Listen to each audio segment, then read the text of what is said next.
Howdy ho, folks. Hello, hello.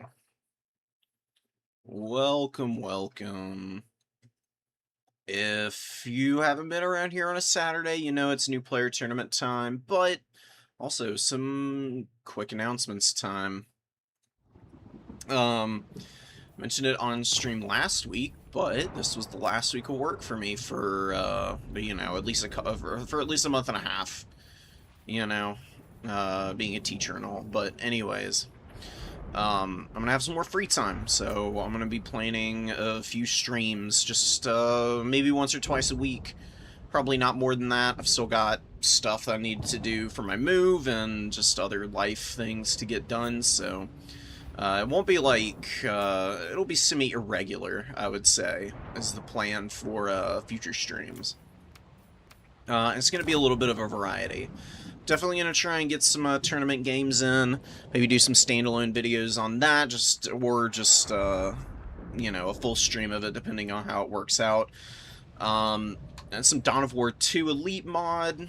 I've been really interested in that. I've played like a couple of games, and it's honestly really engaging. A lot more than like Company Heroes 3 or anything, so if I need to scratch an itch there, that's probably what I'd go with. And then Stalker Anomaly. I played Call of Pripyat. Just after getting off work. That was a freaking blast. Great game. And I'll probably play some Stalker Anomaly and stream that a little bit, just for funsies. I just really like the game. It's super cool, and it's always fun to show off interesting things that you find. It's one of the better overhaul mods I've ever played, honestly. It was kind of interesting to see that it's actually its own standalone launcher and everything. You technically don't even need to own the game to play Stalker Anomaly. So I wanted to kind of show it off, and if anybody's like hankering for something very survival-oriented to play, highly recommend. As of right now, though, we're going to try and get us some matches going here. I'm clicking on these maps, and it seems like they're new, so that's kind of exciting. Isle of the Forgotten Kings. Never seen anybody play on this. What else did I see? There's another one in here. Higher up? Oh yeah, Blighted Marsh. This also looks pretty new. It does look like it's got a very prominent water terrain feature in the middle. It's kind of cool to see maps that have a little bit more terrain on them than just being kind of a flat map. I do really like ones that have a little bit going for them, where there's a little bit of there's like plenty of open ground, so the artillery is still strong, but artillery is not just dominant, because there are actually positions you can hop behind. Halls of Carrick Doom is a good example, where it's got like lanes, but there are terrain features you can pop behind.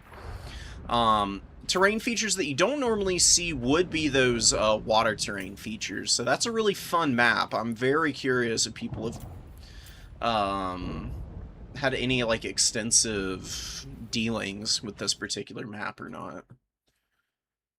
Need to see what map we're on. We should have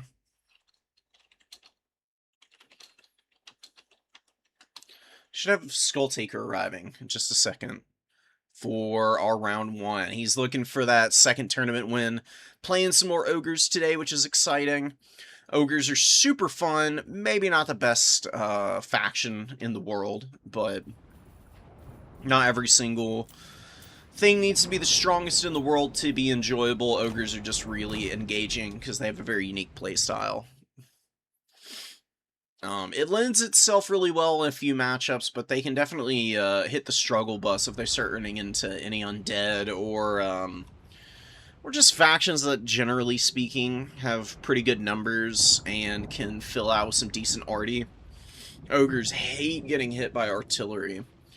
I think the first map is Crystal Lake, not Celestial Lake. Classic mistake. That's down here. All the corruption, I still want all the corruption variants to be put into like a little drop-down list for each of the maps. It's a little bit bloated with them all like mixed in here.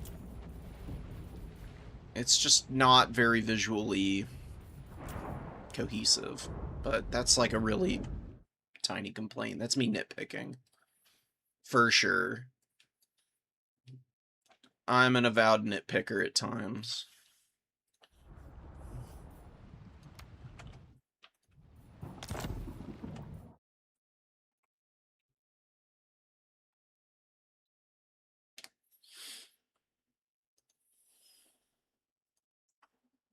Okay, who is our friend's first game? Let's get to our group stage. Rolling on down. Oh, it's Yiffer. That's awesome.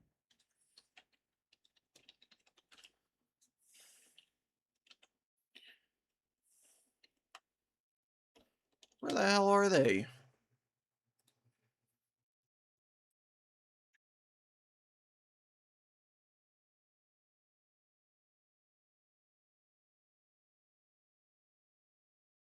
Okay, tournament is officially started, by the way.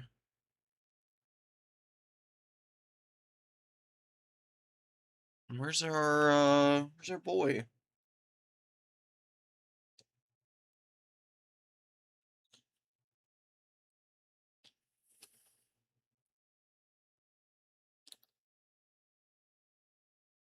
Yo.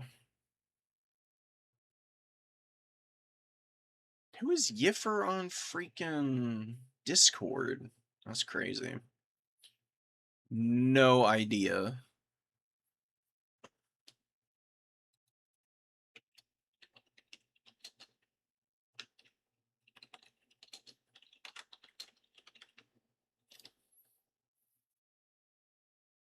Trying to find our other gamer for round one. We've got a lobby set up. Skull Taker's here, waiting on our other opponent, and we can kick it off. Let's do Crystal Lake, but with some. Let's see about some Zinch corruption. In terms of the like corrupted terrains, I think visually my favorites are Zinch and Nurgle. Honestly, they just look the coolest. They really do. Korn has like the most unbeatable like unit aesthetics in my opinion. I guess we gotta give Slaanesh some credit. They're just monstrously overpowered in this game, I guess. Congratulations to them. You know, they're really good. They're kind of boring to watch, unless the restrictions are in place. People restrict the really problematic Zinch units, or Slaanesh units, then Slaanesh is pretty balanced. Slaanesh has always been a problem if they can just, like, spam out, like, one or two of the same, like, infantry and then just swarm with a million mobility pieces. It's really annoying. But tournament hosts have kind of zeroed in on the things that make them reasonable, you know? They're... For the number of games played on them this season, their win rate's actually pretty low, but I do think that's mostly because they didn't get adjusted much between seasons. So they keep getting hit either with the outright ban hammer in a lot of tournaments. I can actually bring you over and we can look at it together. It's been a minute since I've done this. You can see their win rate is really not good. You might think, oh, Slaanesh is in the bottom. Like, why are they the strongest faction? How could they possibly be? Well, like I said, for one, they got hit with the ban hammer. They didn't get changed much between the patches, so everybody just kind of like loaded up on the bans from last season. And it's been kind of hard for Slash to even get games in because they barely get played because they're banned so much. I mean, look at them. Chaos Demons and Slaanesh are way down here in the play rates. Like, Demons more so, but even freaking Ogre Kingdoms have more games played than Slaanesh this season. This is just not a representative, like number of games to really know where their power level would be at in just a straightforward tournament setting. Um, so hardly ever get played. Everything is limited and banned. You can see last season their win rate is up here at 60%, with only 3 matchups with a losing win rate. One of these, I don't understand how the hell they ain't beating Toon Kings, but anyways, guess it kind of makes sense a little bit. Yeah, actually, Toon Kings have Syrians and some really good counters, some of their large stuff, so never mind. Every time you go back and take a look, Slaanesh, Slaanesh, Slaanesh. They've been really broken for a long time at this point, so people have really gotten sick and tired of waiting for CA to do anything to balance them. So they just got the ban hammer dropped on them, and now they're just like a pit dweller, because you can't just like spam out all the easy stuff and just completely overwhelm your opponent in the opening minutes of the game anymore. I think if, and honestly, I think Slaanesh is built so much around that particular play style and such a nauseatingly powerful method, where they just completely dominate one, like, incredibly powerful aspect to the metagame, which is just mobility. It's just brutal. It just makes for a rotten package of faction. Like, Slaanesh could be really cool, but the Strider on everything, all the terror and ITP and just a million other crazy effects that they just have that nobody else has access to in the same way. Oh my god, I can go on forever about all the little balance things they could do to try and make them a little bit more of a reasonable faction. It really wouldn't take much. Just make the less elite Slaanesh units a lot worse. Like, instead of just being able to spam out, like, 10 units of, like, Marauders of various ilks with ITP, you could just make it so that all the Marauder infantry for Slaanesh, they don't get Strider and they don't get ITP. Stuff like that. And then for the upper level stuff, like Chaos Warriors and Chosen, those guys still get access to the ITP and everything. You can talk about, like, maybe adjusting a few of the other effects, too, on them. Win rates are really, really even across all of the factions this season. Just actually looking through it and appreciating it right now. I really, like I said, have not played hardly much at all. I've played maybe a few games on ladder, just here and there. It's really hard to get into... It's just really hard to really get into the swing of things when you only have time for just, like, a handful of games. I just don't feel like you can actually get into a rhythm sometimes, so I just haven't played much. Really hoping, now that I have a break, to actually be able to get some tournament matches in.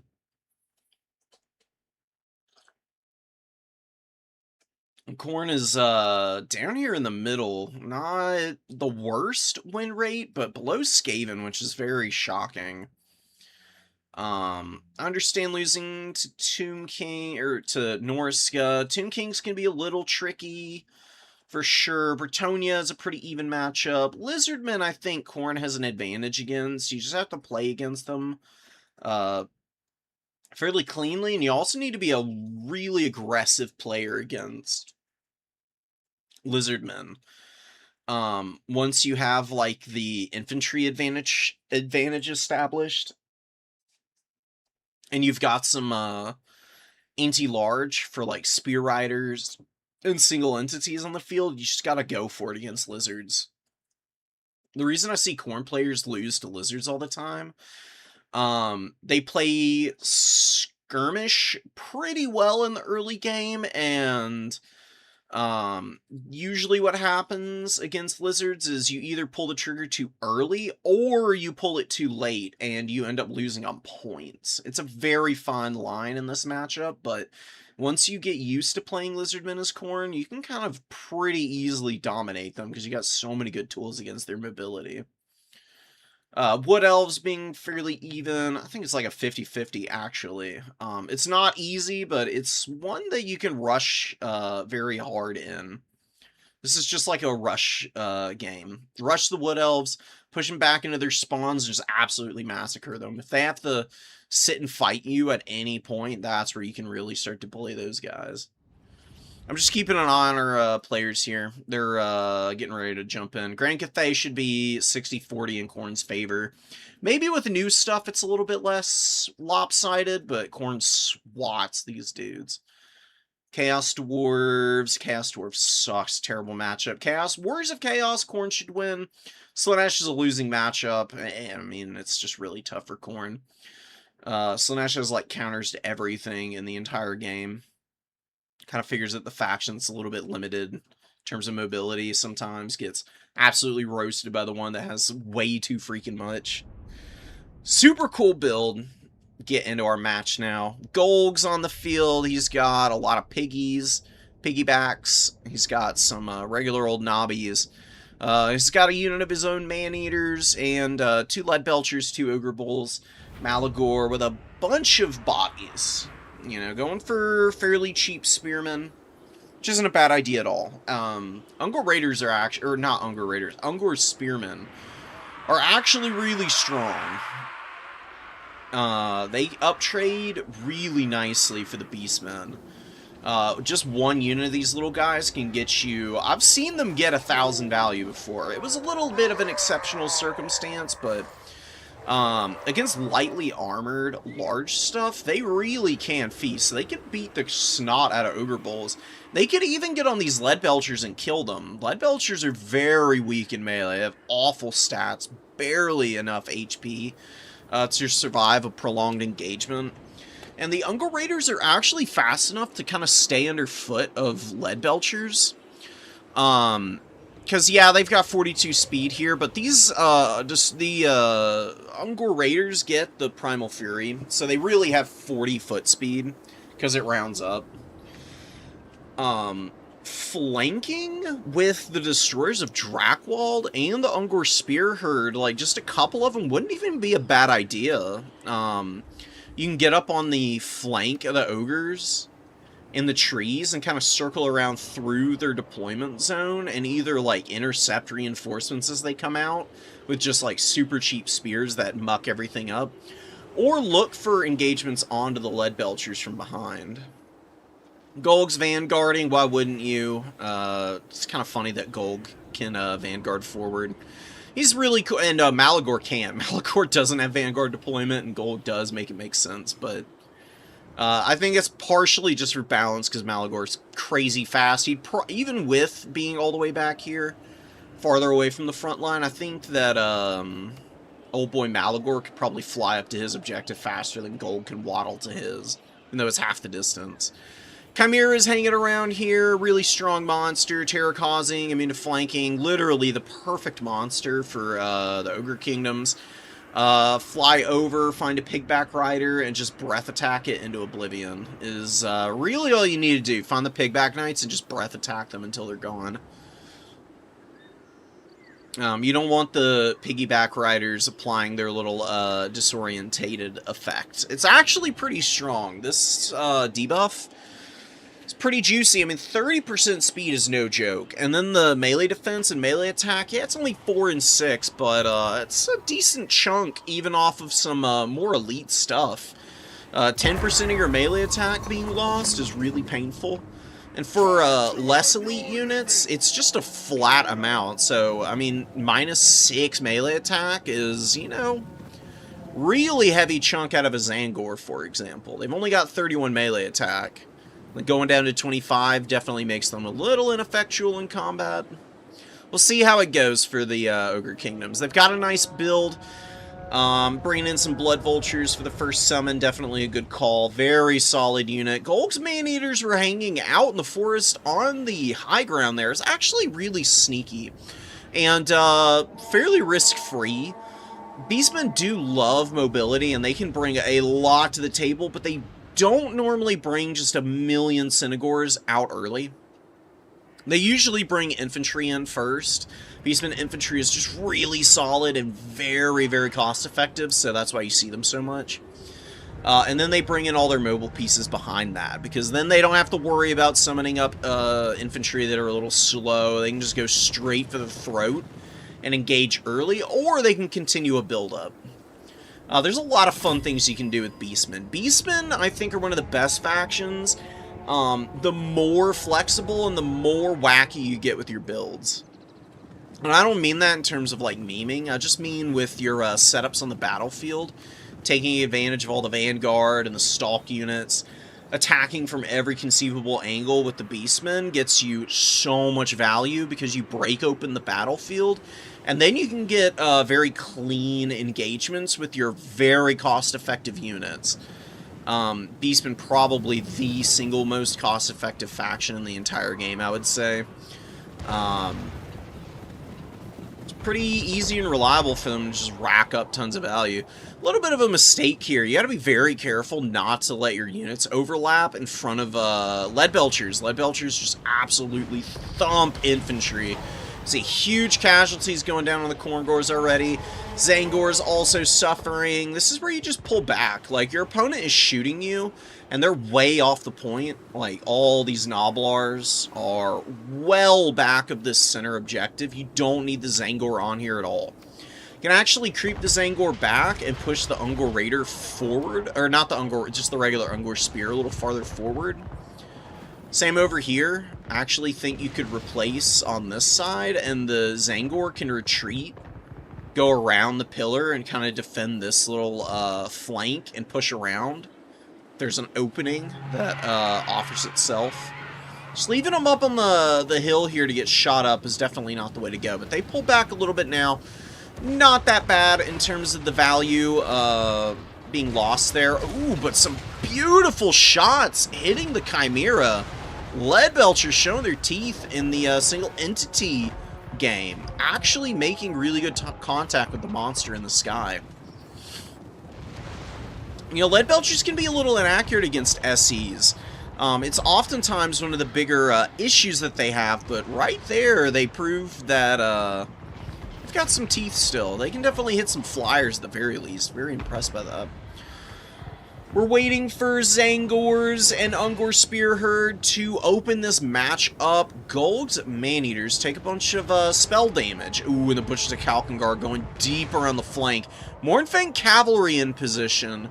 Wanting to help out, but Centaurs, Destroyers of the Drakewald. Ooh, and a really smart little stop here. Waiting with the Butchers while the Destroyers and the Centaurs move in to support. Oh, this... No, don't take the charge.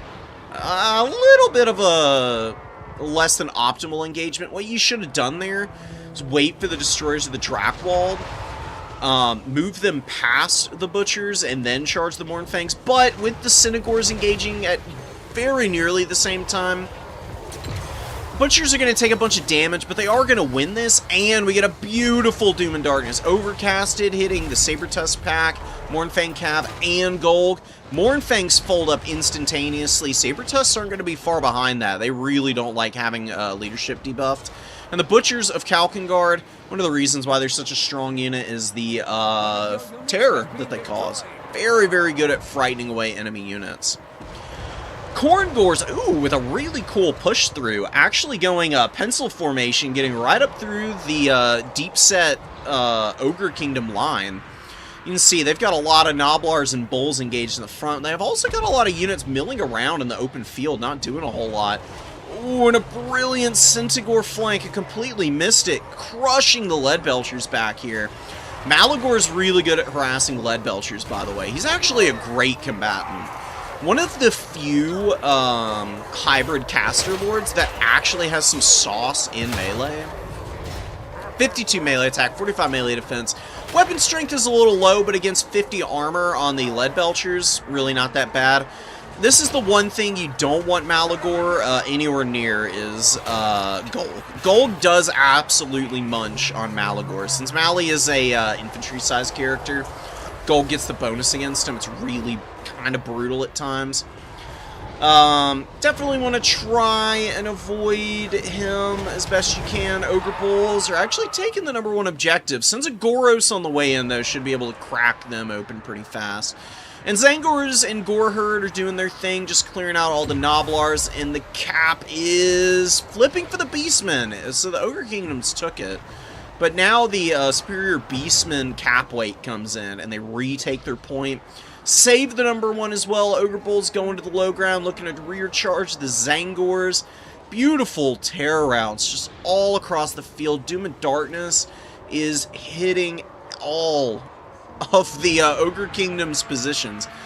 So it's actually kind of smart to break this position up, even though there's less there, because you've got such a clean engagement on this side.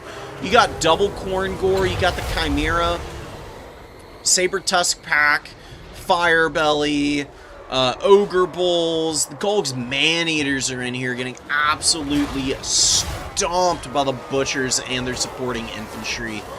Corn Gores with big value, 700 and 1,000, Chimera with another 700, and the Butchers with 1,400 value already. Going strong as can be. 11 models is plenty for them. Nice Burning Head. There have been some pretty decent ones here. Firebelly has almost 1,000 value. Which really is pretty solid. I would say that the biggest issue for Skulltaker was not defending the Leadbelchers. The Leadbelchers got forgotten when the main battle line really started to clash. The move up onto the points was a little too aggressive.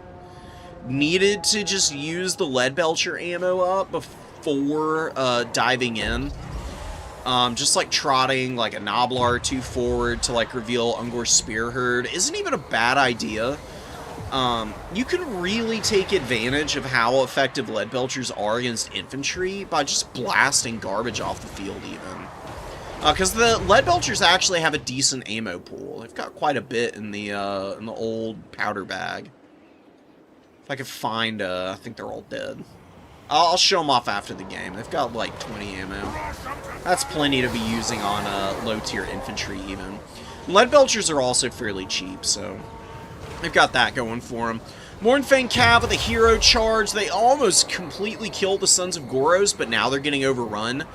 And the Beastmen, man, the Beastmen make really good use of these types of semi-elite, or I guess Sons of Goros really are a true elite. Elites that are at about half HP or lower, but have a bunch of models for charging. This is one of the reasons why Beastmen are so good, is because they can get so much mileage out of those type of units. Like, these guys are beat to heck, yeah, but with 34 models, they can carry a charge home and really crack something open with minimal investment and effort. Which is a Calculator are here, and they're just causing a lot of terror. Like, Pigback Riders running away. Collapse from the rear with a bunch of Ogre Bulls and Saber Tusk packs. Probably going to pack up the remainder of these units in this pocket here. So Skulltaker's still getting some picks. Golg is barely alive. Does not look like he's been able to use his heal. Ooh, but he stands his ground with some Ogre Bulls and gives the Chimera a little bit of something to think about. Swatting it right in the dome and sending it packing. If Gold can get away, pop a big heal on himself with his Bugman's Brew, and then he can just swarm out with some like dual weapon bulls and some Noblars, this is not a game that the Ogre Kingdoms are out of. Yiffer has been very aggressive with the summons. He's been just throwing stuff out onto the field as much as he can, which is honestly not a bad way to play Beastmen. But mostly he's just got a bunch of Ungor Raiders and Ungor Spearherd as the backup here. Malagor is very wounded, and Manticore's Desperation diving back here. Butchers have 4 models. I guess the Butchers could rally and get a couple of tear routes. It's very possible. Definitely not easy, but something that is on the table.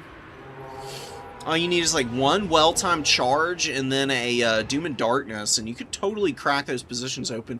But the Butchers are going to rout. Are they? Are they routing? Oh, their leadership is just at 0. That's wild. And they do break. Oh, that sucks. Oof. The Golg's Maneaters caused them to rout, I would guess. Yeah, faster and stronger enemies nearby. That's all you need. They're shattered. They ain't coming back, so, this could be a big problem for Skulltaker, actually. I don't know if he's realized that the Butchers are just running off into, the middle of nowhere because they're chasing a shattered unit. There's no point in chasing those guys. Just let them rout themselves off at this point. There we go. Beautiful. Maneaters going for the high ground objective. Destroyers of Drakwald will give them a stiff fight, actually. Destroyers of Drakwald are one of the better RORs, believe it or not. These little guys are stupidly irritating. They've got a lot of extra leadership since they're an ROR. A little bit more than the normal ROR amount. I think regular Ungor Spears have 52 leadership, and these guys have 64. So I think they have 12 extra. They've got a big increase to melee attack, as you can expect, but their real selling point is 47 melee defense. They actually have better melee defense than Golg's Maneaters. I don't know why they moved forward. They broke their own bracing and lost their charge defense and reflection, which is actually really important against the Ogre Kingdoms because they hit so freaking hard on the charge. Like, yeah, they still get half their charge bonus from the Ogre charge ability. But there's no reason to eat all that damage on the nose, and you would have a better fight here if you had just held your ground and not moved him forward. Yiffer with a bit of an unforced... Little plays like that can add up over the course of a game. Itty-bitty little mistakes like that can completely change the dynamics of a battle. I think that might actually put Yiffer in a really ugly spot because he's barely hanging on to all the other objectives. He could get right back into it despite a fumble with the destroyers. He is bullying Gold, and Vice President Gorbel actually brings this devastating Maneater tyrant to the ground. Just crowing about it a little bit. And now you just got Ogre Bulls and a bunch of very hopelessly outmatched fights going on across the field. You've got Golg's Maneaters kind of stomping on the high ground, but yeah, just without their lord, man, all these Noblars and Saber Tusks, Blood Vultures, all running for the hills, probably. See their cards are kind of grayed out. Telltale sign that they're routing. Very unfortunate. You keep Golg alive there, and I think you win that game. I think you can eventually outpace the Beastmen in terms of value. Probably a few too many of Golg's Maneaters, if I'm being honest, in this army. I've really never found more than, like, one to be peak efficient. They're a great unit. They slap the hell out of infantry. But if you go deep on them, they're pretty expensive at 1,600. Honestly, if you want my 2 cents about how to beat the Beastmen, you basically do this exact same build, just swap out some of the Golg's Maneaters for regular dual weapon bulls. Dual weapon bulls slaughter Ungor Herd, and Gore Herd especially. And they can even put a beat down on Korngors and Zangors in equal measure, because Zangors only have 50 armor, Korngors only have 60. And the dual weapon bulls just have a ton of weapon strength and a good bonus versus infantry, so they can actually stomp a lot of the Beastman stuff without too much help. It's really that you need assistance against, like, Minos, Gorbulls, and Chimeras. None of which Golg's Maneaters are, like, exceptionally good against either.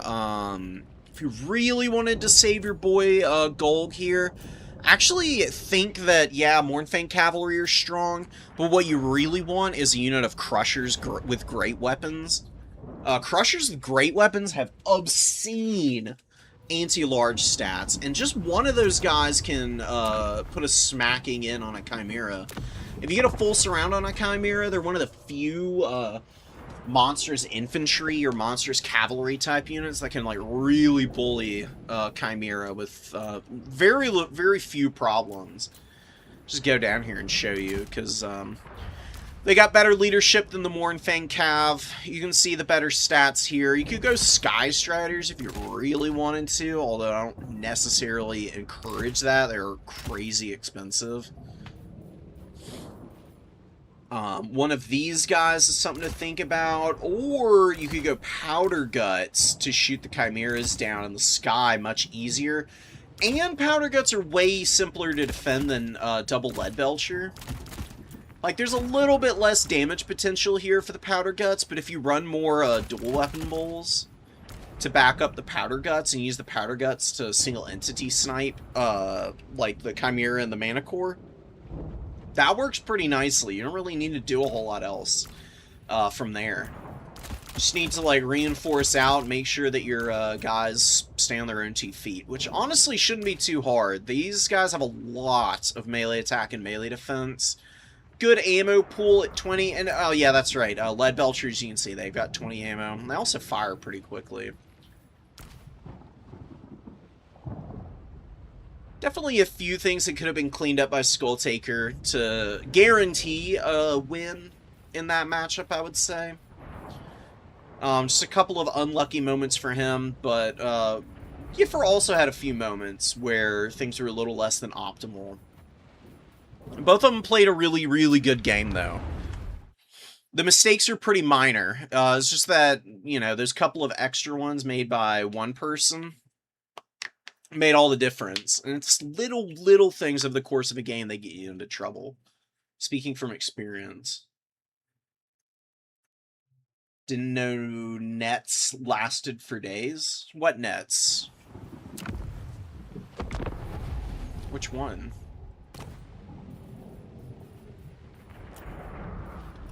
I don't think we saw any CC in that game. Are you talking about the Doom and Darkness bombs? Because these were pretty huge for Yiffer, I can't lie. This spell is really strong in the current meta. There's actually a lot of leadership debuffing effects, and you can stack a few extra with Malagor. Something wicked this way comes is a -4, and it's, you know, normal-sized radius. It's nothing too crazy. But just with the fact that you can stack 4 on top of the 16, I mean, a -20 leadership debuff to your opponents is pretty devastating. It's definitely something that can cause a lot of problems, even for higher leadership factions than the Ogre Kingdoms. Ogre Kingdoms are just a perfect faction to use it against, because Ogre Kingdoms don't have ITP on, like, anything. So they're very vulnerable to terror routes to begin with, plus low leadership, plus Noblars with expendable. If they start seeing a bunch of other Noblars running, they're all in the toilet immediately. Terror bombing Ogre Kingdoms is one of the better ways to, like, break up their formations, honestly. I'm gonna go to the bathroom. I'll be right back. So hang in there, guys. We'll have some more tournament games by the time I return. They're playing out round 1 right now, so stay tuned.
It's okay, dude.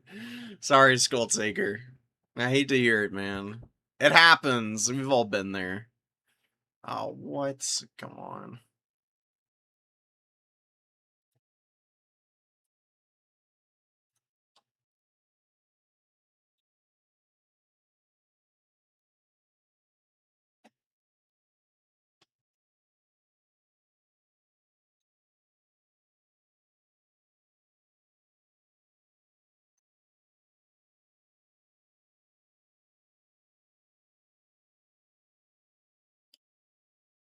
Okay.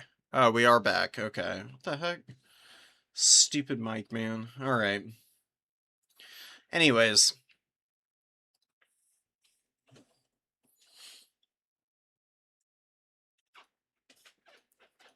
Lore of yeah, the Net of Amantok lasts ages. The big thing about Net of Amantok is its short cast range. You just gotta stay away from your opponent so they can't hit you with it. It's a little easier said than done. I mean, sometimes you genuinely just forget about nets and then you get hit by a big one and you just cry. I've had it happen several times. Happens all the time against lizards, too. Mazda loves to net stuff and just drop all of his abilities on top of things.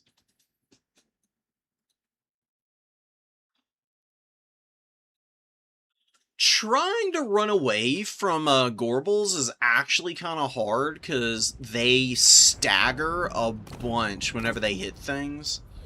Running away from Gorbles is actually kind of hard because they don't let things escape from them. Let me actually go over to the Gorble. I can talk about him for a second. So this guy is pretty cheap. You really don't have to bring much with him. He's got some cool items, like Axe of Men is kind of interesting. Slaughter's Call is great. Foe Seeker's kind of good if you just want him to like run around and like catch things. Which honestly really isn't even a bad use for him, because he does have a lot of speed at base, but that's not necessarily here or there for our conversation. You don't see Foe Seeker often. Really, you just see Slaughter's Call, and this guy just runs around, he buffs up with leadership, melee attack, and some charge bonus, which all is really good for Beastmen. That's all they care about. These are like the 3 key stats for them.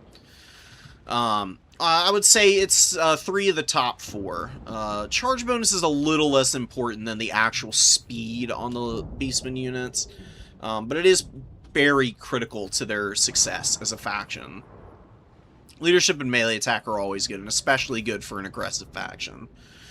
So, this guy has a bunch of weapon strength. He's got a buffoonishly large bonus versus large of 30. 30 is ginormous. It's as high. It's almost as high, I should say, as the Bloodthirster. Bloodthirster actually has 35, which is the highest that you're going to get on, I think, anything. I don't think anything is higher than a 35 bonus versus large that I can think of. Do Crushers have a higher one? Nope, they've got 30. But anyways, the point being that Beastmen just thump anything that's in front of them. That's a large target. I mean, they get the extra 8 melee attack from Slaughter's Call. Blood Greed charges them up, and they get a ton. They get a ton of extra weapon strength and melee attack from Blood Greed. As it gets higher, Gorbles usually don't charge it past the midway point, but even at the midway point, it's an extra 8 melee attack, and it usually makes up for any that they may have lost over the course of a battle. Since they have fairly low melee attack stats at base, the hit from Vigor is actually fairly low since it's percentage-based. They really don't suffer that much. With 64 speed, they seem like they wouldn't be able to catch as much as they do, but these guys have a wild charge speed buff. When they get within a certain range, units start to, like, they go into a charge animation. They literally, like, lower their head for the Gorbles, and they, like, charge right into the unit that they're attacking. And their charge speed is up in the 80s. Like, and when units are running away from them, Gorbles actually get the charge speed proc. And they're very good at hunting things down that try to just waddle away from them. It's not easy. If you are at a speed disadvantage naturally, which I think Gulg is, I'm fairly certain Golg is slower than the... Yeah, Golg is 10 speed slower than the Gorbel already. His mass is also about the same as a Gorbel, so if you're in a fight with a bunch of your own Ogre Bulls can kind of pin you in against the Gorbel, and then it turns into a bit of an awkward fight for you, the Ogre Kingdoms player, where if you don't have, like, Pigback Riders or Noblars underneath you, your Ogre Bulls are actually making it more difficult for Gold to win the fight, because Ogre Bulls do, like, no damage to a Gorbel with his 100 armor. They just kind of bounce off this dude, and he just, like, slaughters them and your Lord at the same time, because Golg is really strong, but he is not an anti-large fighter. Even though Golg just massively outclasses a Gorbel naturally, the value input for the Gorbel is so... or the input value to get something out of a Gorbel is so much lower than Golg. Golg needs to stay alive for most of the game to really pay himself off. Gorbels are kind of a fire and forget unit. If all they do is come out and kill like a big target, then they've honestly paid for themselves. And if they hang around and they're buffing everything else in the process, it gets even more crazy. They're a super strong unit, one that I don't see often anymore. Just because Chimeras are so good, people just run those all the time instead of, like, Gorbel squads. But Gorbel squad really can thump, especially with Malagor, flying around and giving them some additional, like, leadership support, like, leadership bombing effects, Enfeebling Foe is really good to pair up with Malagor and Gorbel squad, because Enfeebling Foe lowers all the relevant, melee stats for a unit. So that Gorbels just get, like, 15 seconds in the ring, just absolutely beat the living stuffing out of whatever they are trying to engage.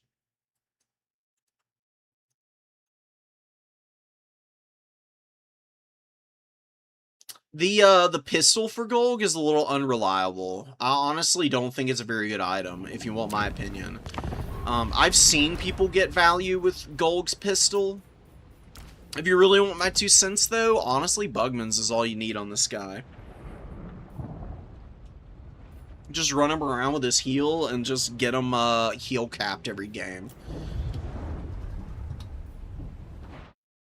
The Deadeye is kind of just like a cheeky item. I've seen it do some work, but it's honestly really not that impressive. Honestly, it just adds like another piece of micro that you need to babysit. Its range isn't very long or far either. It's what, 100 meters? 150 meters is okay. Is a single entity. The single entity requirement is probably the most annoying thing about it.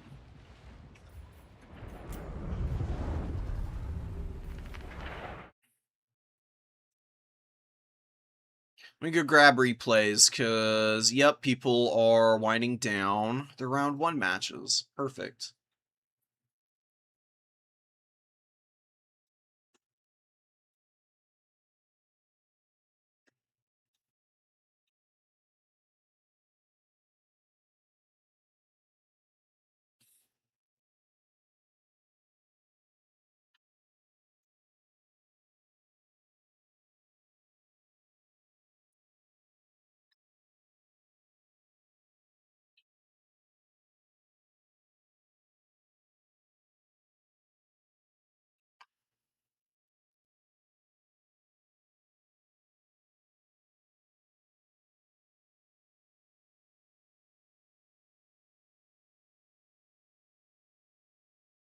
Alright, sweet.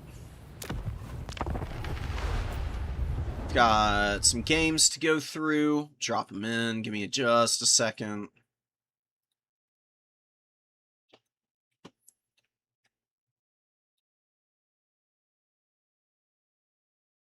Go down to app data. We love hidden files. Favorite hidden folder of all time, Total Warhammer 3 replays. Okay, get that down there. Big business. But you already watched this game, so we'll get rid of it. KOTJ, Vampires, Nurgle, and Tomb King's Empire. Where do we want to start? Honestly, I think we start with Tomb King's Empire, because this is a really big Tomb King's build. Maxed out archers. Skeleton horse archers. Just skeleton archers. Never see the skeleton archers, hardly. Which is a bit of a shame. They're a little bit like Ungor Raiders. Not in the sense that they are sneaky archers, but in terms of them being really cheap and plentiful and quite annoying because of those two factors alone. I actually do like them. And against the Empire, definitely something that could really shred an incoming state trooper line. State troopers do not like getting shot by bows. Because state troopers have like 30 armor. I'd love to be able to show you, but now all the tooltips have gone away.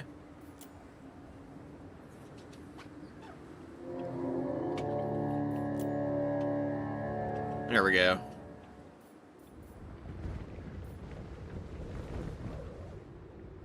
So the horsemen, they're grabbing a couple points. Really good call for the Tomb Kings. Tomb Kings really suffer if they can't get points early. They have to get, like, an early cap, at the very least, one objective, because all the Tomb Kings can really do to win a game in domination mode is value trade their opponent into just a point at which they're not going to be able to make any comeback attempt. Tomb Kings are honestly one of the factions that I would say, just from a gameplay perspective, is one of the better, like, factions in domination mode. They can do a lot of damage. They play ranged really well. They can just wear you out in melee combat. But their cap weight being so poor really hampers them in the late game. It's definitely one of the things about the Tomb Kings that can be really frustrating, is feeling like you never have enough infantry to hold on to points, because your guys just don't have anything to go off of. Skeleton archers don't even have a normal cap weight. The best you can hope for is that your cavalry, or maybe like a Tomb Guard or a Nehekar warrior or two, can kind of lock it down. Beautiful burning head incoming. Absolute massacre against the skeleton archer on the end of the formation. See some other bony boys trying to wall out of the way, but the skeleton spearmen stuck around and got roasted. You can see the weird angles that burning head kind of takes. Arkin, honestly, what does Arkin do here? Probably actually spirit leeches down the engineer. Engineers are stupidly annoying. They have restock, so you don't want to let them restock their buddies, because that would be Hawklands, the Hammer of the Witches, a bunch of really nasty stuff you don't want to contend with. I know this guy's not the most expensive thing in the world, but it's pretty easy to just drop a few spirit leeches and wear him down, and maybe find a chance to engage against him. Then you can just kind of save the rest of your magic for a rainy day. Tomb Kings are just chilling. You got a skeleton summon coming down from Arkin, another burning head being thrown up, but just hitting some skeleton warriors. Really nothing too crazy. These skellies are going to be fine. The burning head seems to really like this arc. It's done the same thing 2 times now. Wonder if you can take advantage of that. It's too random, though, I would guess. Sepulchral Stalkers are on the way in. Stealth unit, they're going to be really nice to just have to hold around this number 3. Excuse me. This number 3 objective. Nehekar Horseman coming in. Honestly, I do like the Tomb King's patience here. Getting pounded by gunfire is not the funnest thing in the world, but you got a little bit of value from the skirmishing. Honestly, what I would be doing here as Tomb Kings is pushing the horse archers around the flank. just to try and get like a volley or two off on the Hammer of the Witches while they're trying to like shoot down skellies on the other side of the field. Your opponent's cavalry is up here. They've got some Sterling's Revenge and Hawken long rifles they can turn around. But if you're firing from back here, you've got a bunch of shot blocks. There's like no real way for your opponent to hit you accurately. Horse archers and regular old archers are going to really need to focus in on the outriders. And the Hawklins should just start shooting the skellies. This is a beautiful burning head opportunity here too. And I think, yeah, that's... Vernies is recognizing that chance, and he's going to take it here. Little bit off center. Ooh, but the bounce is perfect, and it goes right back through the archers. Didn't hit both of them, though. Very fortunate for Roderick. It will clip the skeleton spearman here at the end. Maybe get the other one, too. Little bit of tickling to round it all out. Pretty good burning head value. Some of them could have gotten a little bit more, I guess, but really worn out a lot of your opponent's chaff infantry. State troopers could theoretically move up soon. Ooh, a beautiful Ushabti summon. Oh, that's so... Oh, that's painful, man, for Vernies. He got caught off guard from that just as much as I did. I don't think that many models had died already. How did he already get this? The Realm of Souls is not full, though. What the hell? This is the army ability, yeah? What? I'm baffled. He really got it that early? Is that a bug? I have no idea how it works now. Suddenly I'm questioning everything I know. Skeleton Horsemen hounding the Knights of the Blazing Sun, who have gotten absolutely shit-canned so far this game. They've got a whopping 150 value, which is nothing for them. Really struggling currently. Empire Knight's going to run down some carrion who were trying to push back the Outrider grenade launchers. And Nekar Horsemen going too far in. Now, these dives are a little disjointed. These are really not worth it. You're holding a lot of ground. You do not really want to make it harder for yourself by losing a bunch of mobility for negligible gains. Like, these Outriders are super functional still. Knights of the Blazing Sun, or really just Empire Knights. Knights of the Blazing Sun are hiding in the trees right now, yeah. But the Empire Knights are way better than your Horsemen. This is one of the matchups where I think Nekar Horsemen and Skeleton Horsemen struggle the most. So Empire is just able to bring out so much more heavily armored cavalry. That can just beat up on these really garbage tier Tomb King's Horsemen, honestly. The Skeleton Horsemen are nice because they can, like, catch stuff and just, like, beat it up a little bit for very little risk. I mean, you can lose Skeleton Horsemen for 400 gold, and it's not that big of a deal. Don't want to lose too many. That's a pretty nice Purple Sun, actually. It is roasting the Knights of the Blazing Sun pretty good and completely deletes the Spearman. Honestly, not bad at all. Arkin's up at about 650 value. He's got his Staff and a Gash going, lowering his cooldowns and recharge rate, life leeching, giving him a little bit of a rebate. You can see the Empire is tentatively moving forward now. Still shooting a lot of shielded stuff. Hawklands really should be focusing the archers. The archers are actually in range also. They're just not taking the opportunity when it's presented to them to get rid of the ranged units. The ranged units are the only thing that you should be worried about on the Tomb Kings. Like killing sepulchral stalkers, killing their archers, controlling their mobility, like just using heavy knights to like run down the skeleton horse archers and everything. These two guys here can kind of make that push and just keep them in check while you're wearing out the sepulchral stalkers with Hawkland fire. Hawkland's getting a beautiful volley off there immediately on the sepulchral stalkers and sending them packing. Sneaky Snake's gonna try and get back and go into stealth again and look for another opportunity elsewhere on the field. Split these two archers, because they're overlapped. They're all over one another. They're completely obstructed. There's literally one rank firing right now. So not only are you missing out on the deeps of one unit, you're really missing out on the deeps of both units because they're so overlapped. And a brutal burning head on the other overlapped archers is another reason you gotta be really careful. This unit's gonna get clipped too. Ooh, that was a beauty. These burning heads have been juicy so far. I've seen fatter against the Tomb Kings, but this is a very slow and methodical dismantling so far. Outside of a little bit of a lackluster bit of targeting on a couple of occasions with the Hawklands, I do think the Empire is in a pretty controlling position right now. Oh, but this could all flip around with a big Purple Sun of Xerias hitting the Knights of the Blazing Sun and the Empire Knights, brutalizing both these units. Knights of the Blazing Sun go down to less than half health. You thought Buna was strong. This is a unit with spell resistance too.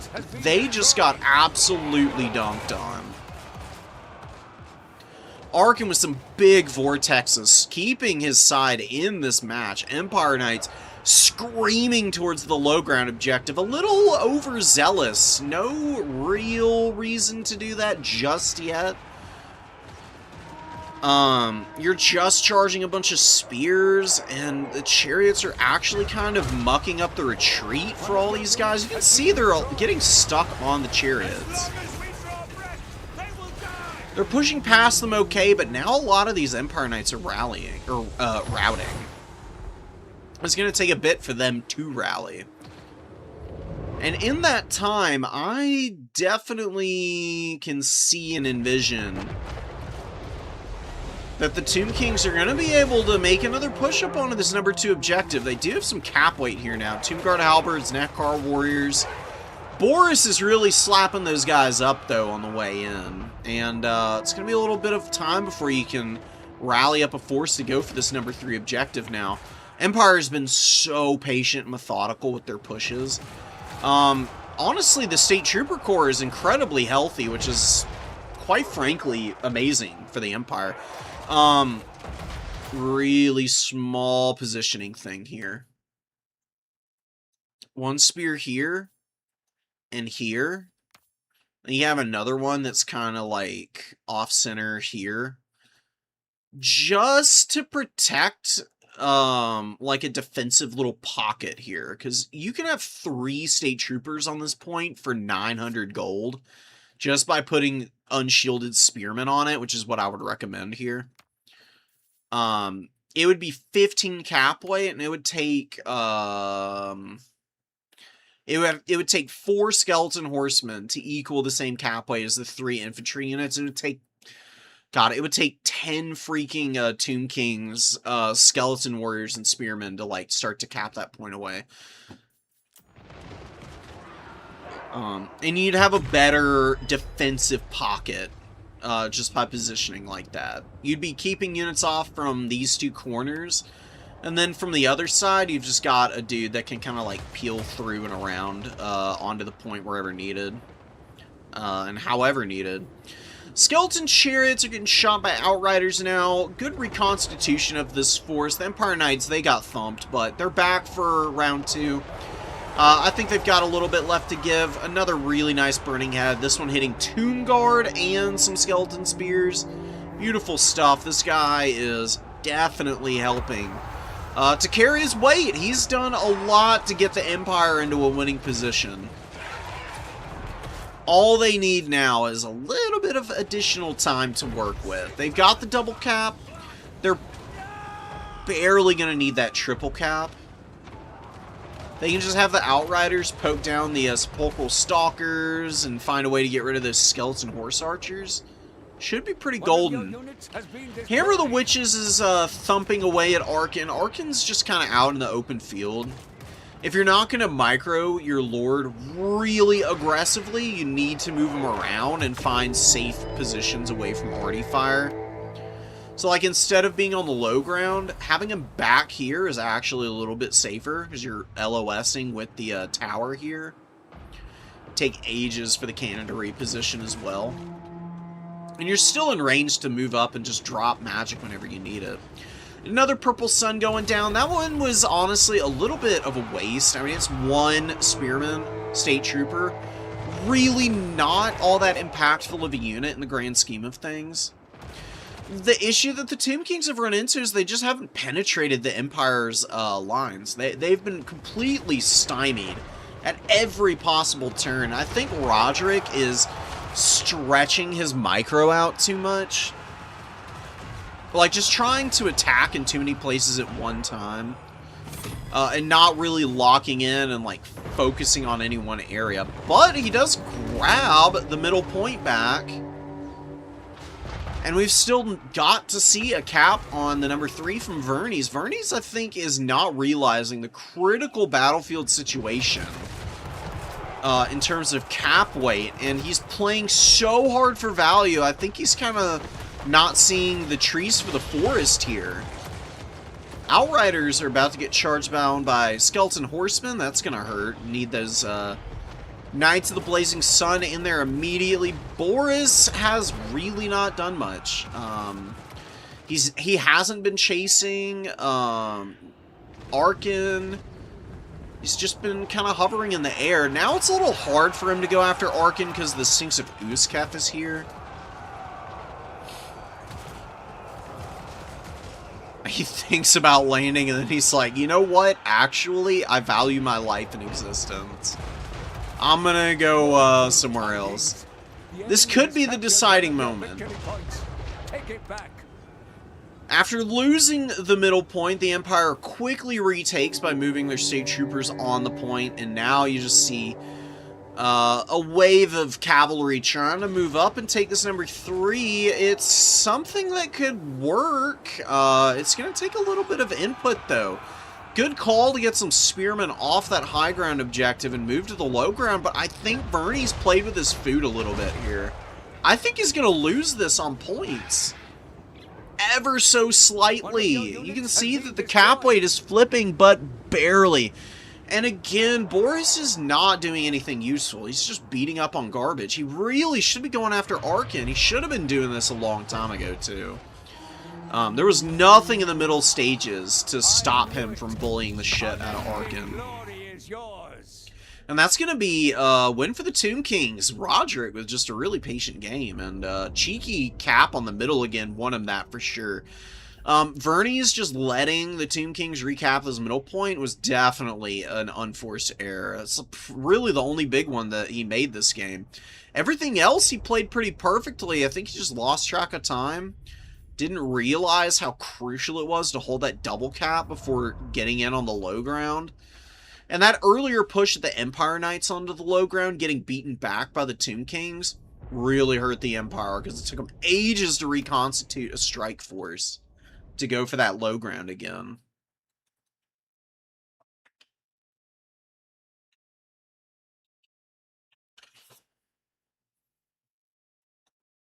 Arkin kind of did carry on his own that game, if I'm being honest. He was awesome. You know what I just realized? The reason that the Ushabti summon came out so quickly is because of Arkin's skeleton summon. Arkin summons a unit of skeleton warriors that has more models in it, and those models, when they die, go into the realm of souls. Even though they don't get counted, they get counted for the army ability, I think. That is my guess as to why the Ushabti summon came out before the realm of souls was filled. That right there is the culprit, I think. Plus all the burning heads and crumbling might have also been something that wasn't being reflected up top. Some of the mechanics in this game are really starting to show the cracks. That's all I'm going to say. I can't wait for Total Warhammer 40k. It's going to be really nice to find some more new things to get frustrated with than the same old stuff in this game. I love this game to death, but it's definitely got some jank in it that can be a little bit like head-scratching and less than ideal. Nurgle versus Vampire Counts, honestly, super Nurgle favored matchup. These dudes just beat the stew out of the undead. Actually seeing a Master Necromancer build. I don't hate the Master Necromancer against Nurgle. He's cheap and he provides a lot of magic support. Shocked we don't see any White Kings, but Nurgle does have some of the better single entities for killing White Kings, which is, I guess, the reason we're not seeing them here. Oh. Uh-oh. Necromancer's on horseback. Don't ever bring the Necromancer on horseback. Always put him on the Hellsteed. Hellsteed is impossible to catch up in the sky. Quite literally impossible to catch with how flying mechanics work. You are not gonna be in any danger whatsoever as long as you have even a tiny amount of attention being paid to that guy. Cultist running around, Chaos Sorcerer Lord running around. He's got Filth, Mace, Stream of Corruption, Rancid Visitations. Pretty good kit. Filth Mace just gives corroded armor and causes terror on him. Makes him a little bit better of a fighter. He's also got a Cultist to run around with, which is nice. I do prefer the Chaos Sorcerer Lord and the Rot Beast. Just being honest, it gets a lot more weapon strength, a good amount of AP. Really, really tanky beastie. Synergizes really well with the heal from Crown of Everlasting Conquest as well. Shooting Karen Wraiths with your throwing axes is not the ticket here. They have a lot of Fizz res.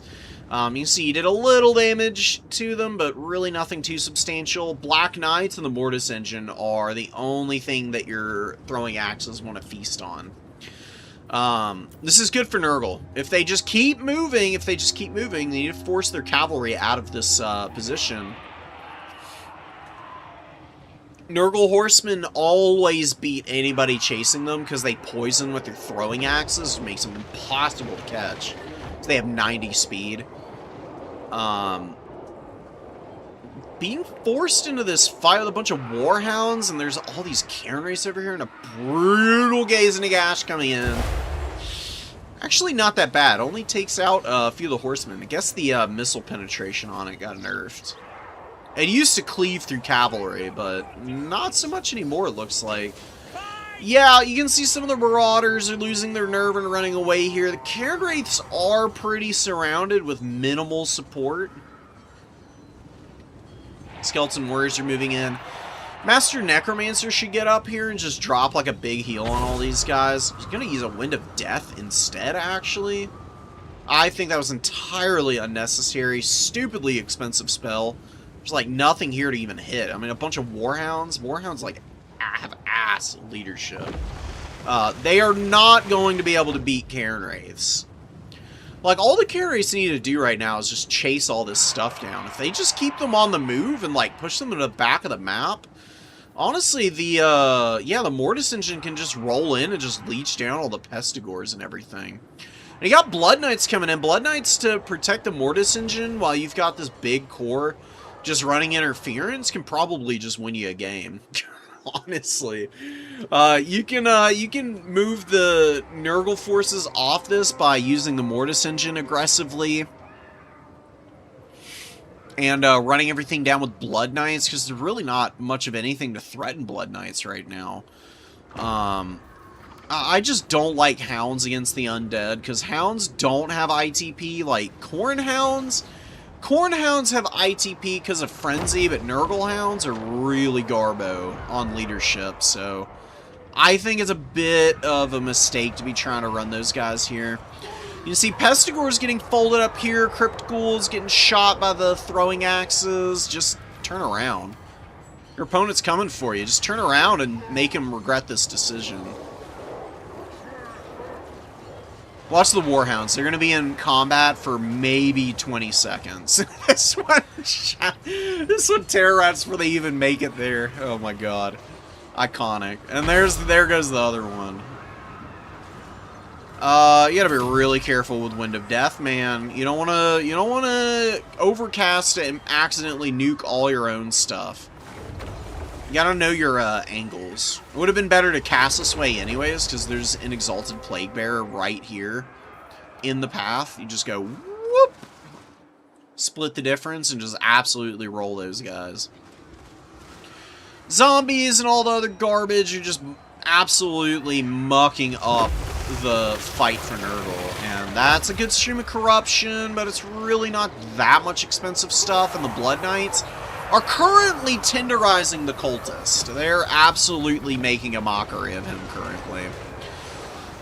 Mortis Engine is not getting value here. It does not do damage outside of combat. It only gets the Reliquary Corruption going when it is in melee. But it's giving the heal. The heal and magic attacks is still pretty good.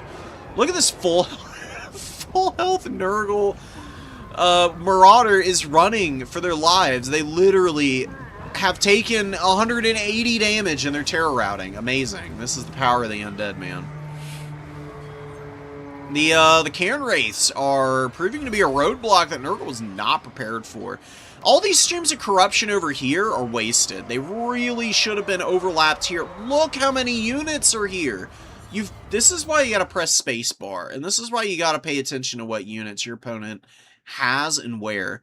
Cairn Wraiths, 850, 850, 1750, just with those 2 units here. Skeleton Warriors, 2 of those, 300 gold each. 2 Crypt Ghouls, 600 gold each. There's 3,000 gold in this pocket right now. 3,300. What is the one thing that Cairn Wraiths are weak to? It's magic damage. Magic damage, my man. Stream of corruption, my man. Free value. Free real estate. Fat deals. $1 million. 10 million theoretical dollars being left on the table right here. And it's a really cheap spell, too. I mean, you just overcast it, and you just rack up like 300 or 400 with every single one you throw down.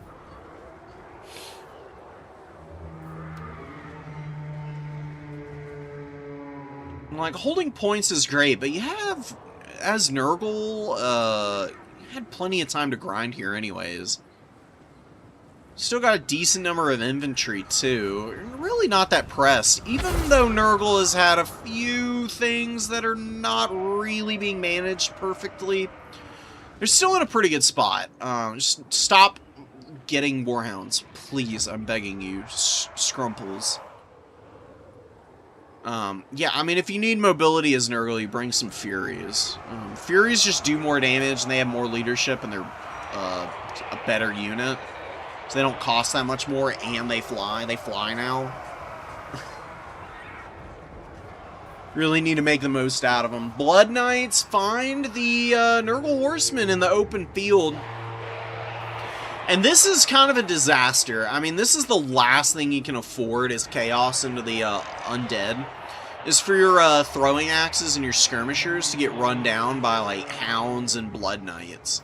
Because they just get absolutely completely folded up by, like, direwolves and the like. And a Blood Knight carrying a charge home is just the peak extremity that a horseman can be in. Absolute last unit they want to get charged by. More Blood Knights just doing their thing. Blood Knights are a little expensive. I think just 1 Blood Knight is all you need for most matchups. Although I would say that potentially against Nurgle, an extra one isn't a bad idea.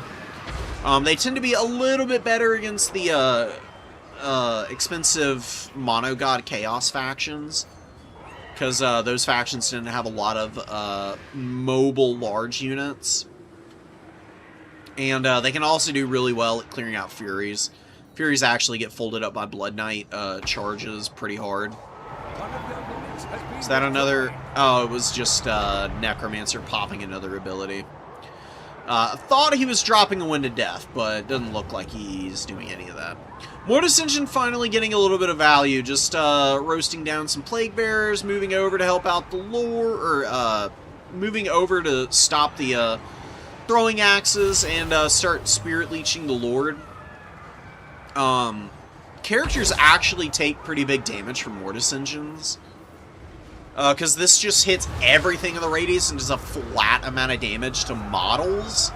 which makes it, like, super effective against infantry, single entities, monstrous units. There's pretty much nothing that can survive the Reliquary Corruption for an extended period. It all stings pretty bad. And so the Mortis Engine here has been engaged in combat for all of, like, 30 seconds, and it's already got close to 600 value. I mean, you can see how much it racks up, too. I mean, it hits everything. Everything around it just scales the damage up even higher. I mean, this thing has an unlimited ceiling on it in terms of value trading. Which does make it a little bit awkward and weird that more Vampire Counts players don't use them regularly. I mean, they are a little vulnerable because they're fairly slow, they're a big target. Their HP pool is decent. But the regen can actually hurt them in a lot of matchups because the fire weakness does get them toasted pretty hard because it doesn't have a lot of armor.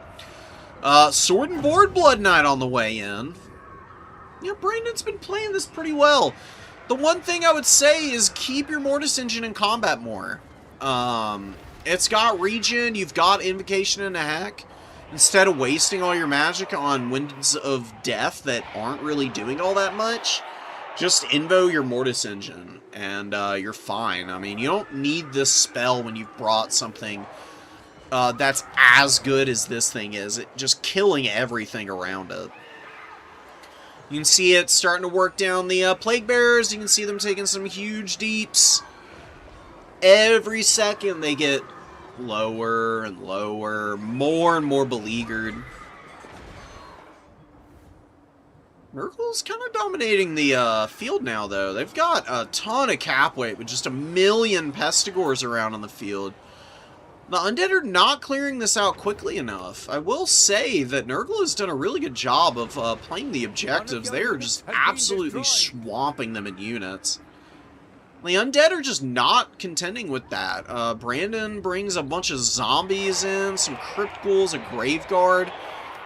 These units all need to go to the high ground for a moment. And honestly, the Mortis Engine should move over. What you need to do right now is kill this big blob of infantry. This is where Wind of Death would have been better. Instead of in the early game where it's hitting like 1 or 2 units, instead of looking for that like decisive swing early, save your magic for endgame situations. Your opponent is not paying as much attention to their positioning as they were early. Because this is where you overcast a Wind of Death and you completely annihilate this entire line here. You just go right down from the back of this Pestigor unit, right through the heart of them, and they'd be gone.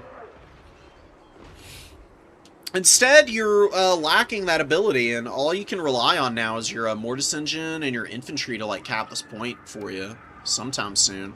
You can get the Graveguard up here, Skeleton Warriors and Zombies should go here, Feasters in the Dusk go to the high ground. You gotta pick an objective to take immediately. This is a triple cap situation, and Nurgle is going to win this game just by swarming the objectives, which is absolutely insane. Scrumples has done it somehow. Is he going to be able to do it? I mean, he's got more cap weight getting on this point. More Wind of Death. You used to have a bunch of hounds, and now you don't have it for the massive Pestigor bat cap.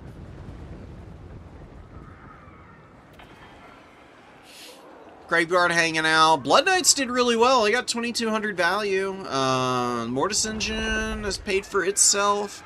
Master Necromancer really hasn't contributed much. You see he has 537 value, and that's from 2 Winds of Death. That is an awful exchange. The spell is so expensive. You need big value out of it if you're going to use it. Feasters in the Dusk up on the number 1 now, but it's too late. Nurgle wins. They just stuff the points. And they just grind the game out. That's crazy. The Exalted Plague Bearers got 300 kills. They hard carried the middle. And the Chaos Sorcerer Lord got 1,800 value himself, just dropping his streams of corruption. He was able to wear stuff out, and Nurgle's gonna close it out with a dub there. Seemingly dominant dub, but I don't know. I think the undead missed out on a few occasions to really close this game out. The magic usage was really poor. I don't want to harp on it too much, but really do not waste your money on Wind of Death unless you have lined up a fat load of infantry.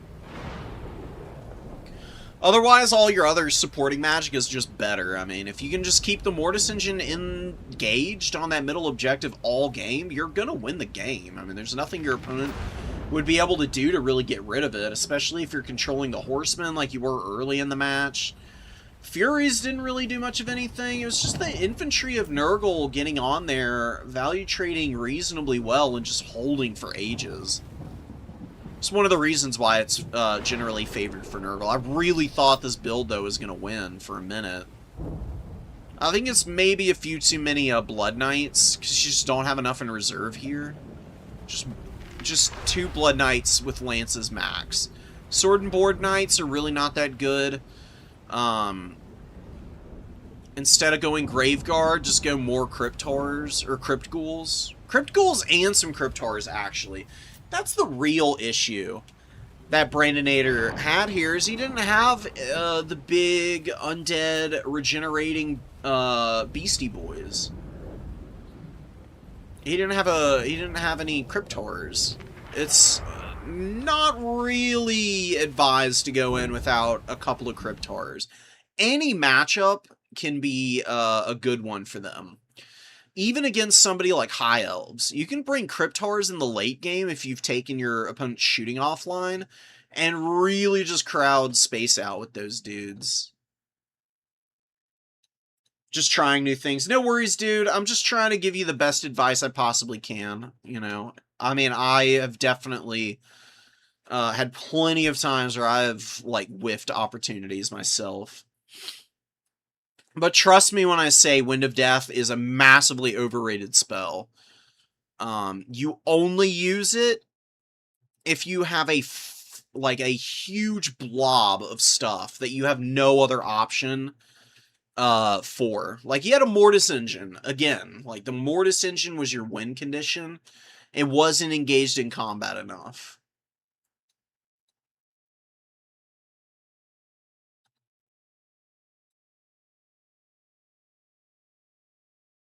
I don't think you need to just spam Cryptars, but I think a couple of them would be pretty indispensable. Because they have regeneration. Just go talk about them for a minute. Boop, boop, boop. There they are. Vampire counts. And yeah, so the thing about Cryptars is they've got regeneration, a big HP pool. Everything else about them seems pretty poor, but honestly, the poison and the solid melee attack is all they need. Just stick them on top of zombies and watch them go, man. I mean, 2 of these guys for the late game against Nurgle would have been great, because they just boink the hell out of Pestigors, Horsemen, Hounds, any of those, like, mid-tier or low value units that your opponent's like pushing in to try and cap points. Cryptars with their like weapon strength and their decent charge bonus of 30, reasonable melee attack means that they just thump against all those types of units, and they just heal through all the damage, and they heal cap so often. God, dude, Cryptars heal cap all the freaking time. I'm going to show you my recommended Master Necromancer. So you go Raised Dead. You can go Wind of Death if you want, but honestly, Gaze and Agash is arguably just as good. Because Gaze and Agash, you can fly around to side shot infantry. Like, you fire it down the length of an infantry and you just nuke them out of existence. Put this guy on his Hell's Steed. It's really not that much, as you can see. Cut Magical Animus. Wand of Jet and Scroll of Power are good. They're matchup dependent. I don't really think you need them against Nurgle. Zombie Summon is fine, but I don't think you really need it against Nurgle. You've already got plenty with Raised Dead here. Just cut the single bound one for 100 gold and live with the 7 you already have. Nurgle doesn't have a traditional missile line, so you can just run in and use this on whatever you need.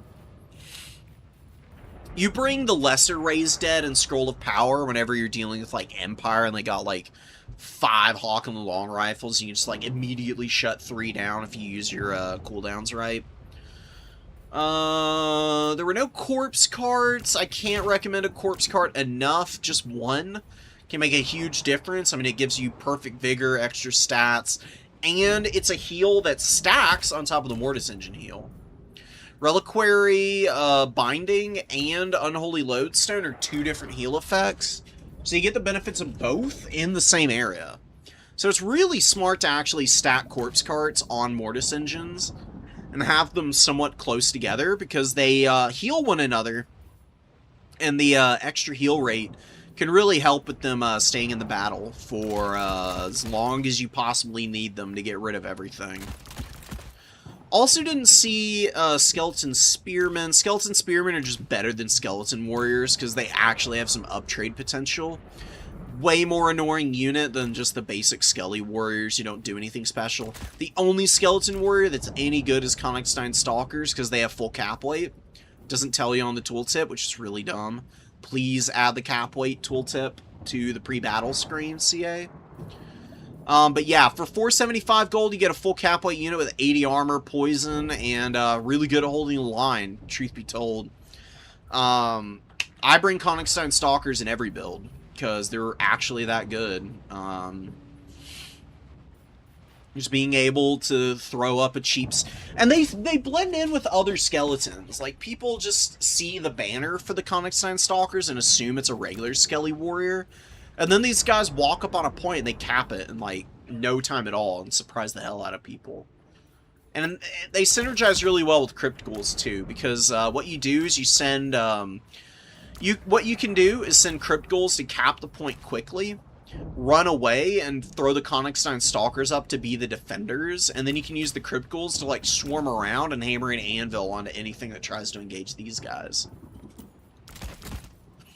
Feasters in the Dusk are overcosted. They look good on paper, but they're really not that good. They're pretty mediocre. Basic Crypt Ghouls are really all you need. 200 gold cheaper. Save the money, get something stronger. Double Blood Knight if you really want to. I think just 1 Blood Knight's plenty, though. Black Coach, I actually think, is a pretty good option against Nurgle. Really good at running down their infantry. This thing is absolutely crazy. People do not use the Black Coach enough. Good micro on a Black Coach will win you a game. Easy peasy. Dire Pack is an auto-include because they're just so good. A couple of Fellbats against Nurgle isn't bad. I would avoid Vargeist, because Vargeist get absolutely dominated by Furies. It's not even funny. They just, like, get crushed by Fury Swarms. They're a little too risky. Very high micro unit, as is. You can run other things and be better off. Sternsmen can be pretty good against Nurgle, but they can get nuked with spells. And Mortis Engine down, the region is awesome, and I do really like these guys. I think, though, that you just want a couple Graveguard Great Weapons. Just to run down your opponent's, like, Forsaken, or any Chaos Warriors or Chosen they might bring in. The Graveguard can help out against those guys, because the Mortis Engine can kill anything. It just takes a lot of time, and the extra DPS from the Graveguard is really good. You can go double White King. I mean, they're almost always the best hero options for the vampire counts, but if you want to go something kind of fun, you do this. You go Unholy Lodestone, Master of the Dead. The reason you go Master of the Dead on the Necromancer Corpse Cart is because this guy, as units die around him, he gets more healing stacked on the Corpse Cart. And Master of the Dead stacks on top of Unholy Lodestone and on top of Reliquary Binding. So Necromancer Corpse Cart gives a 0.1 heal to everything around it when Master of the Dead is fully charged. Add on the Mortis Engine, you got 0.5 healing on any objective of your choosing. It's really good. You can go double these guys, and it's kind of a good hero squad that I don't see people use enough.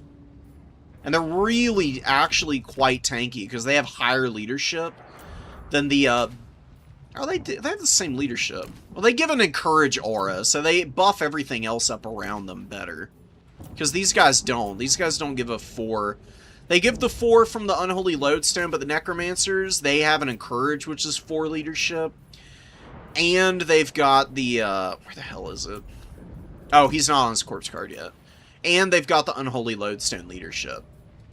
So they really give a +8, which is really good for the undead, because low leadership, yeah, you can heal through it, sure, because it's just crumbling, but avoiding crumbling altogether means that you're spending even more time just absolutely raffle-stomping your opponent. Pretty good in my book. I got 800 gold. You know what? Fuck it. Just throw the Feasters the Dusk in. Why not? Just to play around with them. Play with them and you'll see that they're just really not that good. There's just a more expensive Crypt Ghoul that dies just as quickly. Crypt Ghouls are good for cap weight and like surrounding units. They're really bad at frontline fighting. And that's the reason why the Feasters in the Dusk are not that good, is because they actually are kind of intended for a frontline role. It's because they get, like, Frenzy and a bunch of other little things. They can still do the flank fights, and they can get good value that way, but it's kind of tough for them to really grind. Nurgle has no halberds. No, they don't. Nurgle just has, the reason Nurgle does so well into the undead, despite not having good halberds, is because they've got, you know, like Plague Bearers and Exalted Plague Bearers are just really insanely tanky demon infantry with good weapon strength. So they actually smack the hell out of zombies and skeletons pretty capably, like really, really comfortably. And then they've got really strong Lord options with lots of passive healing of their own. Excuse me. And they've got some Mortis engines. You know, like the Exalted Great Unclean one, Kugath, they're actually pretty solid in this matchup. The both of these are. Normally, they're pretty terrible into everything else, but they've got this Pestilent Decay Mortis, which ruins the undead. They absolutely cannot stand getting a Mortis engine down.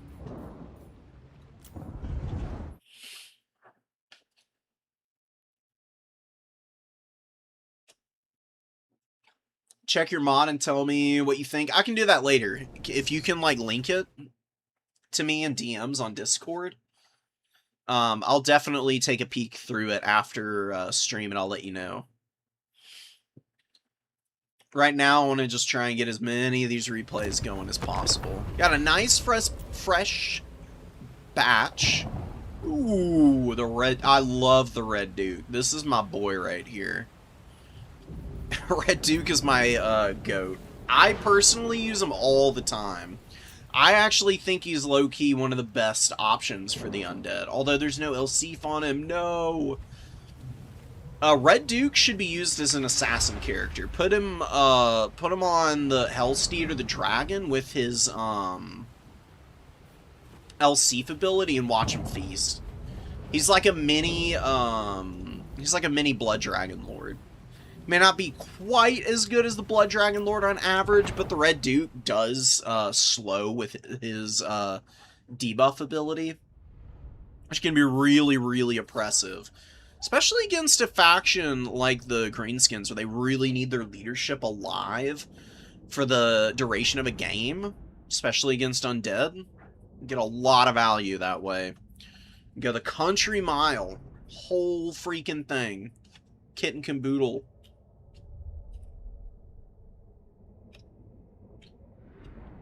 We'll see what the Red Duke spends his time doing here. Luku has Grom, Blackwork, Big Boss. What the hell's going on? Okay, control's just bugging out for a second there.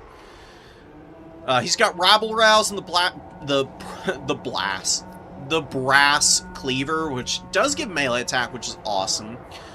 Get Back here is a leadership buff. It's really not that good. It's only 14 seconds. It's fine. I wish the leadership only buffs lasted for like almost 30 seconds or more. Because a lot of leadership bombing spells last for way longer than those abilities do. And it just makes them completely pointless. Like, there's no reason to bring Get Back here, despite the leadership buffing effect, when your opponent can bring Doom and Darkness. Pop Doom and Darkness, you pop your leadership effect, and then you don't get any benefit out of using it, because your opponent's spell lasts for functionally twice as long. Even a little longer, I think, for Doom and Darkness. Grom grabs the number 3. A lot of skirmishing going on over the number 2. I do think it's the right call to not move up right now with the Black Orcs, because opponent's got a lot of bodies. It's going to take a little while to get through all these Skeleton Warriors, and Sword and Board Black Orcs, they really should not be on Immovable Bulwark right now, because the last thing that's threatening them is a bunch of zombies. The really dangerous stuff for Black Orcs is Graveguard. There's no Graveguard in the starting army. And the Mortis engine moving over and getting into these fights would be devastating for the Black Orcs, because they get roasted by Mortis engines. Massive swarm of bats coming in. A little bit of a whiff on the zombie summon. So here's a little thing, Brandon-ator. Good attempt. Like, really good try to lock down the Goblin Wolf Riders. Actually broke their leadership, which is kind of hilarious. Terrible leadership on these guys. Kind of bailing you out. Don't try and trap mobility with zombie summons if they're not already engaged. The only time you want to use zombie summons is to pin in cavalry. You can pin cavalry in with zombie summon. Really what you want to use Raise Dead on right now is Rugleds. You just drop a zombie summon on the middle of them and they're never going to move ever again. They're never going to get to have fun.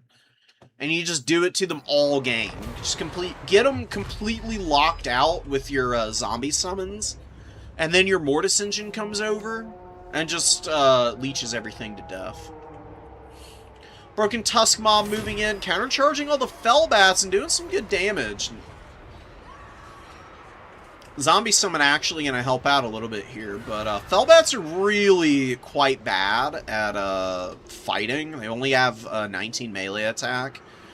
Melee defense is pretty reasonable, so they can tar pit, but you can see that they're really not doing a whole lot to the Broken Tusk Mob right now. Maybe if this other Fellbat is able to come back before the others crumble out, they can maybe wear them down to about half health, which really wouldn't be too bad if that were the case. Zombie is going to get charged, but the Fellbat's also getting charged by the Boar Boys. Beautiful wob, but the Red Duke has found his prey. The River Troll Hag suffering pretty horribly. Oh, and Curse of Years is being used instead of El Sif. Curse of Years is a pretty expensive spell. It's not bad. It's definitely better than it used to be. I'd still recommend El Sif over any other debuff. So you just really want to use your heals and your zombie summons and gaze into Gash. Red Duke needs to get off the ground. ASAP, he's getting hammered. Black Orc Big Bosses are one of the scariest, just straight up duelist characters in the game, because they have insane stats on these pigs. You can see this guy is very tired and he's still got 47 melee attack, 60 melee defense, 99 armor, and a ton of leadership.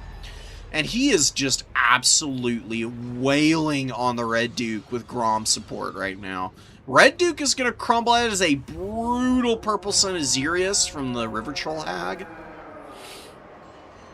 Mortis Engine is finally in, but now it's surrounded. Kind of a bad neighborhood for it with the anti-large Broken Tusk Mob on it. Same with the Orc Boar Boys. Red Duke is going down. He got caught out pretty hard. Gotta be really careful. This is why I recommend these flyers for the counts. Like, the horseback characters just really aren't that good, comparatively. an enemy. And the thing is that the Hellsteed is only, what, 200, 250 more gold for the Red Duke? That's just cutting, like, a Crypt Ghoul and bringing, like, a Konigstein Stalker, basically. It is more than worth it to get those guys on their flying mounts. Helps their survivability, helps with them picking critical engagements. There's so many things that it does for you that just frees up your brain to process all the other information on the field. Look, you know, Vampire Counts are a great faction, but they are actually one that requires a lot of pre-planning for what you're going to do. Because they have no range at all. You do not get any freebies on the Vampire Counts. And I would go so far as to say that, in terms of factions, Vampire Counts are pretty unforgiving for newcomers. You really have to be sharp with your single entity play, your magic usage. Positioning is so vital to this, like, faction. They literally cannot do anything if they're poorly positioned. You didn't poorly position your army, but the Mortis Engine rotated too late, the Red Duke got sniped, and you've got Blood Knights fighting on top of Black Orcs. Like, you've got your fights a little bit mixed around in terms of what you want to be doing. Blood Knights, they should be out here. Mortis Engine should be up in there. And with all that going for you, you could just be fighting out here like you are now, and it wouldn't be all that bad, because you'd be winning decisively on the middle. Because the Mortis Engine, it's got 1,300 value right now, but it could have close to 2k if it were on all these Black Orcs. So there's so much here, and it's high-value units. Stuff that's, like, taking a long time to pummel through all your garbage, too. That's the big thing about the Black Orcs. Like, they're a solid unit, but their DPS against garbage is fairly low as a sword and board unit. It takes them a little bit of time to get through the zombos. That's time for the Mortis Engine to be doing its business. Feasters in the Dusk are fighting River Trolls. They'll actually do pretty well against River Trolls. Maybe one of the few fights of the Feasters in the Dusk are going to outclass a monstrous unit.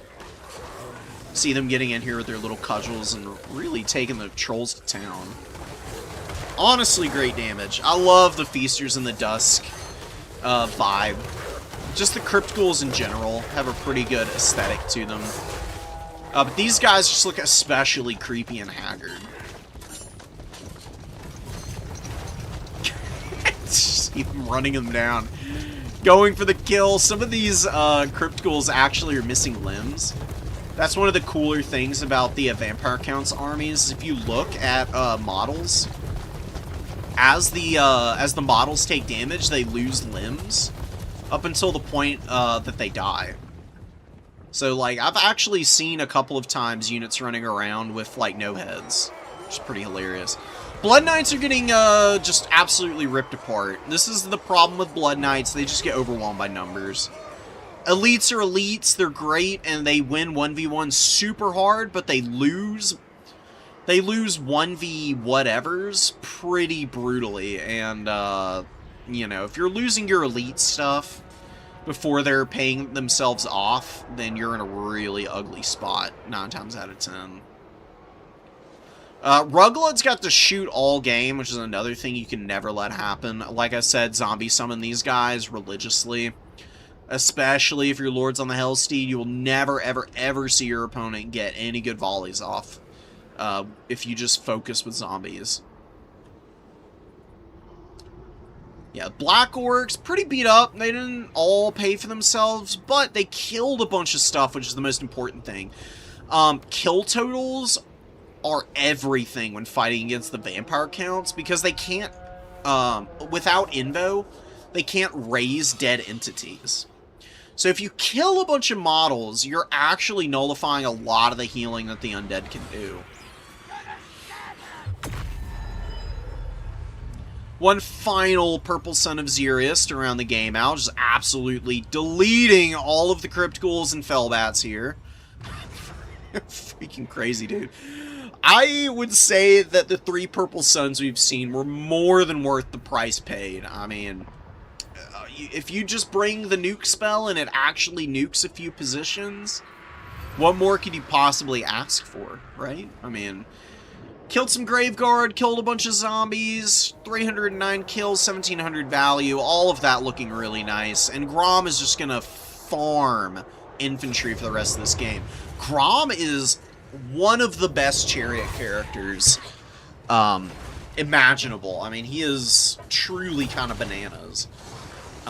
He makes Kazrak look really basic, and I don't even think Kazrak is a bad character. Grom just has a bunch of survivability. He's got ITP auras. If he's not the best Greenskins Lord, the only reason I would say he isn't is because Night Goblin Warboss is like dirt cheap and fermented fungi can win you a game in about 30 seconds with just like one good cast on it. If you're going for a traditional, like, Lord, though, like a more, elite Lord, I don't think you can ever go wrong with Grom, because he just dominates, infantry so hard in his chariot. And he can survive dive attempts, because he's really not a bad duelist, either, with Lucky Banner active. It's actually pretty resilient. He's got some good, he's got some good stuff going.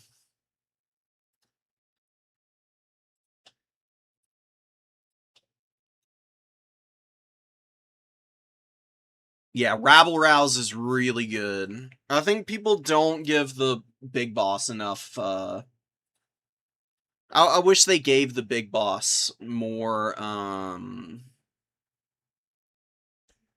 what am I trying to say? They should just make him cheaper, so that he's more valuable on a regular basis, because he is quite expensive on the board. Just make him, like, 100 gold cheaper, and honestly, I think the Black Orc Big Boss would be in a really good spot. The only reason you don't see him more is because the other heroes are also really cost-effective for the Greenskins. Yeah, Feasters are not worth the upcharge. I was just talking about them last game, too. Maxi, can you please give Brandonator some advice, man? You're the expert. Help our boy out here.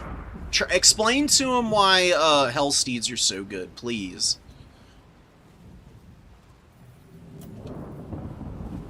Hellsteeds are honestly a goated mount for pretty much all of the characters.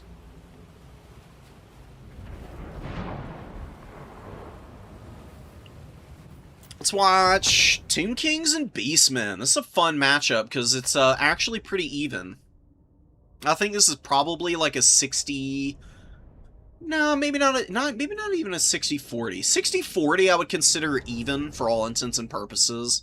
Maybe a little harder for one faction than the other, but still, you know, I mean, gonna lose more often than you win, maybe, but you've still got really good odds, so for, like, you know, Matrix tournaments, knowing what your 60-40s are can be really nice, because you're probably gonna end up on one, depending on the faction spread. I would say, though, maybe 55-45 in favor of the Beastmen. Beastmen are just so good at swatting, like, cheap, crappy infantry and just overwhelming objectives with speed and mobility. They're good at chasing stuff like horse archers down, too. One of the few factions that I would say can really do a good job of chasing the skelly horse archers, in fact. Do need to be a little careful, though. What kind of magic do we have? We got Wilds. Yeah, Traderkin. Perfect. And a Doom Bull. Honestly, I really like the Great Bray Shaman with Traderkin over a Doom Bull, because I just go Great Bray Shaman and a Gorbull for my hero core against Tomb Kings. I do like the Minotaur Great Weapons, definitely good matchup for them. Some Gore Herds. I really like just going as wide as possible with just plain old Gore Herd and then a bunch of Ungors, honestly. It works pretty well, even against Kotep with his Sandstorms. And you just gotta deal with the magic of the Tomb Kings. Tomb Kings usually win against the Beastmen by just landing fat vortexes on top of the infantry and just shooting them to pieces before they get into combat. If the Beastmen can close the distance and engage on the Tomb Kings, massive edge for the Beastmen. If the Tomb Kings play keep away really well, though, this is a truly forbidden matchup for them. Sometimes, at least it seems that way sometimes. Yeah, the Gore Herd getting shot up really isn't that big of a deal. We got the Ungor Raiders. Ungor Raiders, I think, are actually a little bit crap against the Tomb Kings, if I'm being honest. Not to say that they're like a bad unit, but not nearly as valuable in this matchup as others. Because Tomb Kings go really heavy into shooting, and most of their shooting is way too long range for the Ungor Raiders to creep up on, plus shielded infantry everywhere. The only thing they really like shooting is the Skeleton Horse Archers and Nehekara Warriors. Maybe the Kefir Guard if the Kefir Guard come out at any point. That's really about it. Most of the time they're just going to be shooting like Silver Shields and doing nothing. Because these are like dirt cheap units. Don't really care. You're trying to kill skeletons in melee combat after you've dealt with the range tools of the Tomb Kings anyways. Right now I would say just cap this point up as the Beastman. He actually killed one of the Skeleton Horse Archers with the Synagore charge. Exactly what I was saying with the Tomb Kings. Being under threat from these Synagores a lot of the time. But they do countercharge, and they're probably going to kill the Synagore in revenge. Oh no, moving off the point, not capping it. Huge mistake for the Beastmen here. Need that triple cap. Also, I didn't even secure the middle either. Oh man. Just going straight for the attack into all of these units here. Diving artillery is never a good idea in the early game. And Screaming Skull catapults are honestly really strong, but they also have the same problem all artillery has, where they're just not going to do anything if you just kind of ignore them. You can replace your losses from artillery pretty reliably. It's very rare that artillery is going to shoot you off the field. It makes life very difficult and uncomfortable, but if you just stay back, play patient, keep your Ungor Raiders in stealth and get some ambushes off, and just like push and cap points and then kind of pull back and like try and drag Tomb Kings units out of formation. That's usually where you find the most success as Beastmen. Beastmen do not do well by just face checking folks. Very rarely is it going to pay off for them. Minotaurs either could get Kotep, they should go to the catapult now, because Kotep is running. There's no point in chasing units that's faster than you. Sandstorm did good damage to the Slangors, but also roasted a bunch of the Skeleton Spearmen. Gore Herder just grinding, not really doing too much. And yeah, the Catapult getting compromised with the Great Weapon Minotaurs could be a huge moment in favor of the Beastmen. If they can kill one of these Catapults and get the Minotaurs away somewhat healthy, it would be super worth. They're also grinding down Chosen of the Gods and the Ushapti here. Doombull's doing some good damage to these guys, and the Bray Shaman mucking up the works by standing on their foot, and the one Traderkin he's gotten off got 480 value, which is pretty decent. Slangor's underneath the other artillery crew. We're not fat Traderkin incoming. Oh yeah, spread that contagion. Oh, it didn't affect the Horse Archers as they move in. Okay, this is a thing to talk about. Some spells have an active radius that always hits units that enter into it, and some don't. Like, Traderkin does not. Flock of Doom hits units that move into its radius, though, for example. A few things like that. Yiffer is going so hard, and honestly doing shockingly well. Man, he's really ripping up a lot of the Tomb King's units. He's broken pretty much everything. The fact, though, that he has not held a triple cap this entire time is concerning. The value lead is great, though. He's killed the Ushapti, he's killing Chosen of the Gods. He's still got his caster on the field, and Traderkin has done some pretty good work so far.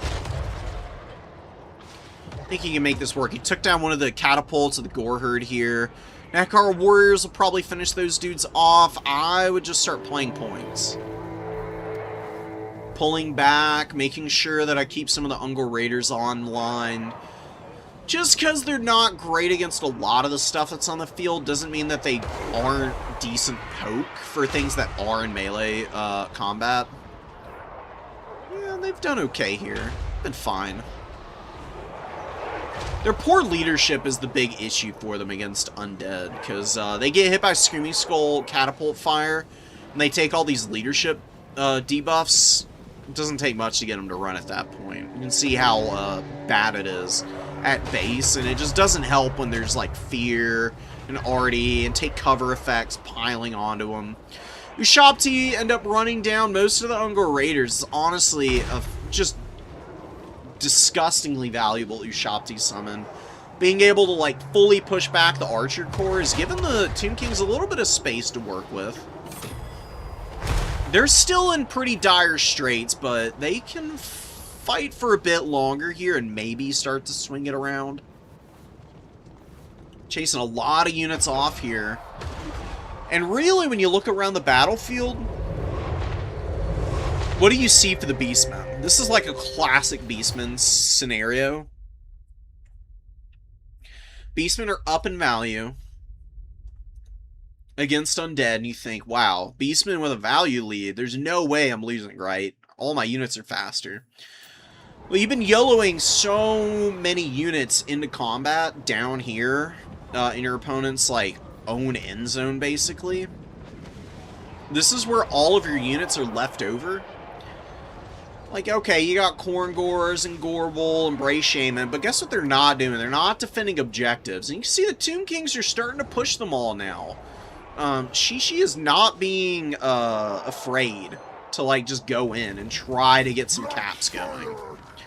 It's not going perfectly. It's definitely been a little bit of a pain, I would say, so far. But you got Skeleton Spears on top of the Senegor in the center, which is a massive uptrade. Losing a Nehekara Horseman in the process is not the end of the world. These horsemen just turn around. They can help clean these guys up. Yeah, and they could even go and get the Ungor Raider if they happen to stumble across them.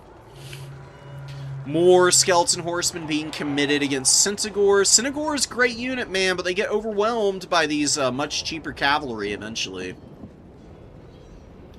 Eyes of the Desert are trying to fight off a Gorbel and the Doom Bull. A little too much for them.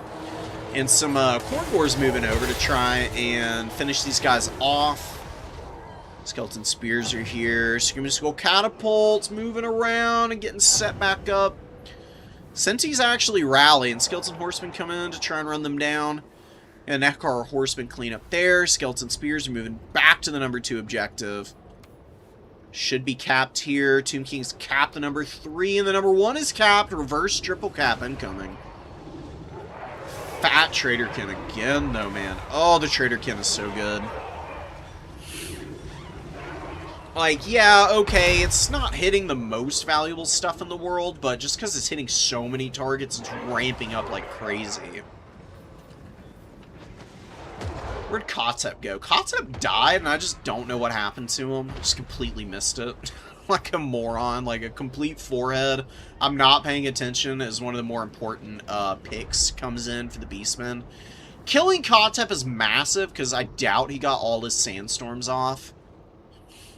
And Tomb Kings can survive just like any undead faction through crumbling to some extent, but they don't have that many passive heals, so it is pretty painful. The enemy has captured one of your victory points. Take it back. This reverse triple cap is going to go so freaking hard, though. And Slangors are not really going to do that great into all the horsemen.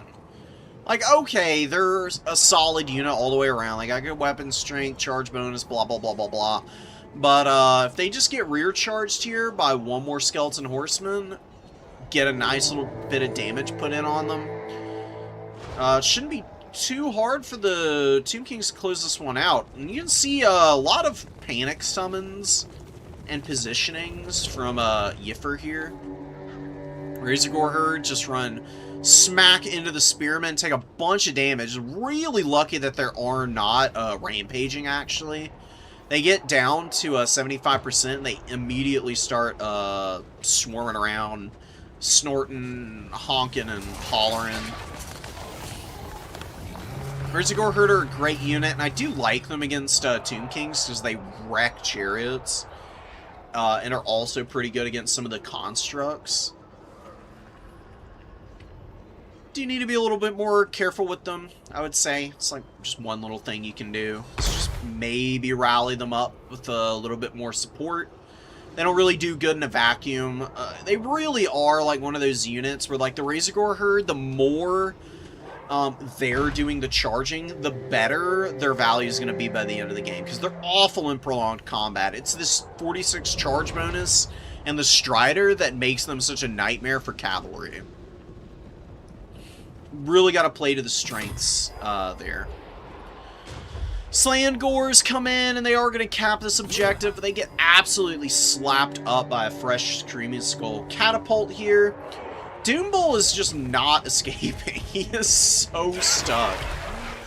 Trying to lock down a bunch of Tomb King's units, and honestly doing a pretty good job, but he's going to be going down here sooner than later. Kind of funny that these horsemen actually get Realm of Souls activated as soon as they get summoned in. It's a little bit like the Dark Elf Murder's Prowess. Ooh, a little bit of friendly fire there. Painful, but it may get the Slandgores low enough. Oh no, not quite. Gorbel comes over, and the Encourage effect pops their leadership up a little bit, but then it breaks anyways.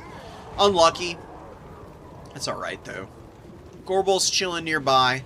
Be able to run some stuff down.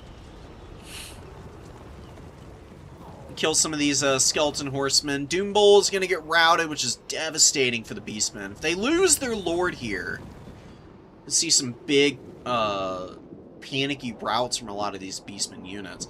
Both sides are so gassed right now. But the Tomb Kings, for the time being, have the leadership advantage and the cap advantage. They triple cap again. It's been triple cap for one side, triple cap for the other, and now another triple cap in. Game of extremes this whole time. Catapult farming up some good value. Skeleton Horse Archers doing their thing. Doombull still not dead. Still close to going down. Traderkin was about to get used there. Ended up not. Slandgore's rallying the trees, and the Goreherd are just going for it, man. Honestly, I mean, why not? Like, force a summon out from Shishi over here when he can barely afford to do that. I mean, he needs caps immediately. He did not defend any of the points.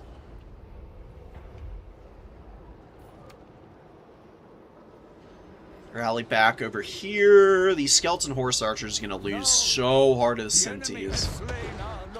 Yeah, Senties folding up the Horse Archers there could be one of those moments that's like a little thing, but is game-winning.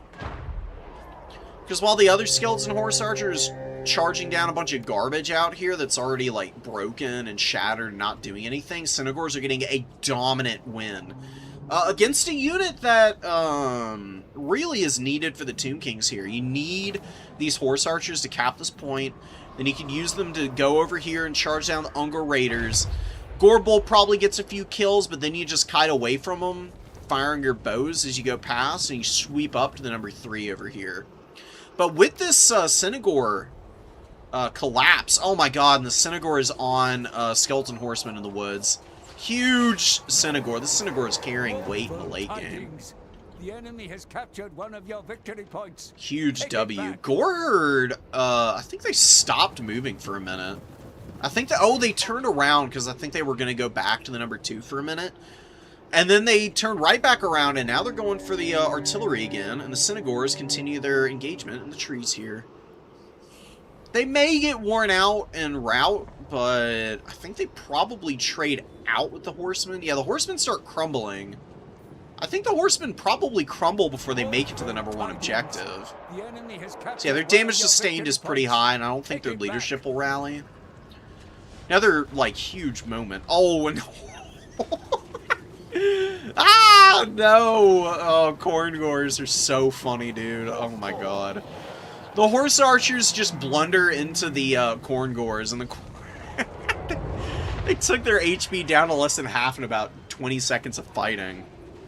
Yeah, dude, corn gores are vicious if you get stuck in them. The thing that you need to take advantage of with corn gores is their loose formation and low mass on each model. It makes them fairly easy to push through with single entities, believe it or not. Chaos warriors are way scarier for single entities. Corn gores, you can kind of get away with kind of bullying them with high mass stuff sometimes. Oh, the Tomb Kings, they get their revenge. They reverse triple cap again.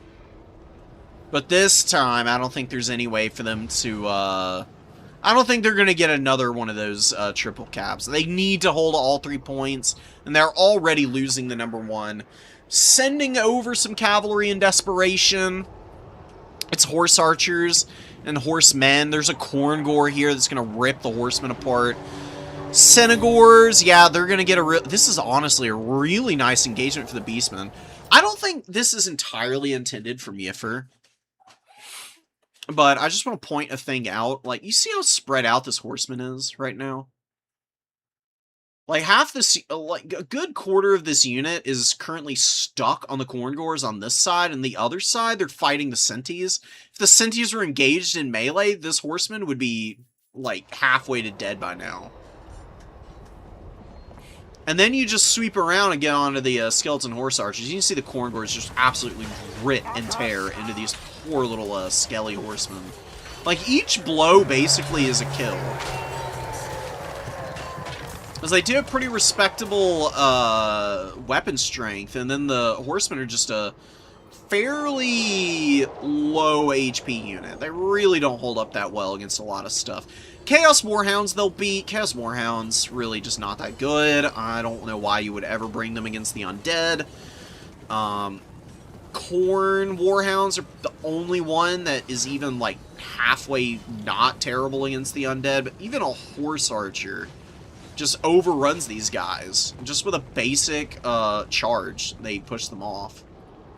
It's just 400 gold that you could spend on other better options. Like, Warhounds are okay against, like, Empire, Cathay sometimes. You know, factions that have, like, super high-value missile units that are insanely vulnerable in melee. Skaven weapon teams, for example. Things like that, those are matchups where Warhounds can uptrade like crazy and really hold their own. Against a faction like Tomb Kings, where they've got like tons of cheap mobility that they can just YOLO into your hounds and just massively outtrade them, please just don't bother. It's really not worth it. Oh man, it's a crazy push for the end. Beastmen are barely holding the #1 actually. The Tomb Kings have enough cap weight on this point to potentially retake. Ooh, they get some infantry up on this. The Necro Warriors in the late game. Getting on this objective. Oh, they could flip it. 99. Oh my god, it's too much. Beastmen with a crazy close win here at the end. That was about 4 seconds from flipping. Oh. If it flips there, I think the Tomb Kings win that game. I don't think it would be clean, and I do think Yifer would still have a chance, but... yeah, dang, dude. Crazy fun game. Yif just went full blast from the get-go, which I respect. That's gutsy. And it honestly worked pretty well. Losing the Doom Bull was like the one thing that was fairly avoidable that kind of put him in the shitter for a minute. Because it gave the Tomb Kings a lot of leeway to kind of make up ground that they had lost in the early going. For the Tomb Kings, you gotta protect Chosen of the Gods a little bit better. They just got dove on by the Doom Bull and the Gore Bull, and there are no answers for those guys. One of the things you can do, obviously, is bring Sphinx of Uzkef. Absolutely crazy good unit. Other thing that you could potentially do, I know this is not something that you will hear from most people, bring double Tomb Prints. Tomb Princes are not great, but they're actually pretty good mid-range fighters. Because they have a bonus versus large that's pretty juicy, of 25, like, pretty up there, and you can just trim down all of their, skills if you really want to. But honestly, if you want my 2 cents, against, Beastmen, what you do is you run, Tomb Prints with the Blade of Setep. You run around and you're debuffing, Physres and armor, neither of which the Beastmen have a tremendous amount of, but because of the way the, blade works, by lowering the physical resistance by just a flat 20%, I mean, yeah, okay, you don't have any Physres you really need to get around, per se, but you can just functionally attribute, like, an extra 20% damage to any Beastman unit in the process, which is huge, especially in melee. You can use these guys to snipe the characters, fairly cheap price point, because they will bully the hell out of a Doom Bull in a 2v1. And in a 2v2, I think the Gore Bowl and the Doom Bowl will not be doing great. The risk is the Traderkin caster can really ruin these guys. That's just like the cheap way to do it. If you really wanted to go for the optimal play, a Necrosphinx and the Necrotect with the Vambraces would be your best bet for defending Chosen of the Gods from getting attacked by the characters. I do really think that something like a Necrosphinx is kind of important for Tomb Kings in most matchups, and because it's a terror-causing construct, I think it's really good to have against Beastmen. It can be a little tough to defend, but it gives you a lot of extra punching power in the single entity trades, which can be where the Tomb Kings falter pretty badly.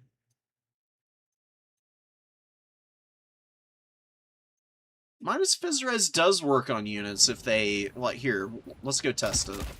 Unless they change something from back in the day, this should still work on anything. It should just be 28% Physres weakness.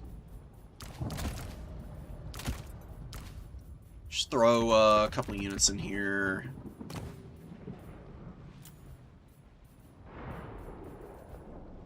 Oh yeah, we'll do land battle. Go to our favorite little map here. Where the hell is it? There it is. We get a Tomb Prince. They have the debuff, right? Yeah. Put them on the horse.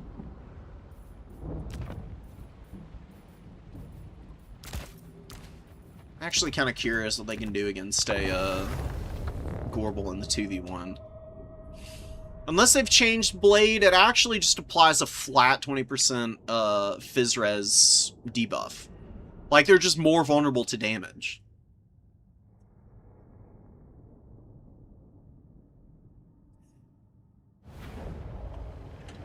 Doom Prince! Traverse Slave!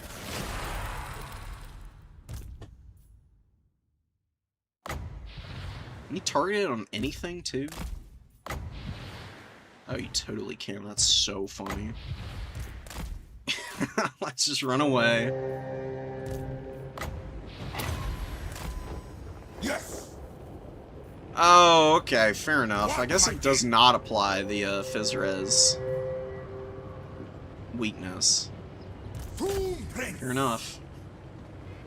Lowering armor, alright, fair enough. Lowering armor really not all that good against the Gorbals. Undying Prince! And the other Tomb Prince gets Son of Henry! he gets caught in the Gore herd and gets absolutely the other one gets absolutely shit canned because he's fighting 2v1 now. Amazing. I obey! Alright, forget about these guys. The Physres doohickey does not work like I thought it did. I don't know if they changed it or if I'm just a gigantic moron who never even knew the difference to begin with. Does that not work for Red Duke either, then? That's big sad.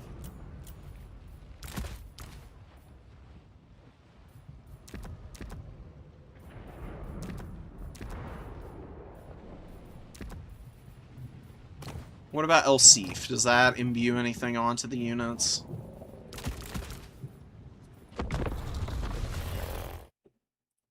Thank you for correcting me, Maxi. For real, dude. I really appreciate that.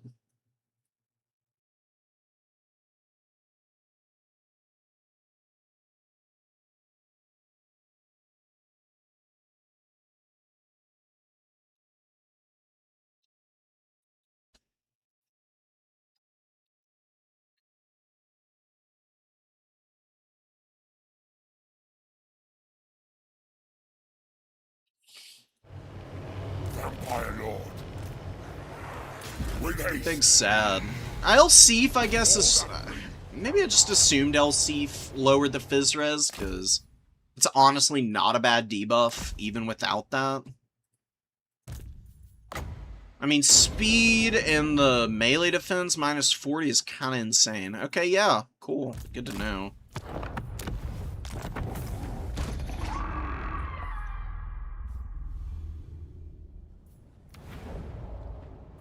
Good to know. Resistances never go negative, fellas. Ignore that.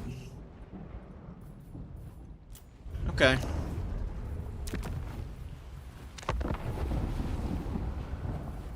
We're not watching again. We're not live casting. We're looking for other replays. We'll just run a Necro Sphinx then. Tomb Princes suck. they're like super cheap, and if you get a good 2v1, you can beat up on units. But if they get isolated, you saw them get absolutely fucking stomped. So, Necro Sphinx is your best bet against the Beastmen single entities. Really good against Chimeras. Pretty good against Gorbel and the Doom Bull as well. As long as you're not getting like triple teamed and hammered by like Traderkin at the same time. You can, like, drop a Necrotect healer, too, and keep that guy alive. Tomb King's High Elves, Skaven Beastmen. Let's watch Skaven Beastmen.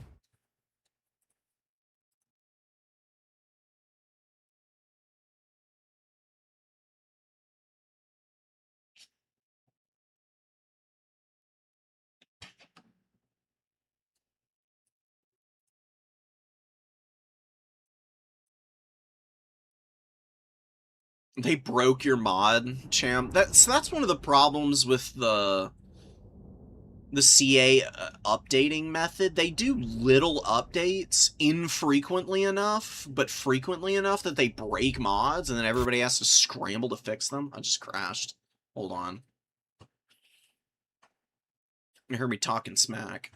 Anyways, they release hotfixes frequently, but infrequently enough that people are able to update their mods, and then within a couple weeks they're out of date, and then they're fine for like months on end. And then they do like a big content patch and they break them, and then people fix them, and there's just like a really weird cycle with the way that CA handles their updates sometimes. Like, to my dying breath, I will aver that I love Total Warhammer, but CA and their method of communication is pretty inconsistent, and definitely leaves the community kind of on the outside looking in a lot of the time, trying to play guessing games. Oh, the modding program. Oh, okay. I thought you meant the recent hotfix broke it. Fair enough. I would imagine that's even worse.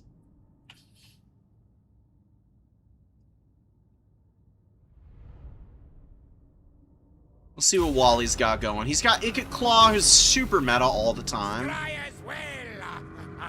Definitely one of the best lords in the entire game. Just from a pure caster perspective, he's got some great spells. Warp Lightning, Howling Warp Gale, Flensing Ruin, all really strong. Flensing Ruin will ruin this Malagor Feral Manticore blob. Get a big, fat, overcasted Flensing on those and just absolutely roast the hell out of them. Butchers and a bunch of Slangors streaming up through the trees. Massive flank overload here. Which honestly, I think is a pretty strong method of attacking the Skaven. Well, I don't know if you need all of your Slangors up in here. 4 Slangors in the trees. On Celestial Lake, which is a pretty aggressive map, just at checking points, probably like 1 Slangor out over here to hide in this tree line. And then the other 3 in the Butchers can do the circle around. The problem with having all 4 here is that your front line's pretty flimsy. You don't have really good cap weight because it's all Ungor herd. And you're gonna have a hard time getting them all into a nice working front line without then being exposed to countercharges right out of the vanguards. We'll see how Yiffer manages the dive. Night Runners get absolutely slapped up by Senegors. This is one of the better ways to deal with Night Runners. Is just punish them when they get out of position. They don't have poison or anything. They're actually fairly slow for a skirmisher with 49 speed at base. They're kind of bullyable with mobility units. Senegors got shot up a little bit, but they're not that much the worse for rare. And you just want to keep the Night Runners from using all their ammo and getting unsummoned.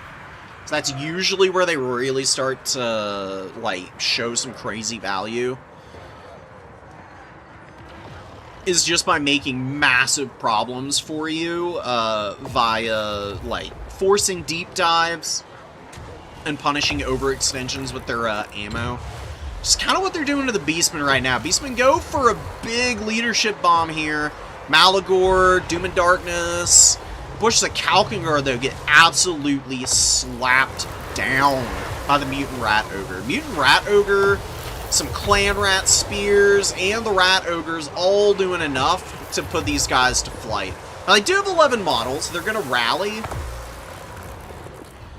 And, honestly, I mean, they ate so much freaking damage. You just got to pull them back for a little bit. They've got to replenish. The Flensing Ruin forced rampages out of the Manticores. Luckily for the Beastmen, they rampaged down into the fight that they most wanted to win here. Because this frees up all the Slangers. Look at this stream of infantry coming in off the side of the map to just push down all the Night Runners and now getting into more Rat Ogres and causing a lot of problems. Terror Routes, though, coming in from the Mutant Rat Ogre. This thing already has 400 value. Rat Ogres here slapping these poor Ungor herd. This guy's really not suited for this kind of a fight. This is one of the few matchups where basic Ungor herd are not half bad. They do pretty well into Clan Rats. They obviously beat the snot out of Skaven Slaves. Skaven Slaves are just garbo. But, yeah, they don't have the anti-large to be able to pull down Rat Ogres. Ungor Spear Herd are still really good here. Like, I actually like a mix of Ungor Herd and the Spear Herd. You just go the Ungor Spear Herd without the shields, is how I prefer to do it. Bushes of Kalkengard have to re-engage, and they're just completely out of position again.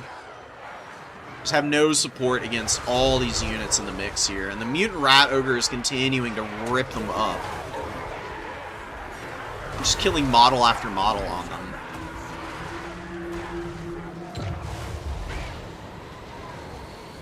Yeah, the Slangors are also not really... They're really not catching the Night Runners as well as they would like. For all the input that has been committed here to this dive, Skaven, despite their formation being broken, are absolutely crushing it right now. Wally has done a really good job of running down the Slangors, and he's got a great little summon of some Poison Wind Globadiers to help him round out the win here. And that was a brilliant Howling Warp Gale, by the way. Just locks down the mana cores so Ikit can run off. People don't do that enough. Like, I can't tell you how many times I've watched Skaven players just ignore the fact that there's 2 flyers on their Lord, and they just don't use Howling Warp Gale to run away. It's literally a get-out-of-jail-free card against flyers, and that's probably one of the best things about it. Like, locking down flyers and killing them is amazing, obviously, but just to keep your Lord alive on a low leadership faction, worth it every freaking time in my book. Synagore is completely overrun. Mutant Rat Ogre continuing the rampage. Almost 800 value now. A lot of little bodies underneath. The Rat Ogres, the really nice uptrade of about 900. Now gonna get into the Razorgore herd, man. Yiffer is just continuing the pressure. He's going all out. He's trying to keep the Skaven pushed back. Skaven don't have much on the field, to be quite honest. By that same metric, neither does Yiffer, and the value is firmly in Wally's favor. And he's got some good shooting available with the Globadiers. He's also pushed off the Mana Cores now. Mana Cores get finished off by Morskatar's Hellion and Ikit here. Ikit was 1,700 value already. Nanny Bibbo's Sharpshooters even survive. Very beat up, but they have 16 models, so they got half their firepower to contribute still. Globadier is going to finish off the Gore Herd here. The globes themselves hit pretty hard. That damage over time effect is really vicious. Very, very strong. See, I'm actually resisting the DOT a little bit. How is that? Now it seems to be applying.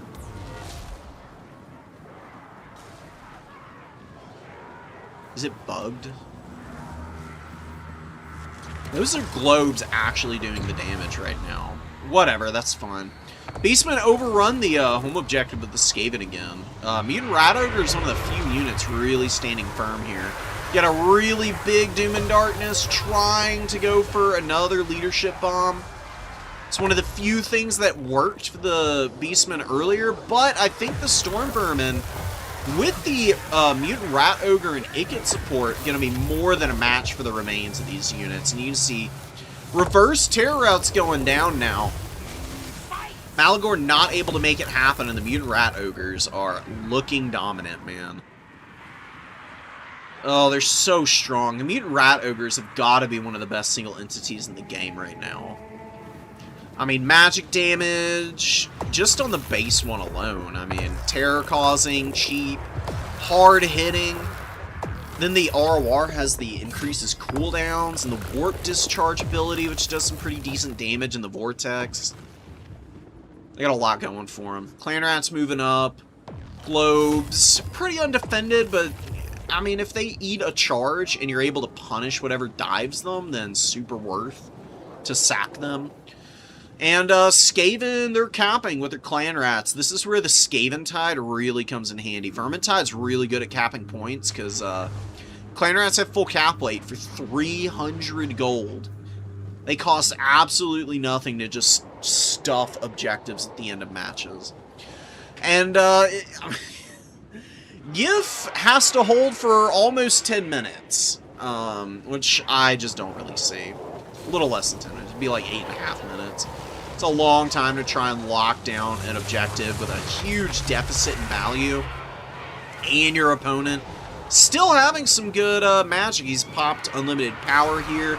Getting some reserves, recharge. Also that power recharge rate of 160% is kind of disgusting.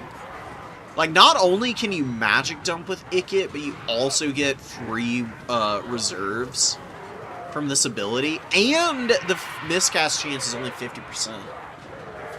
It's actually fairly safe to use. As long as Ikit is, like, reasonably high HP, you can get a lot of mileage out of that ability.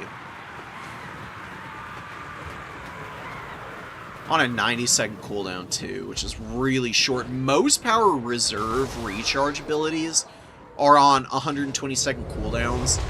Like the Tiger Warrior mantra that gives them reserves is on 120 seconds. Before the changes to the Fleet Admirals, Black Periapt was on 120-second cooldown. There's one other, the extra ingredients for the Ogre Kingdoms. That's also on a long cooldown. So Ikit's got a lot of advantages as a caster. Because of the way that works. A lot of Ungor herd on the field. They're not holding this point. Skaven have better cap weight here by a country mile. It's a bunch of Ungor herd. They're getting outcapped by the mutant rat ogres alone. And that filthy poison and globe volley just completely broke up this attack. Slangor's running around, not really finding any success. The Natty Boobos are just poking away at whatever they can. I think we can start fast-forwarding through this. Yif is going to go for another... He's going for another Slangor flank. Through the trees. Either that or he's just going to hide him. No, he's going for the full push around. But Eshin Triads intercept. Ooh, and a fat Warp Lightning right on the head of those Slangors. Ikit has 2,400 value. Oh my god, 3,100. That's disgusting. Yeah, Ikit and the Rat Ogre swarm doing all the heavy lifting here. The Mutant Rat Ogre's contributing really nicely too. Great Skaven play. Really clutch Storm Vermin summon as well towards the end there. Just to fully break up the Razorgore swarm with the few remaining Butchers and Malagor. That engagement towards the end there with the Storm Vermin and the Mutant Rat Ogres just holding the line on the home objective really broke the back of the Beastmen. Yeah, the Night Runners did great.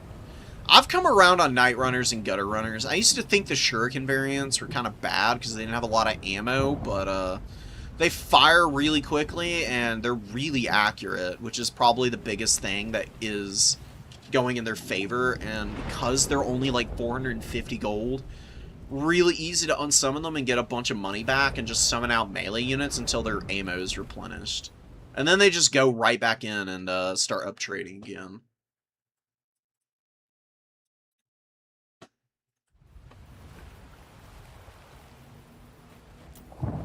Let's see some Lizards High Elf. I haven't seen either of these factions so far. We've got an Aislan sighting. Coming in with his Master of the Mists, which is honestly a pretty good wombo combo with Sisters of Avalorn, Towns of Torquilida, just a nice staunch line of spears and Ship's Company. I don't really like spears against Lizardmen, but honestly not going to be bad against this Lizardman build. Chimo's going for a heal blob. That's the Banana Slam, which is the life caster. So he's going to be dropping Earthbloods and Regrowths all game. Really just Earthbloods, all he's got spells-wise. He does have Banishment, Blood Statue with a Spite, and Shield of the Old Ones. Decked out in the abilities, not so much in the magic department, but that's just to fit more Croxagores and a Ripperdactyl or two into the build. It's a very aggressive lizard build. I'm curious what infantry is going to come out. Like, 1 or 2 Saurus Spears would be really strong against the High Elves. Ooh, gross. Oh, beautiful net. Excellent, cheeky positioning from KOTJ. And the Ripperdactyls got a little too close. They get hit by that brilliant little old spell, Net of Amontok. And now they're getting shot to bits. Master of the Mist given that huge range increase. So these guys up to 270 range right now. Giselle type of range currently, and they just absolutely delete the Ripperdactyls. Down to less than half HP. I mean, you could get them out of here and drop some Earthbloods, because they haven't lost any models yet, somehow. I mean, they lost 2. That's it, though. A lot of room to heal them, if you really wanted to. Ooh, but now the Slan is taking some big deeps from the Master of the Mist blob. Still got one more use of that. It did get buffed, so it went from having 1 use to 2.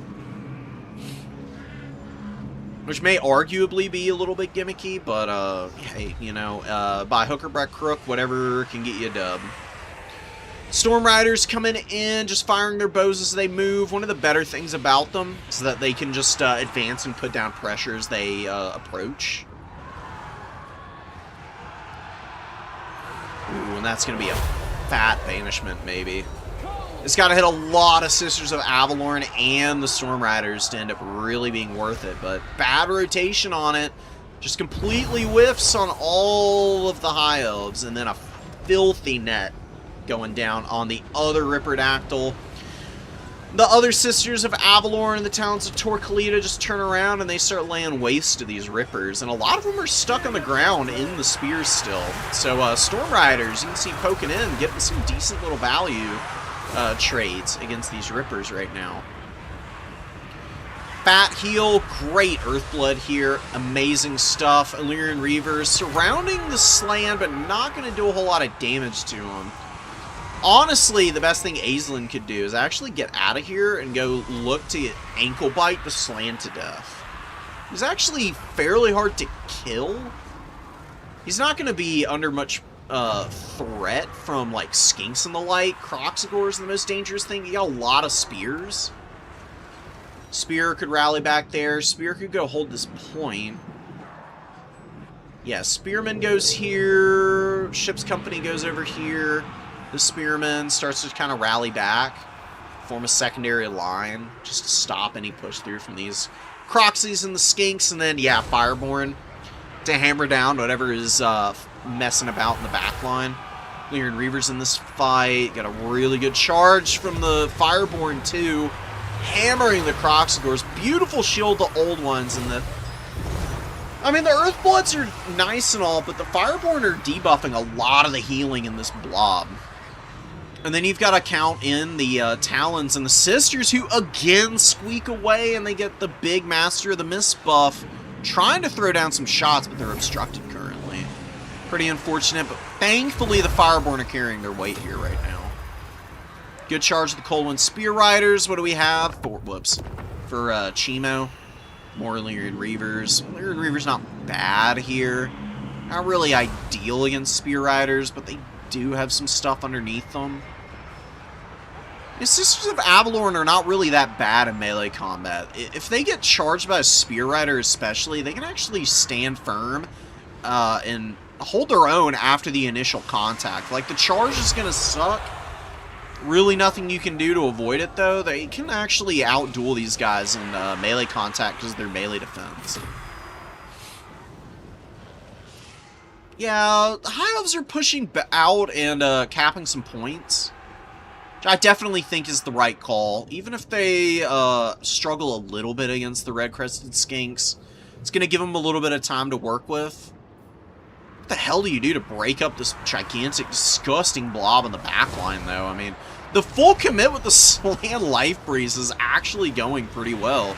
You can see the Illyrian Reavers actually get buckled off. The Spear Riders get that Earthblood healing, hold their ground, and are causing some serious problems. Fireborn are holding in, and they're value trading, but the problem is they're not outpacing the heals that the Slain is throwing down. But now we've got a situation that the High Elves have been looking for all game, which is Aisling on the Slan, ankle biting this guy to death.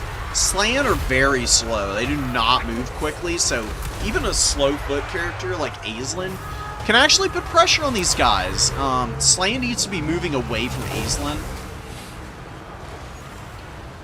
If he can just, like, move out of this blob and the Croxagores can lock Aisling in place, then I think the Slain Priest will be able to rally. You see, his leadership is really nice and juicy. Actually already rallied, so as long as he doesn't get run off by something... Dude, the freaking hammer and or not even the hammer and anvil, just the straight sledgehammer battering ram approach. Completely steamrolling the High Elves in their own backfield by just heel blobbing the hell out of these Lizardmen units. The Croxagores are going crazy with the Earthbloods right now. I've never seen them do this well, to be quite honest.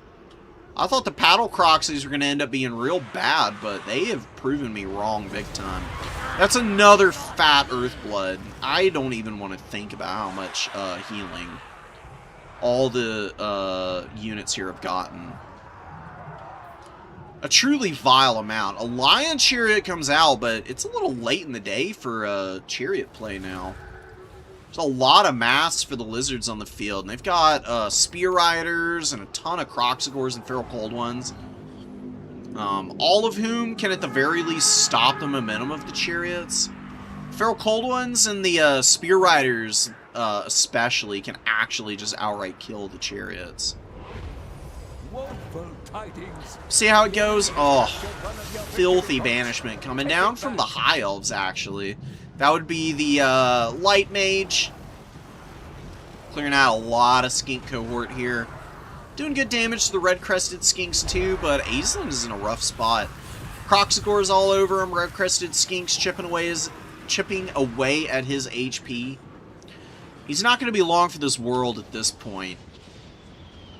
Yeah, and it's just Lizards running riot right now. I mean, the High Elves are getting some objective play, but Ship's Company and the Spearmen without support just showing their general weakness in melee combat. They just don't win 1v1 against much of anything, and certainly not in a 2v1.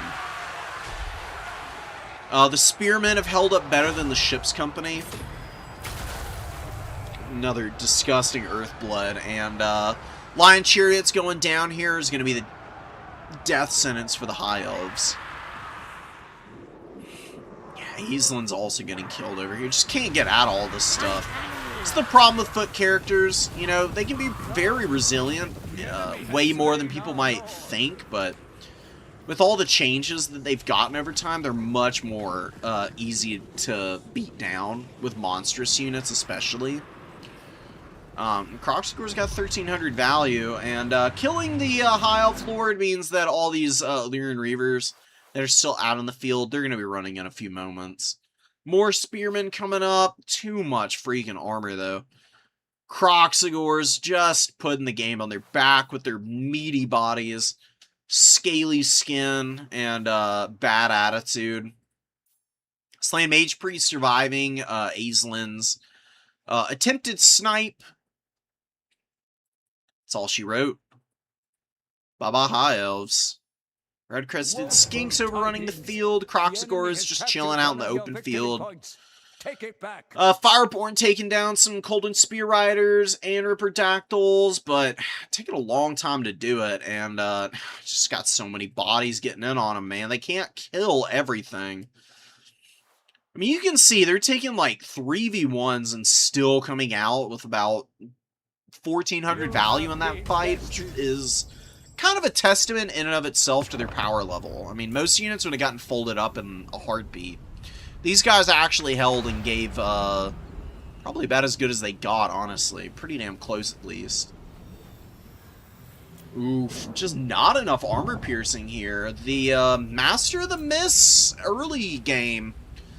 Sisters got, with the Towns of Torquilita, got a really good set of volleys off on the Ripperdactyls early, but they didn't finish the unit for 1. 2, there was a ton of healing. 3, they spent a bunch of time fleeing for their lives, and by that point, there was just not anything to do to slow down the momentum of the Croxigor swarm. Red-Crested Skinks came out behind that and did really well. Only a couple Spear Riders, which isn't that bad of a idea, honestly. Just go for the infantry grind, and then you get a bunch of Sworn Spears to dissuade cavalry swarms. Really cool Lizardman build. Really, decisively, built. It's just like, no range, just aggro. And full committed to it, and won a huge fight in the back line.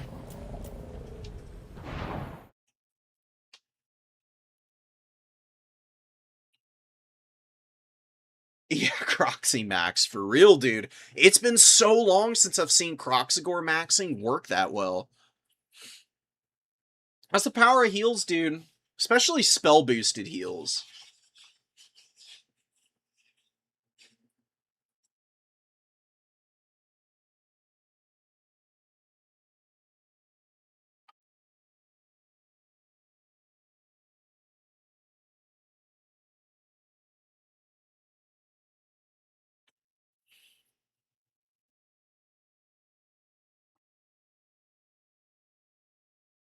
Skaven versus Lizards, Skaven versus Tomb Kings, more Skaven Lizards.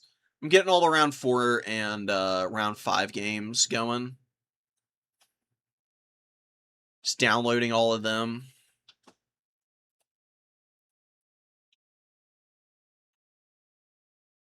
We can pick and choose. We'll try and get that, what is it, Skaven? Skaven and who? Skaven versus Tomb Kings. Really tough matchup for Skaven.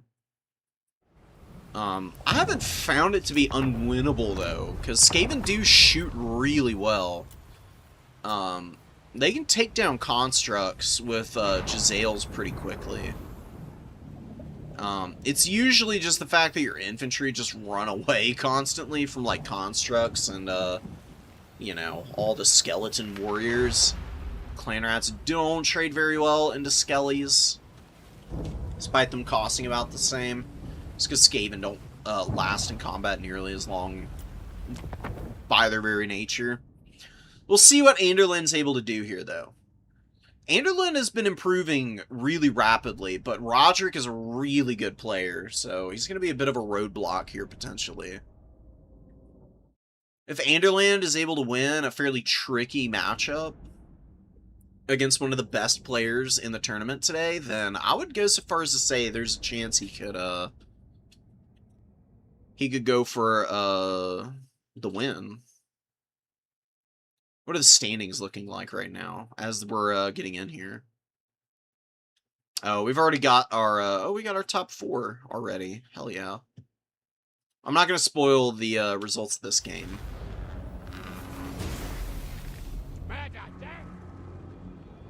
Got a lot of Skaven players today.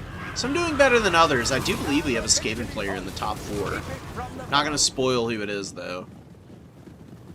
Natty Boobos are going to move up. Skaven slaves advancing. Some spears. 3 spears and just 1 sword and board Skaven slave. A couple more mixed in. There's actually maxed out Skaven slave spears, I think. Yeah, 1, 2, 3, 4, 5. Wow, okay. Fair enough. I mean, these cheap bodies make a huge difference for you, and because clan rats do not have expendable, I don't care about the Skaven slaves running off. Night runners are out in the open field. They're going to take some pretty wicked damage if they get hit by the Screaming Skull catapults. Double catapult against Skaven, definitely a pretty strong option. Leadership debuffing, really good against low leadership factions, obviously. Skaven, probably the lowest leadership across the board of all the factions in the game. Well-handled Skaven can be a nightmare, but I do think once you get to the upper levels, people know how to really take advantage of them. You can see that catapult fire already breaking one of the Night Runners. Skaven do get the double cap, though. Doesn't take long. They steal them away from the Tomb Kings. Tickets are already about even. Roderick banking a bunch of supplies. You got some rat ogres coming out. Really smart. Get some mass in here. The next thing you summon in is a clan rat spear. Spears go over the top of the crew, and honestly, the rat ogres can sit right behind that. And they keep these skeleton warriors out completely at that point. There's no shooting other than the slings out here, the Night Runners, and the Boobos. The Boobos are pretty well concealed, usually. It's kind of hard to spot their purple tracers to start games off. Once you really focus in on them, it's pretty easy to find them and dive them. I don't have a lot of protection, is like the one thing I'm a little worried about. And you know, Tomb Kings are going to take a while to get rid of a lot of this garbage, but they will do it fairly easily with all the catapult fire they've got available. You can see a lot of the Skaven slaves are already very broken up, not doing well at all. They are providing some buffering, though, here for the rat ogres who are just trying to grind down some skellies. There's no spearmen in this fight right now, so the rat ogres are pretty happy. Nice brass orb from Ikit. Ikit needs to look for... Ooh, needs to look for some warp lightnings or something to try and help out some of his units. Oh, he doesn't have warp lightning this time. Just the Flimsy Ruin and Howling Warp Gale. So, you gotta think about what factions you're going up against. Like, what flyers do Tomb Kings have? They've literally got one flyer and it's Carrion. And not to say that Carrion are bad against the Skaven, because they can land on weapon teams, but they're not that much of a threat. Cut Howling Warp Gale here and just get Warp Lightning back in. Warp Lightning is still really good against Skeleton Horsemen. It just does a ton of damage on blobbed up units. You can even use it here on these skeleton archers if you really wanted to. It wouldn't be half bad. Because they're all bunched up around the Doom Wheel right now.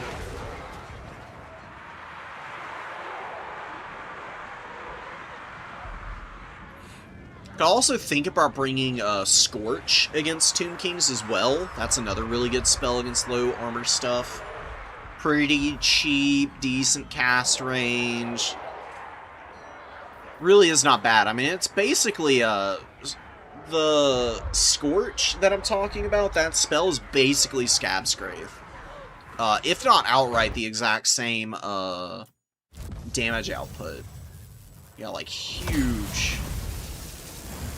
36 damage per second.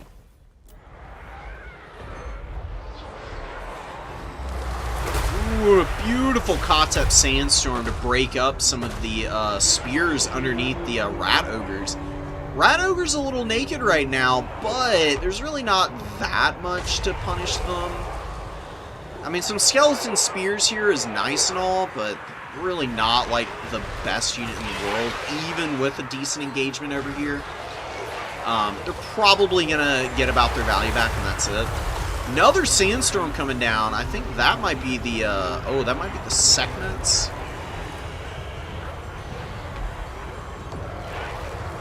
I can never tell. I think this is the Sekhmets incantation of the Skull Storm. I don't think that's the Bound Kotep one. Kotep's Bound Sandstorm is miles better than this piece of garbage. It's like one of the worst spells in the game, honestly. Does no armor-piercing damage. Magic and fire damage is cute and all. It's like good against maybe Wood Elves, and that's about it. Where it's like one of the few vortexes to like break up Dryads, but I can't see it being all that good even against Skaven. The problem is that it's just a very fast-moving vortex and just immediately moves out of range of anything important half the time. I don't know why it says its movement speed is so much lower. Maybe that was the regular Sandstorm from Kotep, and the Sekhmets is the one that did so well. I don't know. It could use a little bit of a buff. I mean, if it had the cannot damage friendly units, like Hawks of Miska had, then I could see it being really, really nice in quite a few Tomb Kings matchups, actually. Night Runner's getting pounded by the catapults. Skaven did fight off the pressure onto their back objective, though. They did lose a lot of the Natty Bubos, though. They've still got a decent amount. 20 models, pretty good. Not really able to save the Warp Lightning Cannon. Yeah, this crew, I doubt, is going to rally here. Just running so far. They've taken so much work. Ushapti Summon is just so damn good for the Tomb Kings. It's like a free kill on Artie. Like, probably more often than not. I would say like 7 out of 10 times. If you just drop Ushapti Summon on a cannon crew, you're gonna kill it. Because they're just so good at spreading out their anti-infantry damage. Cannon crews are just really flimsy too. Ixis Triads and the Blight Scab's Plague Pack tried to fight off the Ushapti, failed. Now they're just going to move up and try and like overwhelm the middle objectives. Tomb King's not in the worst position, but it could be a little bit better for them if they were maybe cleaning up all these rat ogres. These rat ogres are just running rampant in the back line, because I think what's happened is a lot of these have broken, actually. And then Roderick didn't really chase them down, so now they get a huge charge on the Screaming Skull catapults, hammering the crews down. There's a lot of ammo left on these. Like, one's got 9 volleys, the other with 5. Oh, that would be massive in this late game position to hammer the few elite infantry that the Skaven are bringing up. If the catapults survive, no way the Skaven can win. If the catapults go down, though, Anderlin could probably find a way to win this game.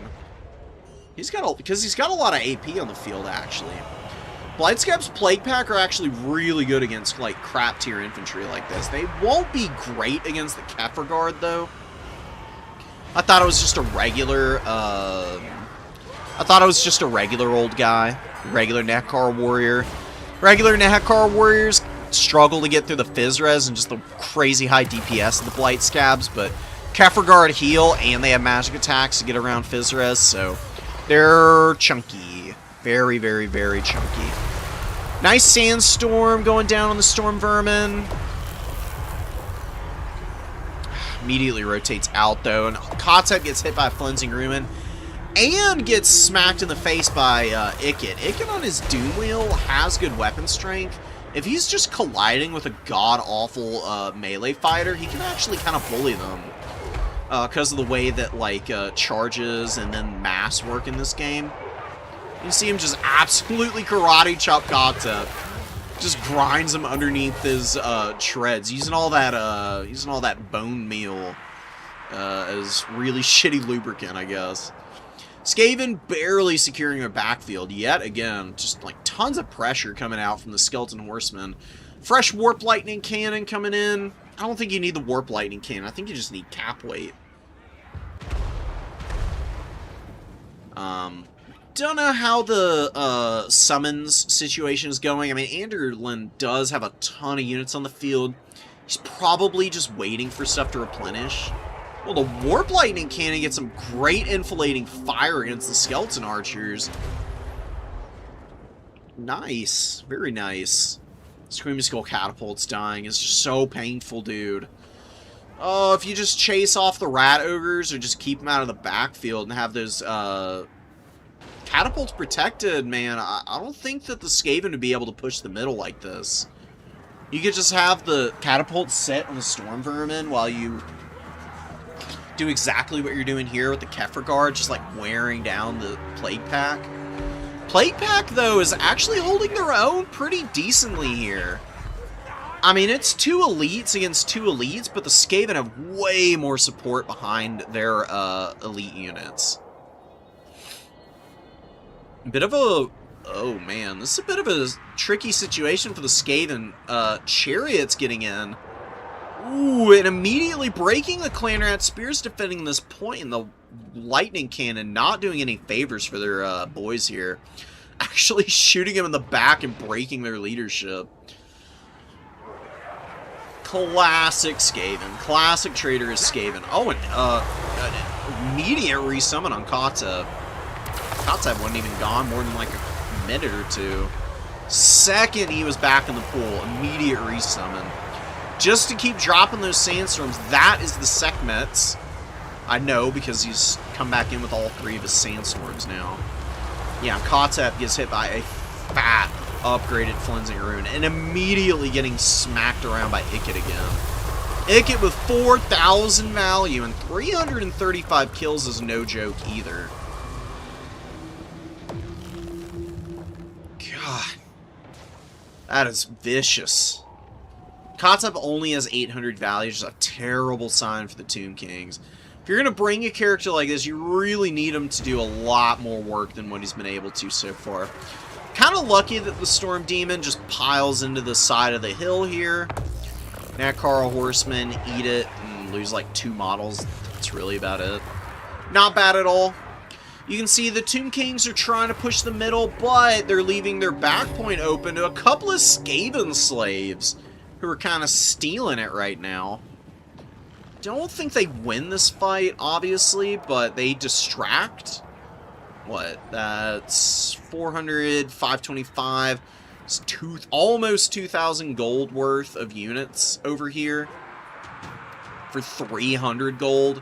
Or not even 300 gold. Wait, no, spears are 150, so 300 gold, distracting 2,000 for a pretty critical moment in the game when you need to hold your cap. Are the Skaven going to hold the middle?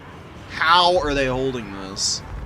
I guess they have a lot of, actually have a lot of bodies in here. I'm reading this wrong. LMFAO. They broke up a lot of bone boys here in the middle. And the chariots go down. Chariots bullied on the side a little bit, but then had to rotate away. Middle 2 in flux, and Tomb King's pretty much done here. Grand Hierophant Kotep is running for his life, and Ikit coming in for the steel chair finish, man. He's got the unlimited power going. Probably trying to get one more Flensing Ruin out of him. It's really all he needs here. The infantry is not going to save you, Kotep. Believe it or not, Ikit is actually kind of good against those guys. There's a little Doom Wheel. Horsemen coming in to try and pin him. Shabti fighting as best they can. Skeletons going down. Ix's Triads have about 800 value, ain't bad. Storm Vermin, only 333, but they held a long time. I really don't like the Sword and Board Storm Vermin, but, you know, they held their own. Dependable unit that can actually, you know, survive through some damage and some of the leadership debuffs from the undead. Good Sandstorm. Racks up some kills on the Night Runners, but still not enough. There's a bunch of Doomflayers and Rat Ogres piling into the Skeleton Horsemen now.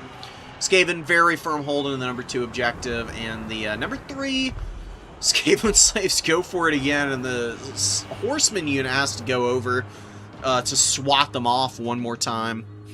Clan Rats with a very nice firm hold on the number 1 objective, and just a million rats coming in now. Night Runners, Skaven Slaves, Skaven Slave Spears, and a Clan Rat.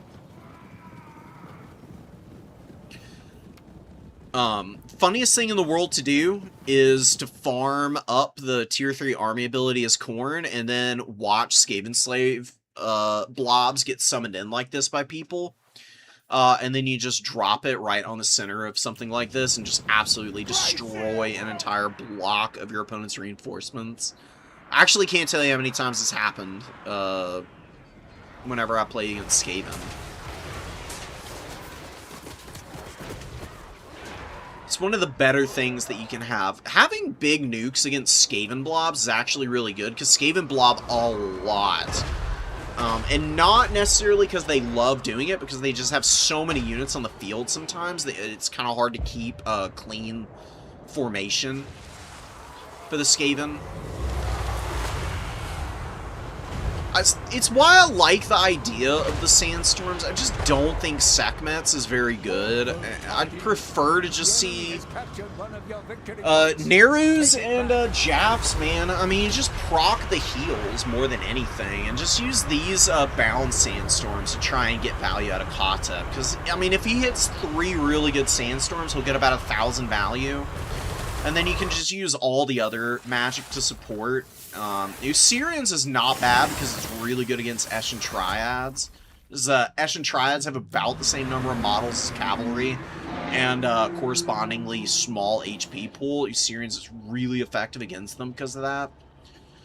You don't even need it. If you're going double Screaming Skull Catapult, like, what you need more is a support lord than anything else. You've got the clear, you just need to protect the catapults, drop a few Sandstorms to break up some of the trickier infantry, like the Storm Vermin or the Ix's Triads, and then everything else is just trying to keep stuff alive, which is why I think Nerus would be good, because you can just pop that on whatever weapon teams are shooting at.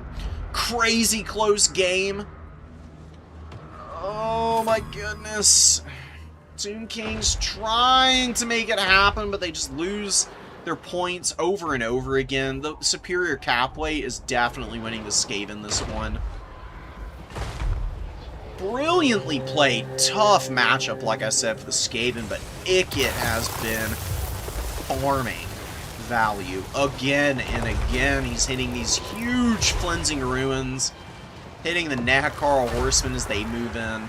Like I mentioned with the Vortexes, some Vortexes affect units that move into them. Flensing Rune being one of them. Traderkin does not. We saw that earlier. Flock of Doom affects units that move into the radius. So knowing what does and does not actually get affected by that can make a big difference for how you use magic and how you maximize its damage potential. 2,300 on Natty Bubos just eked out value wherever he could.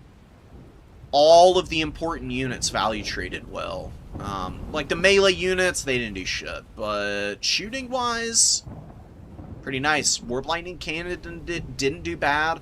Forced a lot of rough dives from the Skeleton Horsemen. Sphinx of Uskef, man, just got shot to absolute bits, which is, I can only imagine that's where Natty Bubos and Ickit got a lot of the value. I do really like the Sphinx of Uskef in this build because you really need something to body block mutant rat ogres and the like. Ickit with Flensing Rune is just hard to play around because it just hits so hard. It's such a reasonably costed spell. It lasts forever and it scales well into just about everything. You can drop it on blobs of infantry, you can hit single entity blobs, you can use it on monstrous units to good effect too. It's really never a time that Flensing Rune is not one of the best spells in the game. His damage is so efficiently spread. Streaming on Twitch. Yeah, I'm streaming on Twitch too. There's like one person that watches on Twitch. Right, I mean a couple more. Couple more than just like one or two. That's probably why. Sorry about that, man. I mean, you can always watch the VOD. I'm totally fine with people just mostly watching the VOD if they really wanted to. You know, I stream the new player tournaments because I love them. I enjoy the hell out of them. I do my very best to not misinform people. You know, I try to give them good generalist advice and some more in-depth stuff wherever possible. But I've definitely been wrong about stuff. I was already wrong about one thing in this stream. So, any advice you hear is fully conditional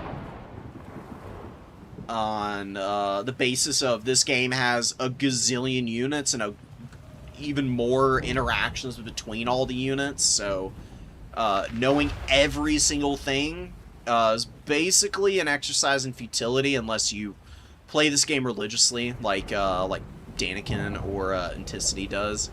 Or, where they just have, like, all the big brain knowledge to counterplay you. One of the reasons those guys are so dominant is because they understand this game in a way that most people don't. I do my best to keep up. Hell yeah, man. I'll love to hear it.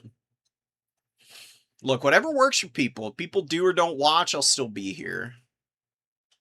You know, this is just a really fun, like, hobby for me.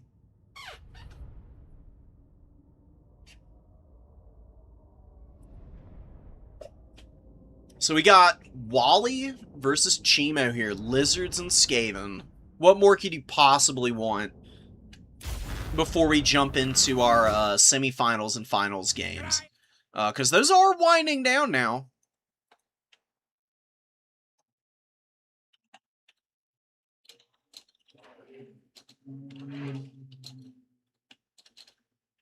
Hold on. Let me pause this.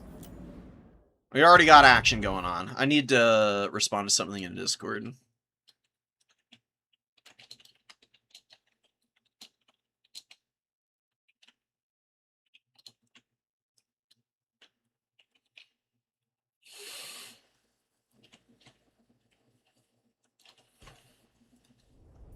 Okay. Yeah, I would live cast semis and finals, but I just don't trust I just don't trust peer-to-peer. It sucks, like, especially bad in this game. I've played plenty of games with peer-to-peer connections for multiplayer, and it's been fine. Something about CA's method of doing it is so wildly inconsistent that I just don't even want to interact with trying to live cast stuff as a spectator. I just do it for round one because usually need something to cast, so that's my philosophy. Krokgar's out here. Krokgar's on Grimlock, by the way, so big boy with the big dino. And a big Hand of the Gods to punish Ikit early. Poor Ikit just gets absolutely slapped by one of the stronger, like, multi-use abilities in the game. I mean, this thing hits hard. Beautiful chain lightning on the Night Runners. Ugh, filthy damage. Takes one out. It's a little expensive for just getting one Night Runner, but anytime you're removing these annoying skirmishers, giving yourself a little bit of an edge in the skirmish phase can be pretty massive, because it means that Skaven can't really unsummon these guys efficiently now. Night Runners here, trading shots with Chameleon Skinks. The Chameleon Skinks are pretty beat up, because these Giselles are just thumping into them. And, you know, missile res and a little bit of fizz res is nice and all, but if you're getting shot, you're getting shot, and it's going to hurt.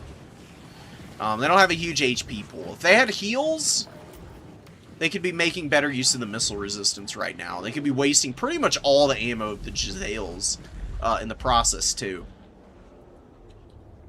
Rev Crystal coming in to give Krokgar the heals, which I really like. I think having Krokgar here is going to be massive for Chimo. You can play around Krokgar as the Skaven, because he's not going to be able to kill all the clan rats. Really, all you need to do is keep Ikit out of Grimlock's jaws. The thing that Krokgar is going to be really useful against is all these rat ogres, because he really thumps them bad, because he's got a huge bonus versus large. 35, which is the peak premium. You don't get any higher than that on anything else, as far as I know. I think anything has a bonus higher than 35. He's cream of the crop at killing big stuff. He's really good at killing rat ogres, too, because he spreads his big weapon strength around really efficiently against them. He can kill like 1 or 2 models each swing. And he's got good attack animations. Feral Coldun's waiting off to the side, not really interested in going in early. This is just what you have to do. Like, even if you're at a range disadvantage, sometimes you just gotta eat the damage. You just push forward, cheap infantry, get your skirmishers in to do whatever they can, and just try and preserve as many as possible for the mid game. Sending forward the Skinks to get shot by the Warplock Giselles is a good idea right now. They're 325 gold. Really not that big of a loss for them to get eaten up. Ikit gets hit by another brutal Hand of the Gods. I mean, the fact that 2 Hand of the Gods is taking him down to half health tells you everything you need to know about that ability. It's got 1,000 value just from the 2 drops out of that freaking thing. Gets a little bit of Giselle fire. Rotate him around to the Rev Crystal. Drop one on him right now to get him nice and topped up. By the time the mainline fight starts, you'll have probably gotten this off cooldown. Because it can't be too much longer for the Skaven to sit back. I mean, they've got a bit more time. But it's not endless. Ooh, a really good catch out here. That is so sneaky. Oh, the beautiful... Yeah, that concealment bombs was beautiful. That is perfect. Amazing little ambush out of the Eshin Triads here. They get a free 300 value. Absolutely no return damage at all, hardly. They lost, wow, whopping 600 HP. They're overextending now, though. You need to run them away, because these Skinks are going to poke them to death real quick. Skink Skirmishers. Is this all Chameleon Skinks? It is all Chameleon Skinks. Skinks, though, need to pull back, too. Few lapses in micro. It's pretty normal for newer players, and it's not that big of a deal. The big thing as a newer player is to just stay scrappy and not get discouraged. Even when you are losing most of your games, it's all part of the process of learning.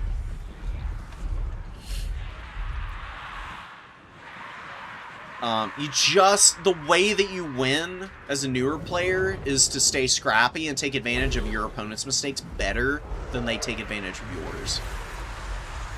And even in higher level games, there's always opportunities to like take advantage of your opponent's positioning and some errors. It's just about learning and recognizing when and where you have an opportunity versus where you don't and you just think you do. Good pullback from Krokgar. He was thinking about going deep, but Eshin Triads are kind of pushing him back. Really wide-ranging flanks coming in, and honestly not working out well because you're going so far into the back line. This has happened multiple times now. It happened over here with the Eshin Triad, and now it's happening on the other side here with a Rat Ogre, or sorry, a Mutant Rat Ogre. Morskatar's Hellion, too. And some armor-piercing Wolf Rats. They're going to dumpster these Feral Cold ones. Absolutely incredible. And Eshin Triads might get the other one. All it takes is 25% HP damage to Rampage Feral Cold ones. Yeah, the Triads get a few of the Cold ones stuck up, but they don't turn around and do enough damage to them to force the Rampage. Nice little chain lightning, but again, only hitting one Night Runner. Really not getting a whole lot done, to be honest. Good Warp Lightning here to hit the cohort of Sotek. Yeah, just a bunch of Rat Ogres all over these little guys now. Yeah, the Skaven just push in and immediately cap the point. Krokgar is not getting Rev Crystal heals. He's not getting healed up enough, and he's getting shot up right now. I mean, the Jezzails have thumped him a few good times. Ikit Claw, I think, has gotten off maybe another Cleansing Ruin on him earlier, and now he's getting hit by another. Some pretty horrible damage. Wally with a nice lead right now. The Morskatar's Hellion is going in to bully Krokgar. Krokgar is just completely outclassed. Like, the magic and the range pressure has absolutely hammered him, and he can't fight the big monster like he wants to. He's going to wheel around now. He finally has a Rev Crystal. He pops his Sacred Spawning. Not going to do anything against Morskatars because of the magic attacks, but it does give him Vigor back, which is awesome in its own right. Sacred Spawning will help him out in the late game. Ooh, and with the Spear Rider support, Morskatar's Hellion's getting real low. Very, very, very dangerous situation for this ROR beastie for the Skaven. Chimo with a bit of a comeback right now. He's got his Sora Spears moving up on the point now. To see them locking down these Rat Ogres, and they're going to chew them up. Rat Ogres hate fighting Sora Spears, by the way. Probably one of the most lopsided monstrous infantry versus regular old infantry fights in the entire game. I mean, low armor, Rat Ogres with bad melee defense against fairly low melee attack, but crazy high bonus versus large, crazy good weapon strength. It's just too much that these guys need going in their favor to fight on top of Saurus. Beautiful Chain Lightning on the Storm Vermin. This is a Chain Lightning to hang your hat on. Look at how badly it's eating these Halberds alive right now on a big leadership break. Night Runners getting run down by Spear Riders. Lizardmen have had a few trades that have not gone their way, but they've done a really good job of eating away at the edges of this formation and preserving some of the units that they sent deeper in and punishing some of the overextensions from Wally. Wally has definitely misused a few of his more expensive units by diving too aggressively against the Lizards. And now without the Jezzail fire, really not going too hot for him. He just can't hold anywhere. And Krokgar, yeah, he's gotten the snot beat out of him a few times. But there's still some Rev Crystal heals for him. He's just going to run away. Just needs to hide at the back of the map for a minute. Just like run him all the way back there and get the Rev Crystal to go sit next to him. Just push everything else up off the points and make yourself some space. so he can get healed in the late game. Rev Crystal Heal goes down on him. Perfect timing. Couldn't have come any sooner. Because he is routing right now. He dropped Cold-Blooded on himself, and he just didn't care, I guess. And he was down to about 600 HP, gets that 10% heal, now he's up to 11. Sword Spears continuing to walk down this Skaven army, man. There's nothing to stop them at this point. You got a bunch of bodies just rushing up into the backfield for the Lizards now. Night Runners are on top of Chameleon Skinks. Chameleon Skinks have pretty good value here. Cold Wind Riders struggling because Ashen Triads are all over them, but they're trying to pull away and just find a way to get a little bit of damage in, I'm sure. I think they can do it. Just, I don't know why are they stuck on these guys so hard? What is going on with them? And their speed is not getting debuffed. That weird effect on them is from the Weeping Blade. That just lowers armor. There's something weird going on with the retreat pathing there. Feral Cold Ones all over the backfields. Clanrat Spears going in to try and stop them. Warp Lightning misses, and that's a tap out from Wally, and huge dub for the Lizards. Brilliant play from Chimo. Wowee. He's like, you know what? If you want to shoot Krokgar, go ahead. Kill the rest of my army, though, now. I kind of called the bluff on the Skaven there. Krokgar only got about 1,000 value in melee, but he's still got 2,000 overall, which is really not that bad. I mean, he's expensive, but, I mean, look, Hand of the Gods just thumping down Ikit and getting him in the danger zone so he can't, like, run over any infantry or do anything too valuable in the late game is kind of all you needed to do with Krokgar. And then he got one good engagement against the Morskatar's Hellion. That's kind of all she wrote. It's really all he needed to do. The rest of this was just overwhelming with Skinks and Skirmisher Fire, Feral Cold Wind pressure, and just a nice, thick, staunch Wall of Spears. Staunch Wall of Spears is really bad for the faction that coined the phrase, and then for this, the Lizardmen. Dude, Sword Spears are one of my favorite units because they are just so rock solid. They beat up on other, like, low-tier infantry like nobody's business. And then they just absolutely anchor against any large targets to try to engage them. Super hardcore and valuable. Spear Riders and the Cold Wind Riders are a little lackluster, but, you know, that just happens sometimes. Sometimes you don't need them to be your best unit on the field.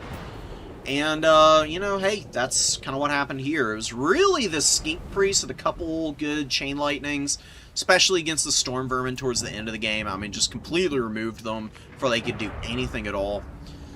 And, you know, some steady, consistent Krokgar value with Chameleon Skinks kind of being the, pièce de résistance of the skirmish game.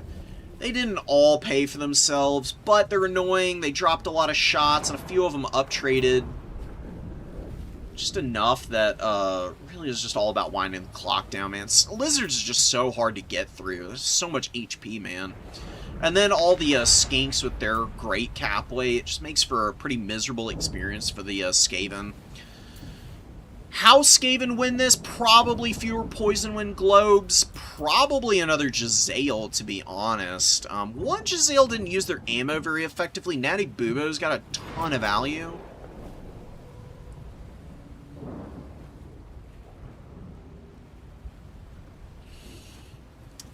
Get rid of the Storm Vermin. Keep the Triads. Triads with the Weeping Blade are really strong. Probably just the one Wolf Rat with the AP. So the AP is way better than the poison here. Plus they have magic attacks, and Lizards do have some Phys-Res units. Excuse me. That are fairly common, like, excuse me. Do they have... Wait, no they don't. They don't really have any Phys-Res units that you see here. I was thinking of Chameleon Stalkers, who are pretty good at diving Skaven backlines, but probably not very good on that map because it's a little constricted, and summon points are like all over the field. It's kind of hard to sneak in.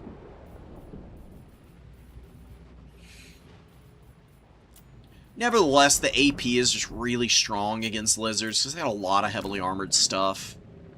Just being able to, like, chew through all that is not bad.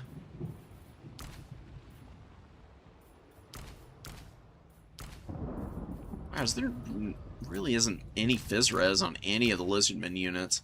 I mean, you don't really need it when you've got the highest armor values on average for a lot of your units. Like, infantry are lightly armored across the board. Temple Guard, even, like, at 85 armor, they really are not looking at all that much. It's pretty mediocre amounts for elites. It's really the mobility and the monsters that have all the armor. And they can eat a lot of damage because of that. The only thing magic damage is good against would be the Chameleon Stalkers. They're not really a unit you want to attack with Wolf Rats anyways. Like, okay for a fight.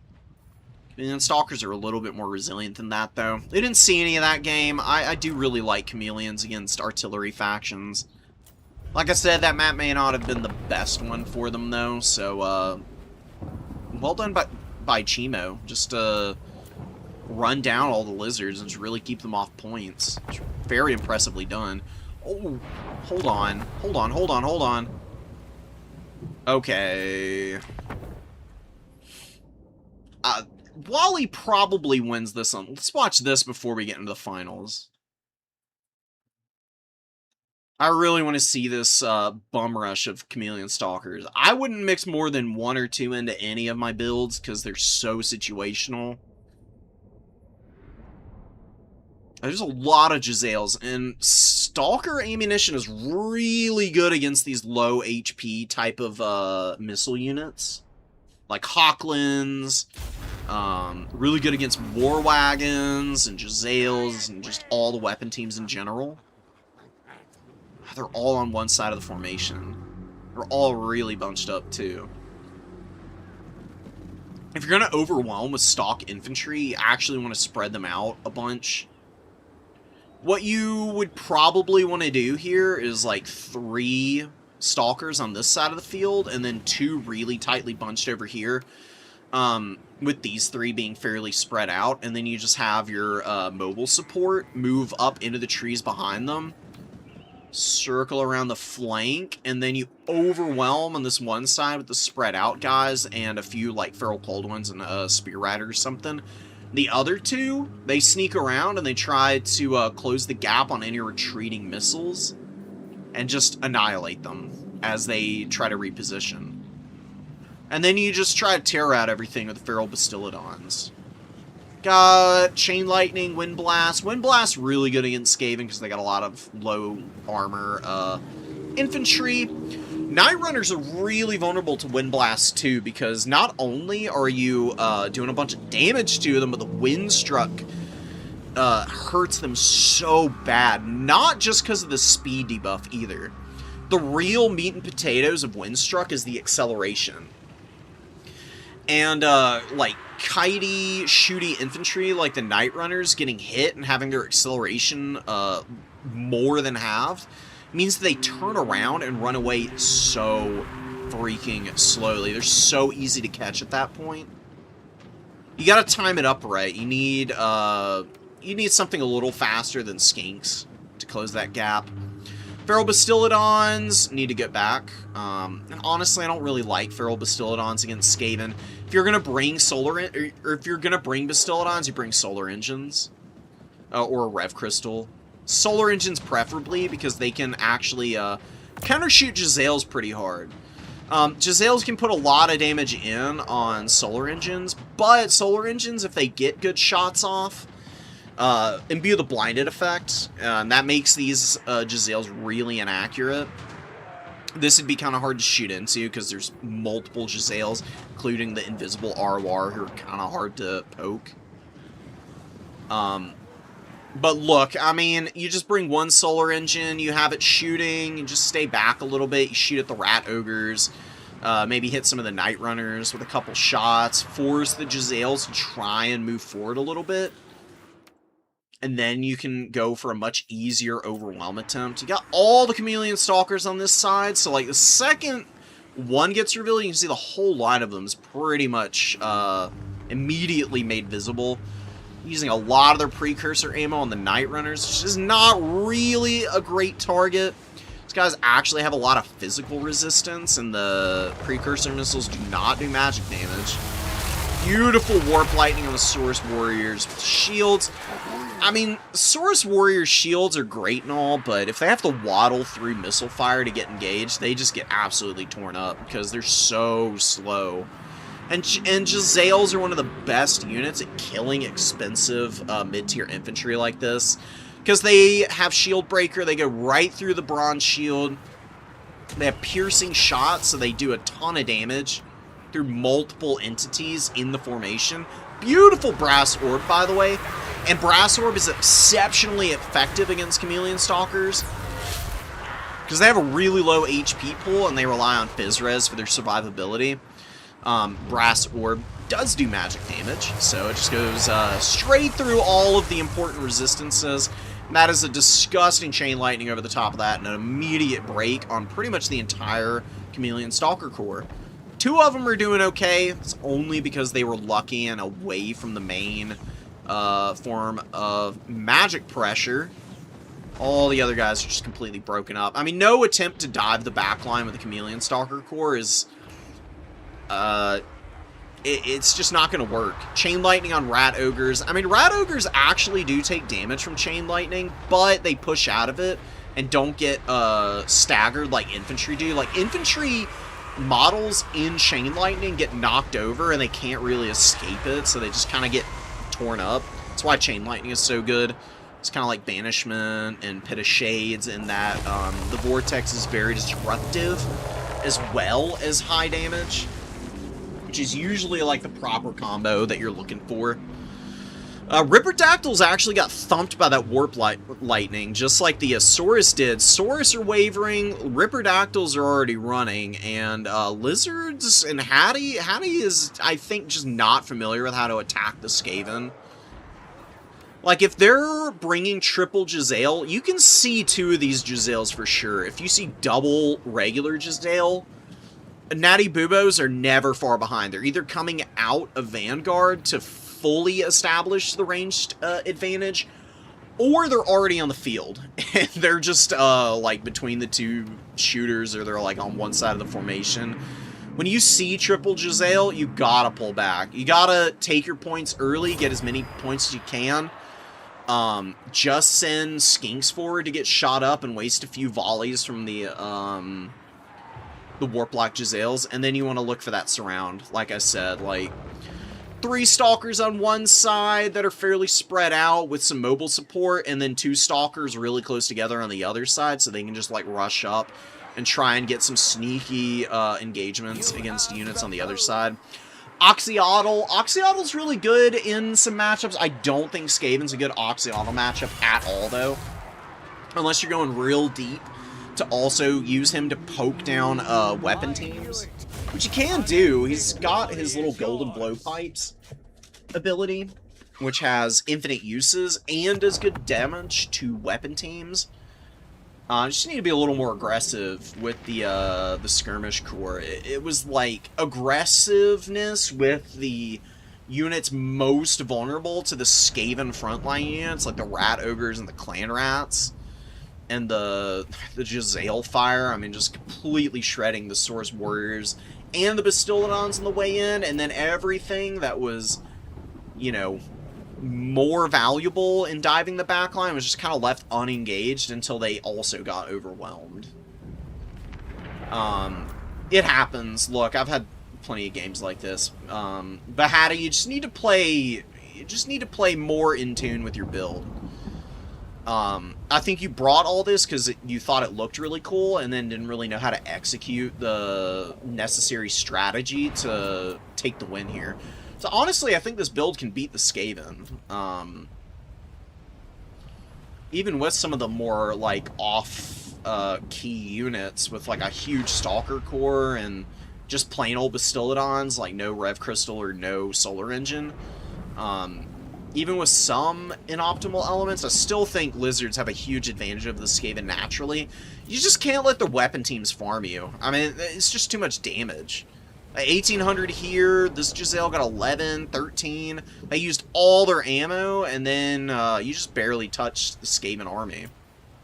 Like, killed some clan rats, and that's really about it. And they just blasted you off the field. Just pull back and wait for them to move up to the points, and then go for an overwhelm.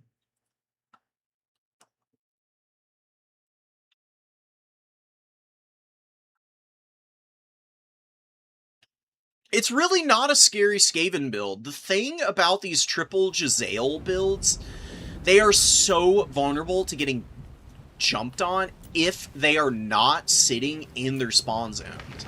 If you pull the Skaven forward and they've got triple Giselle, they cannot protect all three at the same time. You are going to be able to kill one or two of them pretty easily just by surrounding and diving with all your units at once. That's why the buildup is so important. You have to get your infantry on the field first, fill out the field, bleed forward the skink cohorts who are something that you can afford to let die to the Giselles, because they get shot up, you unsummon them, and you resummon them in the late game for cap weight. As the skinks go down, your opponent moves up, and they've got, like, you know, 1,000 gold advantage on you, because you gotta sack something, and it's gonna be the skinks. Your opponent's gonna have a lead on you, but it's not gonna be that much. You build up your skink cohorts, and what skink cohorts do, they move up, and they either shoot down the clan rats before they get engaged, because these guys have no shield, no armor. Skink cohorts, just, like, what you do, 2 skink cohorts, shoot down 1 clan rat. They'll do it in, like, a volley together, because they do a lot of damage. Then you focus down another clan rat, another volley, do it to another clan rat, and you just, like, wombo combo with the javelins. And if you get really lucky, your opponent sends rat ogres to try and run these guys down, and then you just focus fire with all the javelin volleys that you possibly can get on them. Just fill them full of darts, dude. These javelins are one of the more vicious little units in the entire game with their missiles, and people wildly underrate these. Cohort javelins are one of my favorite Lizardmen units, and it's not even close. I have won off the backs of javelins more times than I can count. Just these guys alone. Because they're cheap, they're good cap weight, they're fast, they got poison on their missile. The missile thumps like nobody's business. They're easy to unsummon and resummon.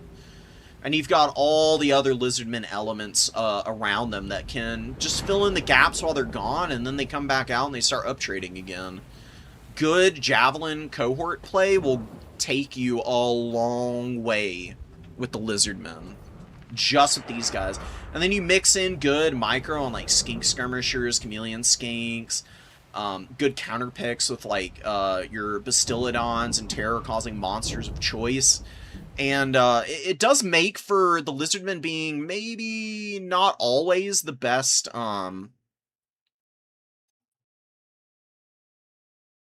That's so bizarre. Hold on.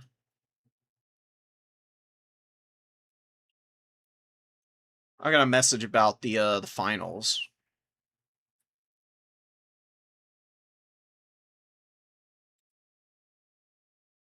No, so Hattie and Chimo can't even get into a game for the semis, so...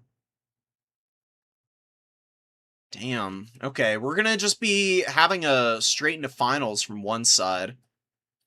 But we do have the other semis match, so we can go ahead and cast that.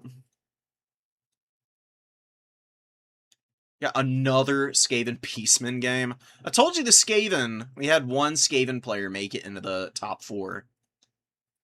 Which is huge. I do love me some top 4 Skaven time. Skaven are not the worst faction in the game, by the way. Some people might say it, but I firmly believe they're a solid middle tier. They're just insanely difficult to play for the average person. Like, I am not that good with the Skaven. I'm a very mediocre Skaven player. Folks like B6, Falling Star, is their name on Steam. B6, Wally has shown some really great moves with these guys. Scrambled Egg is a pretty good Skaven player. God, who is our Skaven Supreme player? Oh, Potato Killer. Oh my god. If anybody runs into Potato Killer on the Skaven, you'll see some pretty disgusting play out of them. Crazy good person who's fairly new to the scene. Yeah, I mean, Skaven can beat most factions in the game. They do really struggle against a few specific things. If they get Lord sniped, they turn into the worst faction in the game. By far, not even close, man. They cannot afford to have Lords go down on them. So if there are factions that can really bully their characters, and that's usually where the Skaven struggle the most, is in those matchups. Boulder coming down from the Cygor doesn't really make great contact. Yiffer and Wally are squaring up here. Good to see our Beastman player getting into the top 4. Cool build. Best of Goreherd, Koroks Manrippers, Goreherd, and Zangors. Fairly elite Beastman build, and that brutal boulder this time from the Cygor. I love these Cygors, dude. Long gone are the days where Cygors are just a straight-up meme unit. I still think More Sleeve is about the only one that you really want to spend money on, but I've seen people bring the basic guys. I think as long as you don't overinvest and go double Cygor, you can still get great mileage out of these things. The reason I prefer the Eye of Morsleep is just for the snare, and I think it does a better job of providing some presence on a point. Because it can snare within 100 meters, it's best to have it pretty close to the front line. Its boulders do a ton of damage, stupidly accurate, and fires faster than even the normal Cygor does, who already is a fairly fast-firing single-entity or arty piece. It's got better melee attack stats as an ROR. And it gets more melee attack than normal for an ROR as well. Which actually means in the late game, it can kind of beat stuff up and hold some ground that, you know, a lot of factions actually end up finding it being an obnoxious roadblock that they just really cannot contend with effectively. Doomflayers are all over the Zangors. Zangors are getting massacred by the Doomflayers right now. Gotta have some answers to these. Razorgore Herd are the #1 way to deal with Doomflayers. If it's not that, then you just keep your units back and you just have the boulders go for the trades. Got one weapon, got one single Skaven duo getting hit full on by that Cygor boulder, which is pretty hilarious. I wouldn't be wasting the boulders on the Jezzails right now. I actually think, in terms of damage done, this is one of Jezzail's least effective matchups, as long as you keep expensive stuff away from them. Zangors actually tank Jezzail fire pretty okay, because they have the overshield. You can actually move up, force your opponent to shoot at your Zangors, and then just retreat. Replenish the barrier and move up and do it all over again. It's actually a pretty good way to like waste some ammo from the Jezzails in the early game. So a lot of Skaven players just have these guys on fire at will. So the first thing that gets in range, they'll shoot at. And the barrier is actually pretty juicy when these guys are at full HP. Plus, they do have a bronze shield, so the shield breaker doesn't just completely nullify the block chance. Just takes it down to about bronze shield level. So they actually do block a little bit of the Jezzail fire as well with the shield. You just don't want to go too deep, man. I mean, you just can't go deep on Skaven the way people think they can. If you've just got, like, batshit, ungodly good micro, like Inticity, you can do stuff like this, but most people are not Inticity, and they need to recognize that and just be a little bit more respectful of their opponents. If somebody has gotten to the semifinals, they are a really solid player at the bare minimum. And it's just going to be a massive uphill climb to try and, like, face check them in their own spawn points. You see the Koroks Manrippers just get absolutely deleted by Poison Wind Globes and Jezzail Fire on the way in. You've got double Cygor. You're going for value trades. You need to use the Cygors a little bit longer and better. This is why a double Cygor doesn't work. Oh, this is a summon one. God, it has more value than the actual Cygor that's on the high ground here. It's kind of sad. Malagor's okay against Skaven. I do think that this is a matchup where Kazrak can be really strong. Kazrak's a little vulnerable to Warp Lightning, or Warp Lightning Cannons and Jezzails, but he destroys Globadiers and Night Runners. And he can just run down Clan Rats for days. It's actually a really effective strategy to go for Kazrak on the Chariot in this matchup, in my opinion. And then you just run a couple of really cheap Bray Shamans with... what would be best?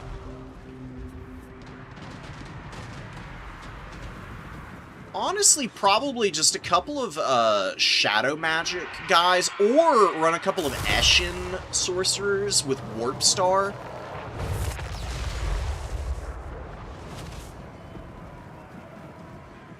Sorry, what the hell am I talking about? No, I'm talking about the freaking Beastmen. You bring Bray Shamans, not with the Warp Stars. I don't know what I'm talking about with that.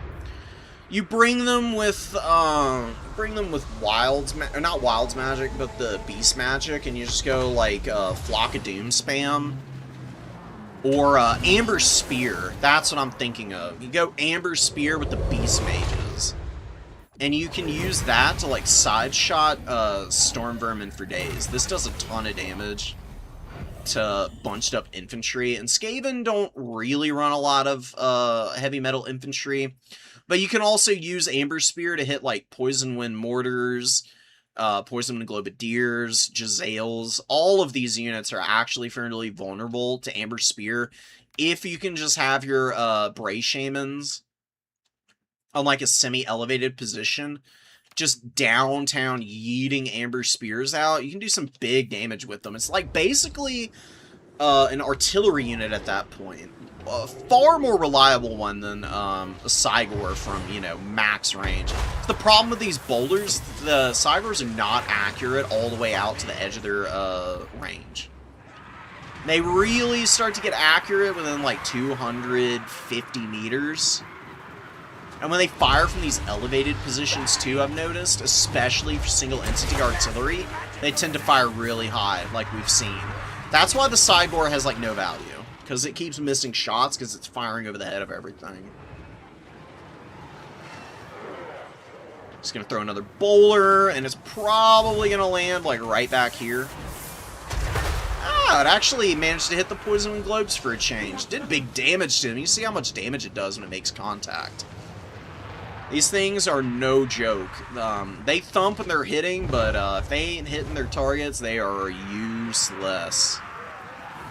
More Sleep tends to be a little bit more accurate. You can see now that they're within, comfortably within the arc of fire for the Cygor, it's actually starting to make more accurate, consistent contact.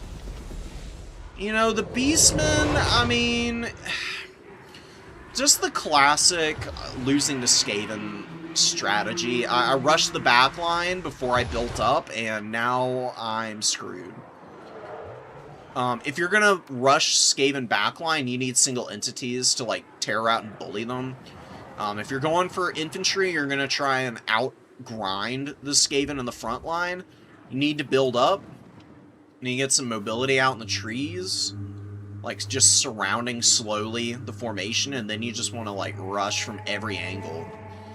Skaven lose 1v1s and even 2v1s, and if you kill their weapon teams and all they have is melee on the field, you can really run down the Skaven. I don't even know if the Beastmen are necessarily out of this, per se. They unsummon Big Boy, they get some... they get Zangors and a Gorbel out, which really isn't all that much. Zangor's here, doing okay. Mutant Rat Ogre's on the field for terror. Terror routes... Skaven want to throw out. Skaven do love their monsters, man. Monster Mash for the Skaven's really nice. Another strategy is to just run Traderkin, and you just Traderkin down like all the rat ogres and the mutant rat ogres that your opponent throws out. Because Traderkin does scale pretty good, not just into single entities, but also into monstrous units and weapon teams. Do some pretty good damage to them if you hit a whole bunch of stuff. Skaven do love the blob, like I said, so you can kind of punish them on that using those Traderkins. And then you can just run your Kazrak to like run everything else down, and just have like a Gorbel in reserve.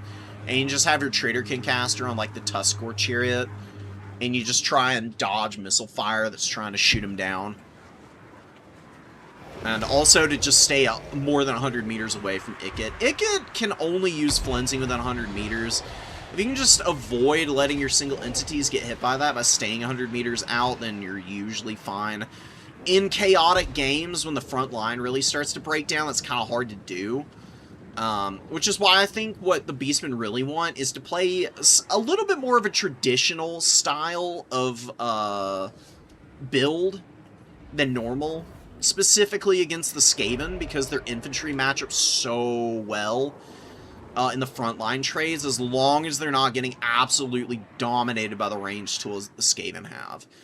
Like I said, you kill the weapon teams for the Skaven as Beastmen, and you can isolate like their single entities and their Doomflayers pretty well, because you got really good options against those. You got like Sons of Goros are a great ROR for running down, specifically the Doomflayers. I don't know why they're not hard focusing the Doomflayers, because that's what Sons of Goros do best into, but even against the Rat Ogres, they carry home a pretty good charge. Problem is, there's a bunch of bodies underneath them, and the Mutant Rat Ogres are in now. If you can hammer and maneuver around the single entities and just use your infantry to bully all of the Skaven crap stacks, you'll have a lot of success. Razorgore Herd are really nice in this matchup. This one traded and got 600 value anyways. Like they even did terribly. It's just that now there's Poison Wind Globes in position. Doomflayers are pretty well protected behind the Rat Ogre Skaven Slave Swarm. Even if they break through, it's really not going to be that useful, because Beastmen are pretty much tabled everywhere else.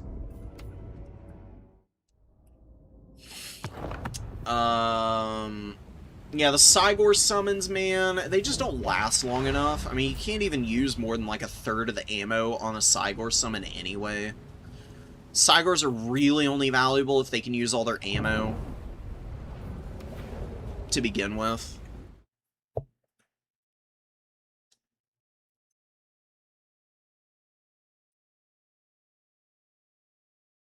Do Beastmen versus Lizards. I'll get there. I'll get there. They're playing the finals now. Finals are here. The only thing we don't get to see is the other semis game, because they just couldn't load it up. Again, this is why I don't do live games hardly ever, except for the first round, because you just can't rely on the fact that people are going to be able to connect with one another. The second you're connecting to somebody way outside your region, it turns into an absolute shit show. Ooh, and OBS is wigging out a little bit. It's the first time I've had to do this in a long time. Okay, there we go. It's back to normal. Weird little spike there.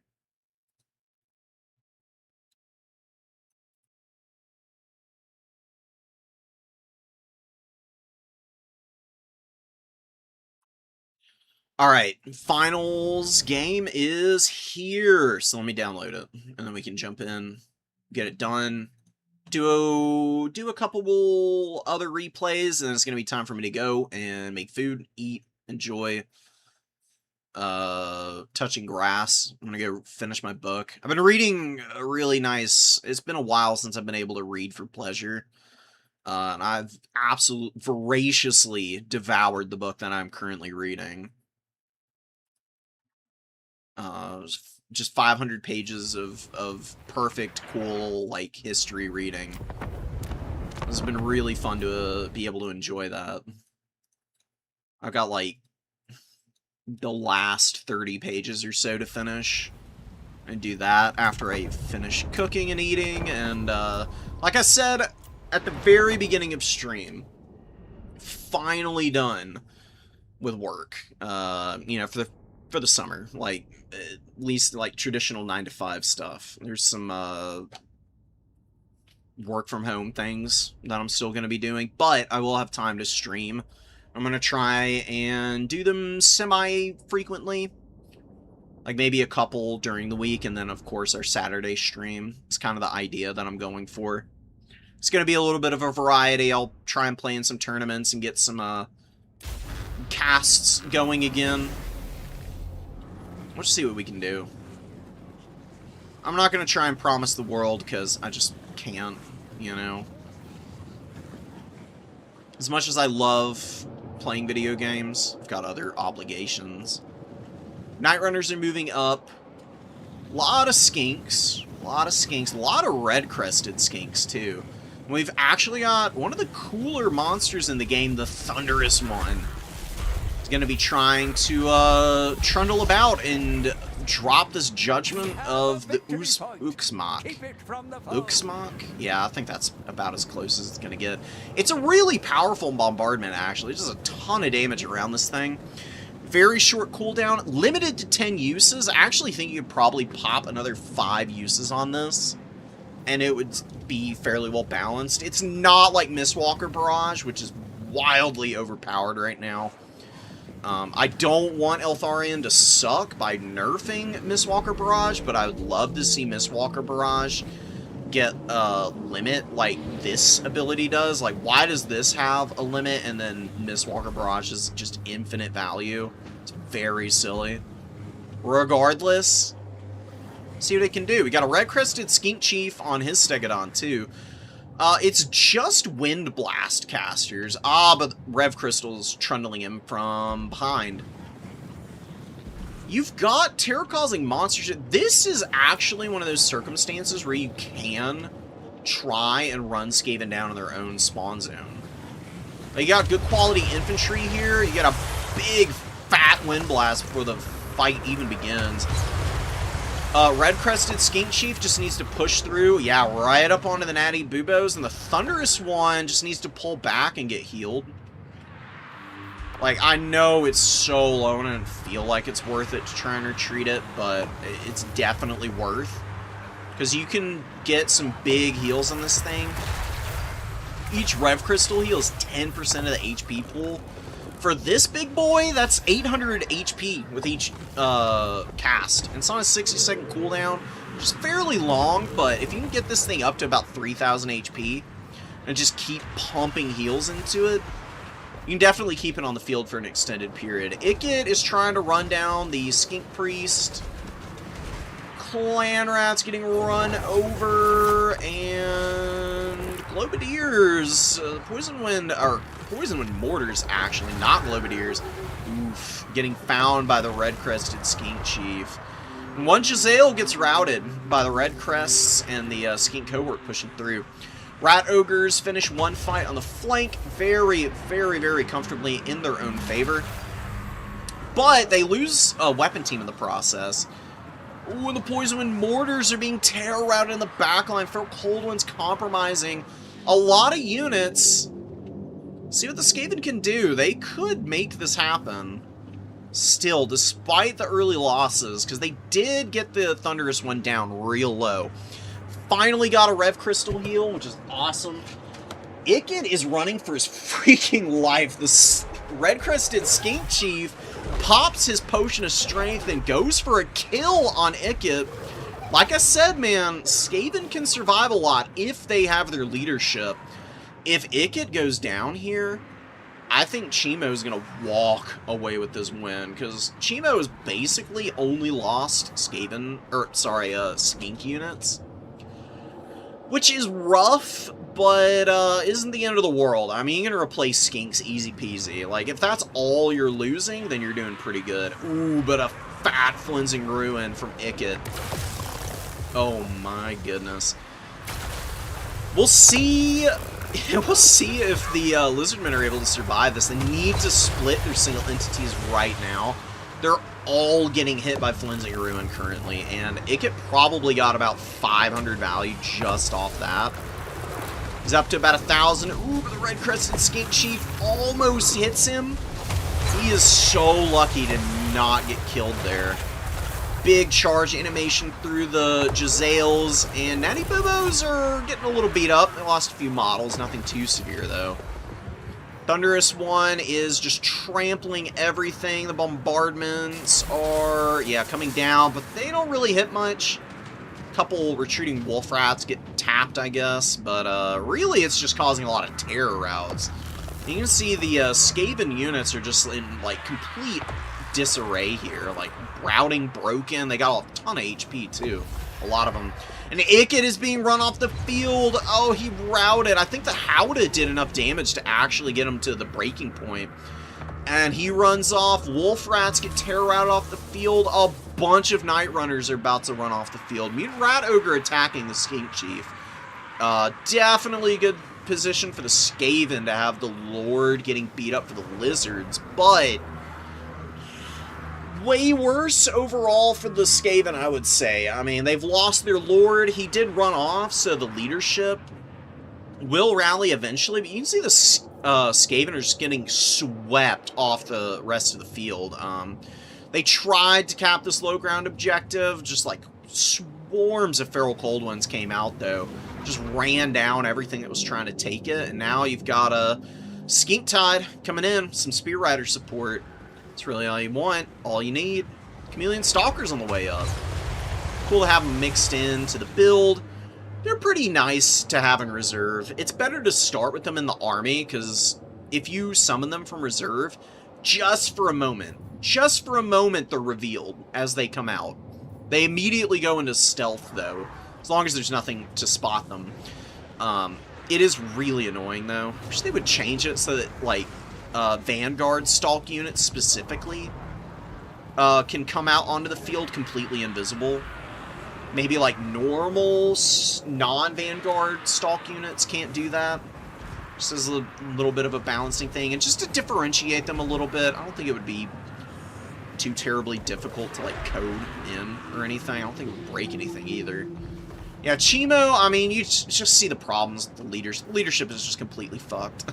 It's completely over for the Skaven. They're just getting run down everywhere they go. Mutant Rat Ogre, which has served the Skaven so well in all these other games, still serving them well here. 1,200 value. It's really not even done badly. The problem is they didn't kill any of the single entities. Ikit got hard countered by the Stegodons. These Stegodons are so gnarly. I mean, you can see the amount of punishment they can eat. And Skink Chief, this dude on his Stegodon is a crazy duelist because he's got all kinds of buffs for himself.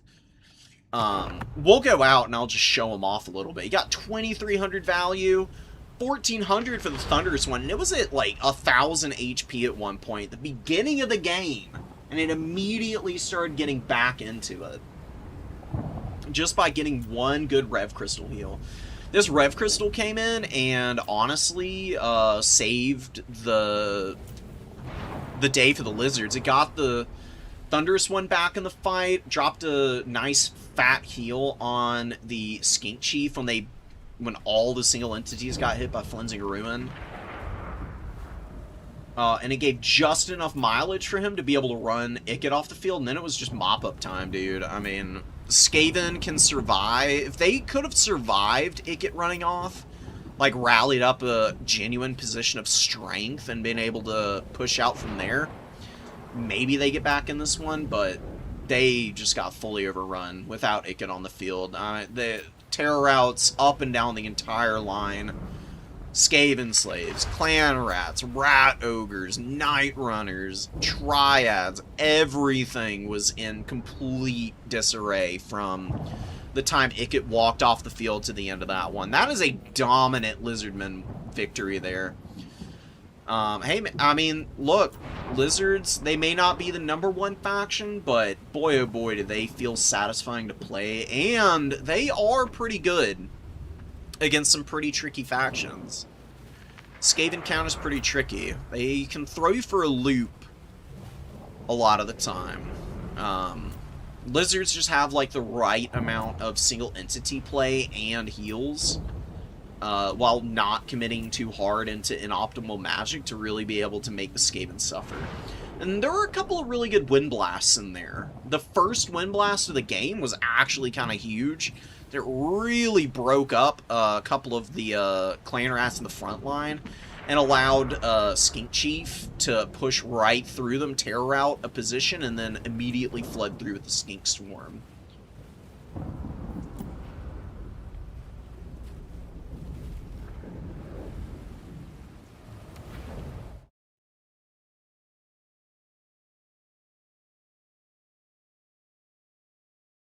Having an Assassin Lord with absolutely nothing hide away in a corner could be worth it when you expect heavy Lord Snipe attempt. Sure, I mean, you can do that with any faction, though.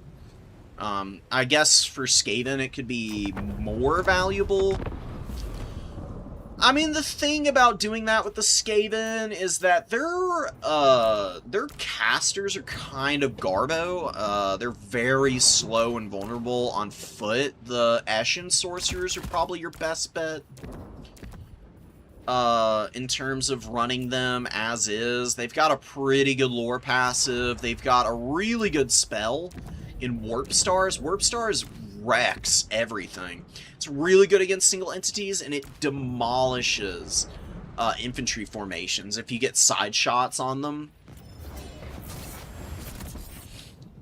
Kills a lot of models with the Overcast. It's actually pretty disgusting. That'd probably be your best bet. I mean, just have mass. Be ready to peel for Ikit. I mean, you just can't let him get caught. If you're playing really well with the Skaven, then you've got Rat Ogres and Mutant Rat Ogres and stuff that can kind of push those big single entities away from him, and then he can punish with the Flensing Ruin to really mess your opponent up and put him in the danger zone. Honestly, my 2 cents, if you want an unsnipeable Skaven Lord, you run Throt, because he's just brutally tough to kill. On the Brood Horror, he gets regen, he's got pretty good buffs. Master Controller is nice for melee defense and leadership. You don't really need it. What you really want is Remoldered and Beast Pack. And Remoldered is a nice chunky heal for any Molder monsters. It's got 3 uses now, where it used to have just 2. It's a massive change. It makes running Gorich viable, actually. But more importantly, you can just use it on Mutant Rat Ogres. Just to run like double Mutant Rat Ogre with Throt, and then you have like a dummy cheap Warlock Engineer who just runs Warp Lightning and Flensing Ruin. I guess against Lizards, you probably want Howling Warp Gale for Riperdactyls if your opponent ends up running those. This guy's dirt cheap, so you can run all 3 of these monsters. Throt just runs around and he remolders whichever ones start getting beat up, and you just absolutely bully everything else in the single entity duels with this squad. I mean, Throt is a disgustingly good duelist. He's got a crazy high charge bonus, good weapon strength.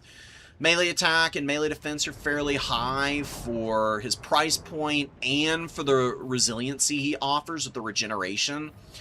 Lizards do actually have a hard time shooting him down. He's got Phys Res and Missile Res, which makes him pretty decently protected against Skink Skirmisher Swarms. We just fill out with all the typical Skaven tools from here.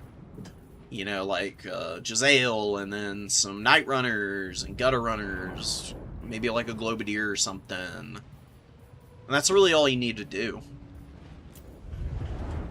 I just prefer, if you're worried about Lord Snipe attempts, then you just bring a Lord with some healing on him, and he's just a good fighter, you know? Being a good fighter is the best defense against getting sniped, in my experience. If you can just outfight everybody, then what do you have to worry about, you know? Kind of hard to dogpile a Lord that just resists all of the damage that you can pump into him. It's why Lumen is so strong for Bretonia, and, who else? Who are the lords that are, like, the ultimate anti-snipes? For vampire counts, I mean, Vlad, but Vlad's kind of bad because he's slow. Strigoi Ghoul King would be the best example for the counts. For the high elves, it'd be like Tyrion and Eltharion. Pretty hard to snipe them. For Nurgle, it's like their entire roster. It's really hard to Lord snipe Nurgle. If you're trying to not get... Yeah, Doom Bowl is the best option because it's just cheap and really not the greatest thing to hard focus a lot of the time. Morgur is quite literally impossible to snipe because he's got 75% missile resistance. His spell resistance is only 25%, so you can hit him with magic, but still not super effective. It's so funny to bring Morgur into a faction that actually goes pretty hard for ranged, thinking they can, like, shoot down Malagor or Doom Bowl or Khazrak or something, and then you just, like, waddle in and get, like, 400 value with Morgur, and then, like, maybe 600 or 700 out of his summons. He's one of the funniest, like, he's, like, one of the funniest anti-fun Beastman lords. He's, like, murderously boring to bring, but he just does not die to any kind of range pressure at all. For Khorne, you just go Skull Taker, because he just out-tanks and out-damages literally everything in the game. Poster child for problematic durability. And even with an overpowered lord like Skull Taker, Khorne is still a mid-tier faction, because, you know, very weak to mobile play and missile pressure a lot of the time. If you don't want to get sniped as Kislev, you just go Ice Worm and then, like, a Patriarch. There's a lot of things you can do if you're worried about Lord Snipes. Most factions have counterplay to Lord Snipe. Skaven are one of the few where the Lord Snipe counterplay options are really thin, because your Lords are all pretty squishy outside of, like, Throt and the Warlord on the Brood Horrors. Like, Grey Seers can be shot. Snickitch can just get caught one time and killed. Ikit, kind of the same. Same with Skrulk. Skrulk's kind of hard to dive, though, because he's got Rod of Corruption and Liber Bubonicus. Both really disgusting abilities. Skrulk's kind of a weird character. But anyways, it's neither here nor there. Let's try and get, like, one more game in before I go. A lot of Tomb Kings games. Anything that we haven't really seen so far today. I watched a lot of these. Skaven versus Beastman, and the final round is what I think this is. It'll be fun to see. Notice that Yiffer brought Cygor against Wally, and then he didn't against Anderland. I presume he probably won that game. Is there anything truly fascinating that we haven't seen yet?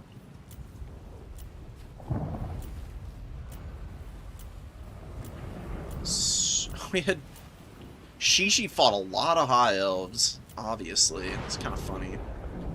I kind of want to watch Shishi play KOTJ. Kashish is fairly new, definitely still learning.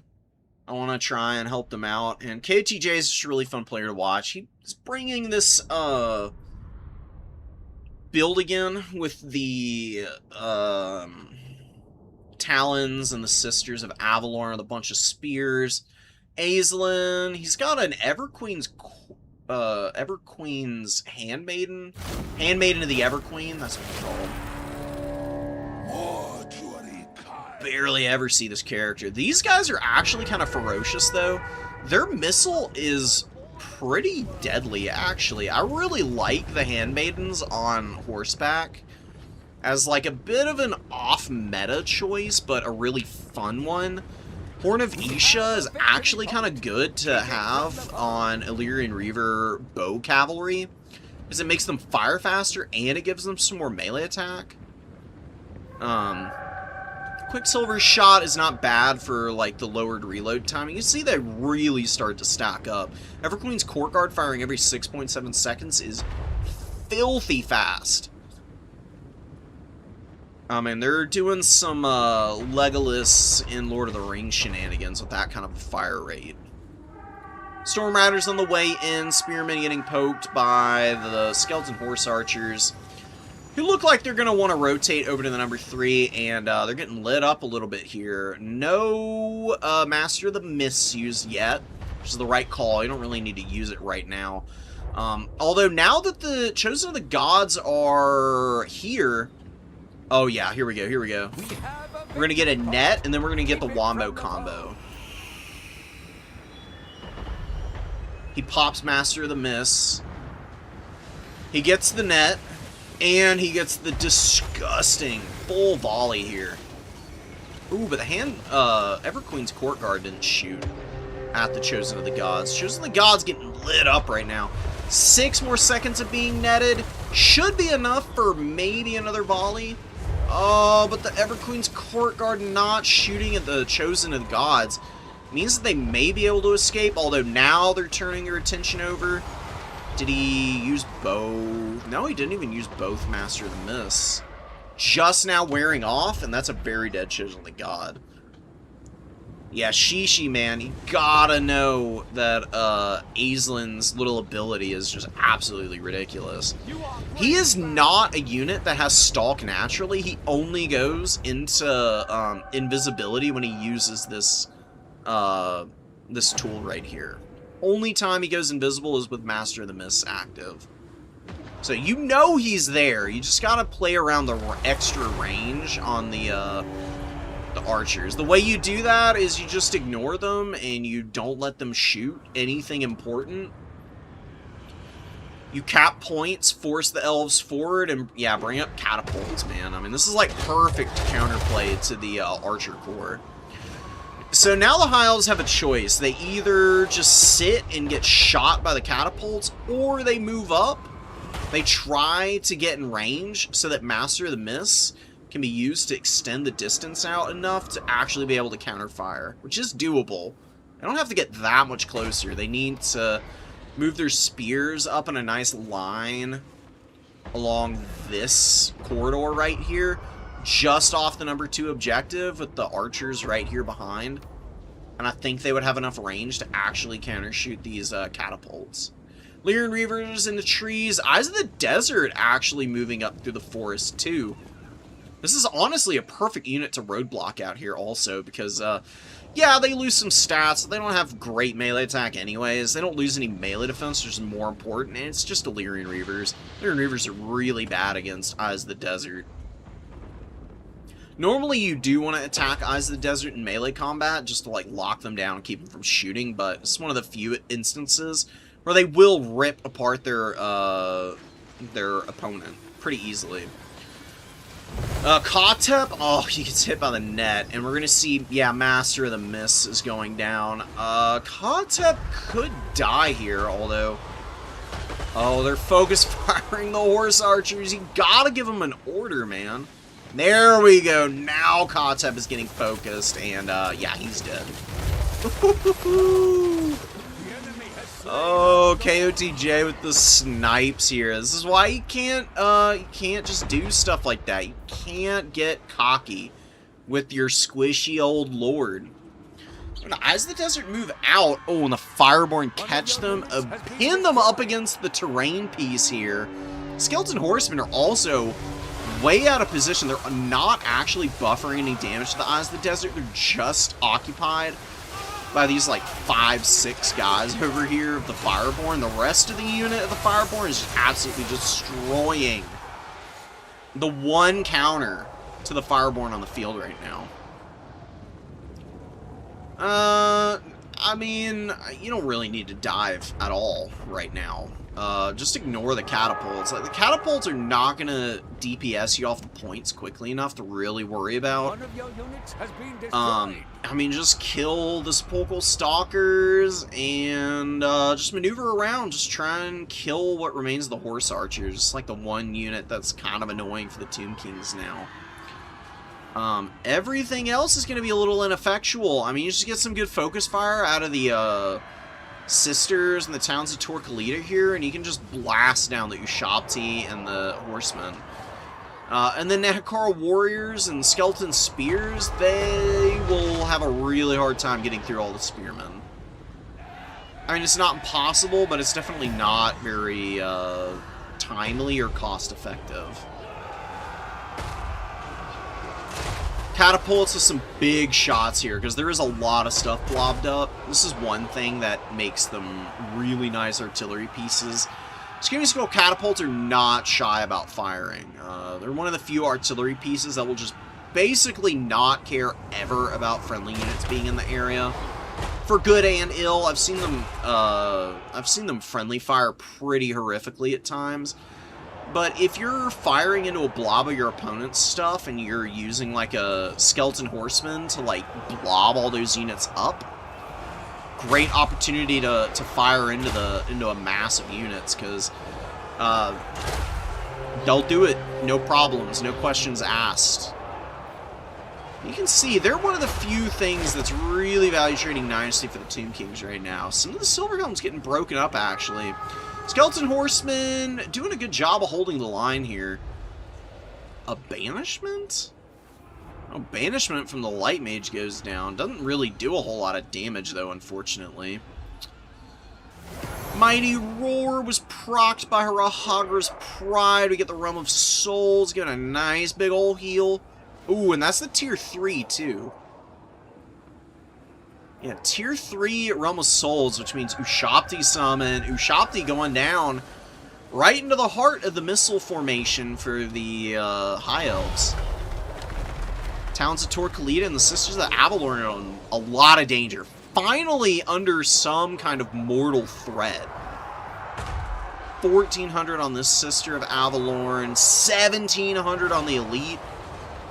Fireborn a little beat up, and yeah, they're charging into a tough fight. I mean, Ushabti, Necrotect, with the Vambraces. This is the thing about Necrotect, man, with the Vambraces are so gross. So hard to survive them. So they just debuff everything like crazy. I mean, the blinded effect is so strong. And you can just imbue it onto everything around you. You just have to make contact with the unit.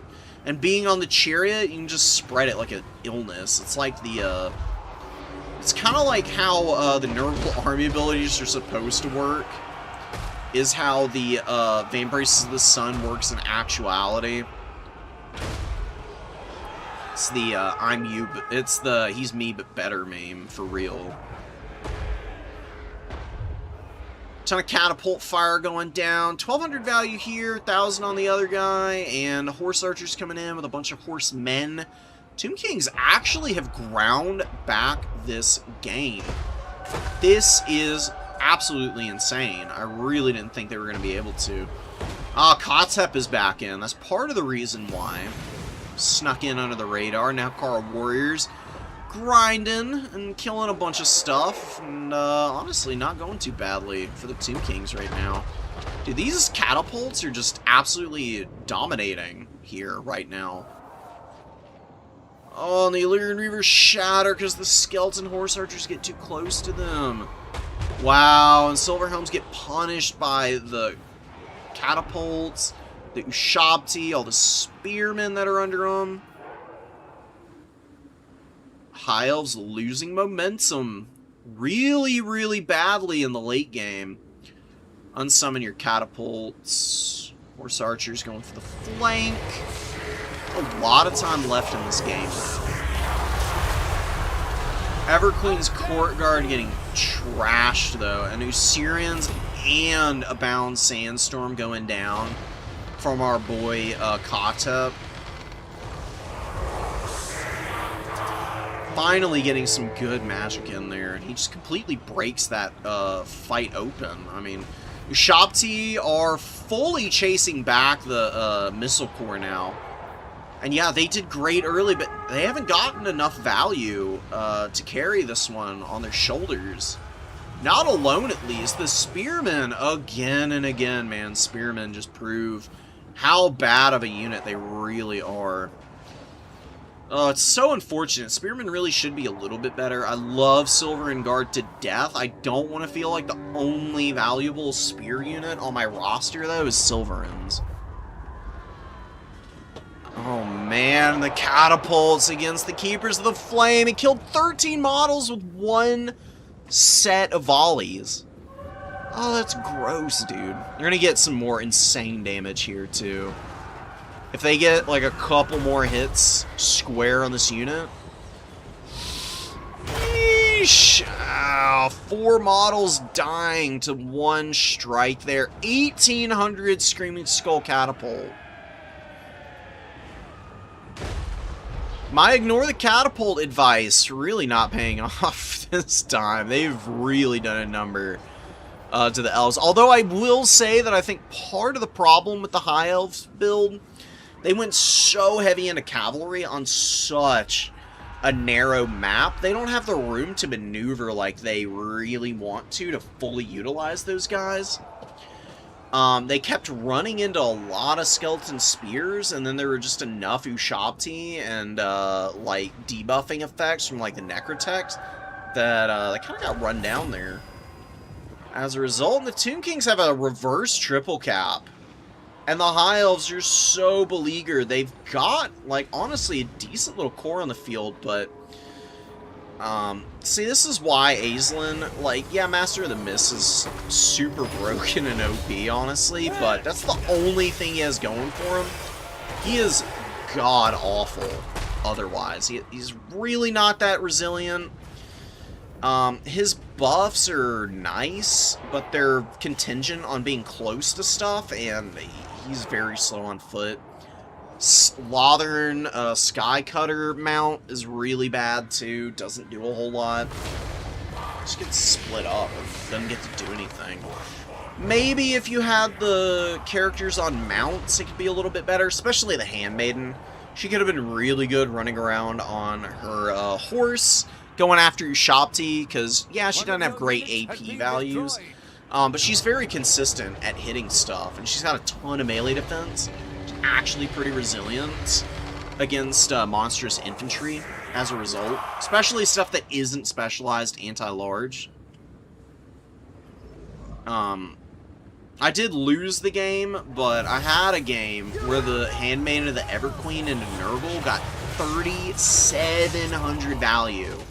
Just one of them. The other one got 2k.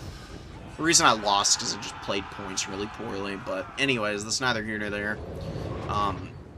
This is a unit that you just don't see because there's other options that people prefer. But if they're on horseback, they actually are kind of a menace. Could have been hunting down like Kotep and whatnot. Like Kotep getting nuked by the spells the first time around was great, but there's no answer to him the second time. And he's come in and provided really good value with the Sandstorms and the Usirians. He's not winning the sexiest man alive award or anything, but it's been all the difference for the Tomb Kings to be able to hold these points in the late game. And Keepers of the Flame have gotten 1,200 value, but they're struggling. The catapults just need to shoot them one more time and might even be able to break them off the field. Light Mage is fighting some garbage here. Light Mage did die earlier in the match. I also saw that. Ran off the back of the map a while back. Horse Archers are dying here, but it's not that big of a deal because they're holding this point, and all they need to do is just continue to wind the clock down. There's no pressure on the back point. You can always get something quick out of reserve, like some horsemen or something. Anyways, got enough cap weight to be able to hold it down from the remaining Keepers of the Flame, and this little hero squad is finally slowly pushing up. It's taken them ages to get on the point. And the Hiles just can't even cap their back objective, and the catapults continue to destroy everything on the field. Oh my god, they've been disturbingly accurate this game. They barely have missed any shots, which is pretty rare for the catapults. I think this one might just be a little bit unlucky for the High Elves, if I'm being honest. It's not like they had some really clean engages early, especially with the range tools. But the catapults over the course of the game, with just the steady pressure from them, was just overwhelming. It's absolutely bonkers. I really didn't think they were going to end up doing as much as they did. But they really hammered the cavalry when the cavalry was getting locked down and all those frontline fights. They just couldn't get it going. And you know what I'm seeing the problem here is that, yeah, Silverhelms are great against skeleton horsemen. But again, if you're just face-checking them and then the Screaming Skull catapults are just firing into those fights, that is going to be some brutal downtrading.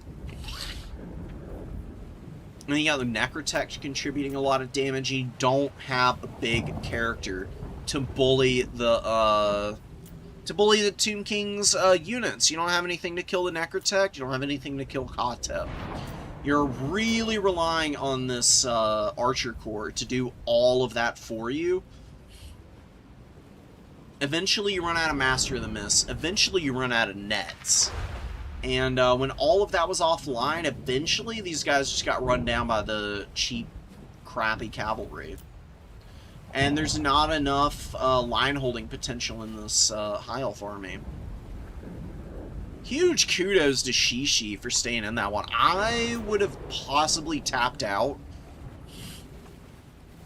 after losing Kotep and the Chosen of the Gods and the Sepulchral Stalkers for basically no gain. That might have broken my spirit, I'm going to be honest. But hey, I mean, that's why you stay in matches, you know? It's always worth trying to fight back.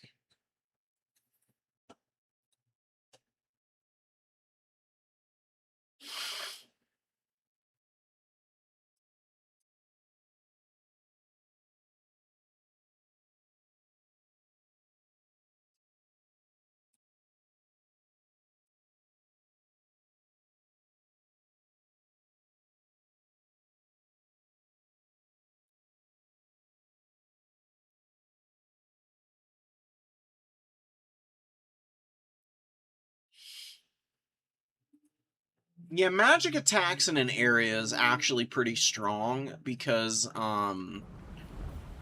you know, he's cheap and he can just hold a point with a bunch of boys around him against, like, Monogod Chaos and do pretty well that way. It's, like, really the only thing I can see being good about Aislinn. And he doesn't even do that nearly as well as a better option, which is the Lariel. The Lariel on her Eagle can just fly around and get boons of Isha to everything, which is a 55-meter effect range ability, which also gives ITP. Aislinn wishes that he could buff his guys that well. Like, Sapphire Guardian is a smaller radius, it's just magic attacks, and spell resistance is not that good. Pretty mediocre. And he costs like $1 bazillion on his Star Dragon, and not even really all that good on the Star Dragon either. Excuse me. Really and truly, you just run a Lariel on the Eagle, Boon of Isha, hover over your dudes, drop fat Earthbloods and Star of Avalorn on everything. And I honestly think that might have worked better against the Tomb Kings here. You bring Arcane Unforging and try and snipe Kotep, because Alariel, she got martial prowess back. She can actually beat up on horseback characters who are not very good duelists. She's pretty good at counter-sniping other casters.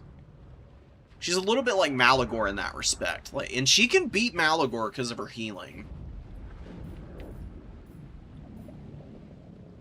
I'm starting to think Alariel would have been the call there. Either that or getting Caradhran out as early as possible.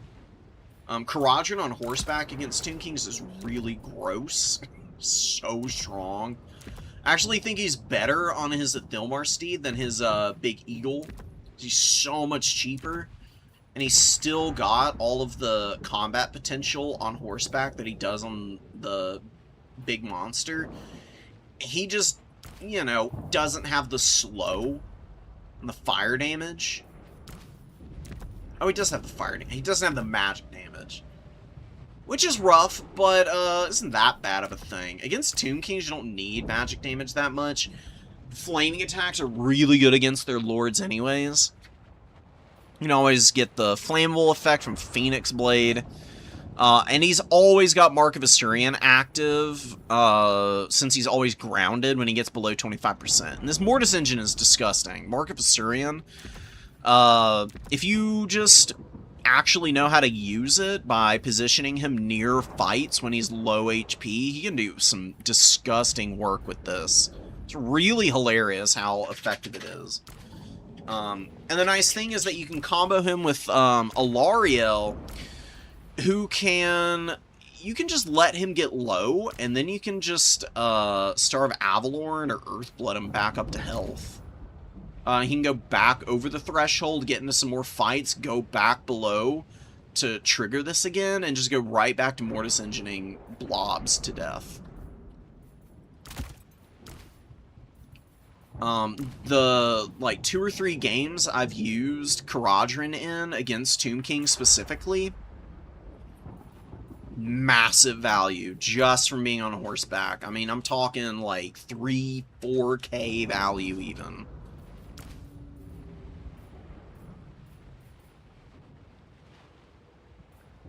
You don't even have to bring him, though.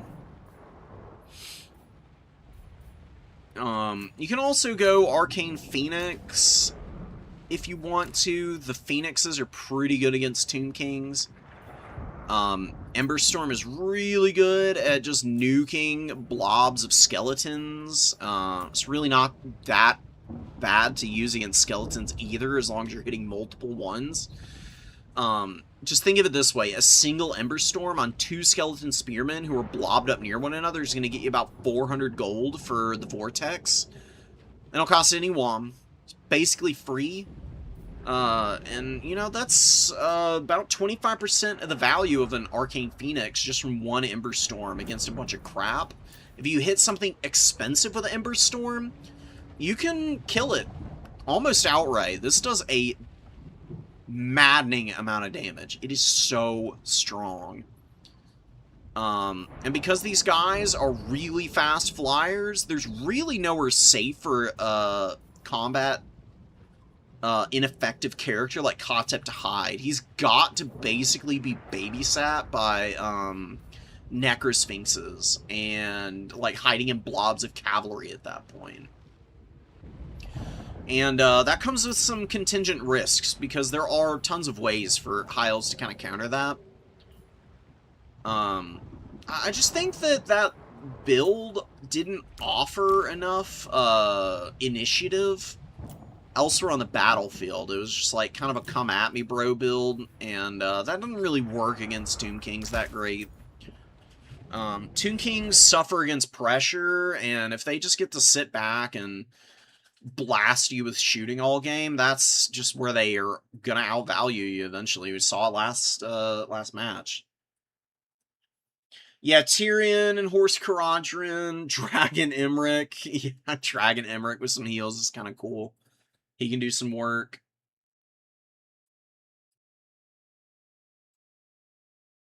I know Tomb Kings don't really bring expensive infantry, but that's why I'm trying to make the point that even if they don't, you can still use the Emberstorm.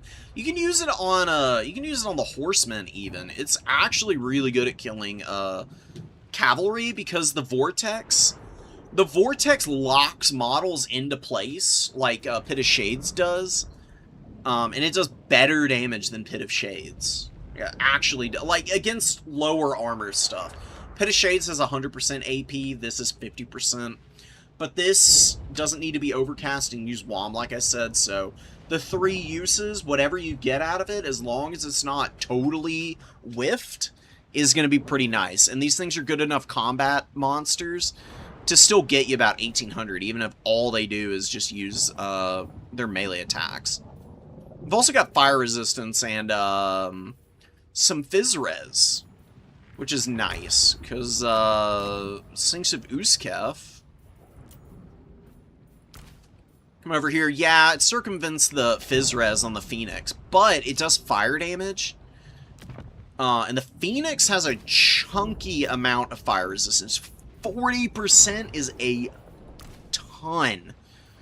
And the Sphinx only has 20%. It's about even, but if you start to really, like, pile other single entities in, like Caradron, like Tyrion, like a bunch of high elf characters, then you can kind of wear this thing down, and then you can also just use some shooting to kind of poke and prod it into irrelevance. You don't want to face check it with a bunch of stuff, but you want to, like, kite it around a little bit, get it low, shoot it up, try to remove Necrotech support, and then you can just go in on it, crazy as can be, and finish it off after you've sufficiently worn down the rest of your opponent's army. And having flyers makes it really easy to bully because it can't fly, so it can't do anything to your Phoenixes as long as you're just kind of ignoring it and moving away from it. You could go the Forbidden Merworm. This thing is garbage, though. These things are so embarrassingly bad. I mean, they have, like, the worst hitboxes and animations I've seen on a unit in a while. I don't know what is wrong with the Merworm.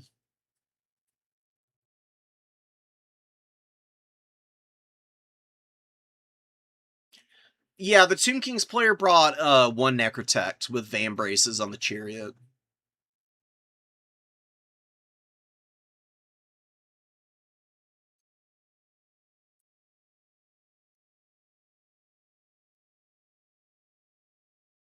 We're just never... CA is just never gonna actually, like, balance the multiplayer for multiplayer. It's always gonna be with campaign in mind, too. If they just, like, honestly split the multiplayer and the single player into two separate games, it honestly might be good for the overall health of the game, period. So then you won't have people, like, getting complaining about one side getting buffs or nerfs over the other, and it's just a much easier environment to balance things within, because it's two different game systems that, you know, can have two different and distinct philosophies at that point. I think you'd probably get a more balanced campaign at that point, and much more balanced multiplayer. Not that it isn't already fairly well balanced, considering how many factions there are, but, I think it might make for a slightly better experience. That's just, like, my absolutely crazy, pipe dream. They're never gonna do that.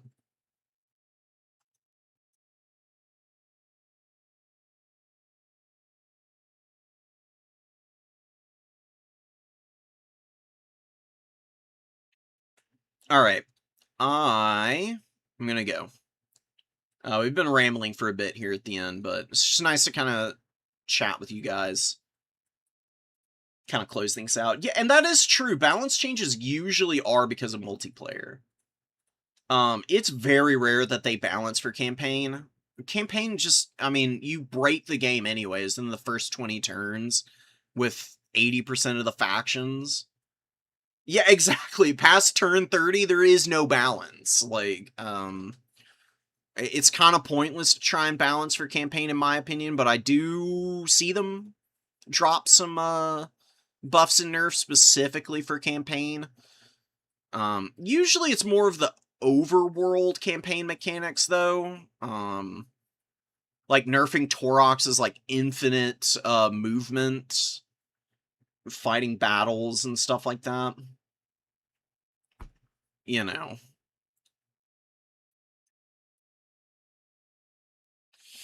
That's really about the balance of any nerfs that you get from campaign, or for campaign.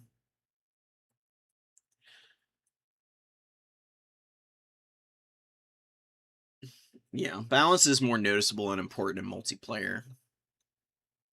We've got a really good game, though. It's very well handled for the way that it's set up. I just hope in 40k they learn a few of the lessons from Warhammer 3, and I hope they never try and develop another fucking arena shooter and blow $500 million developing it to just never see the light of day.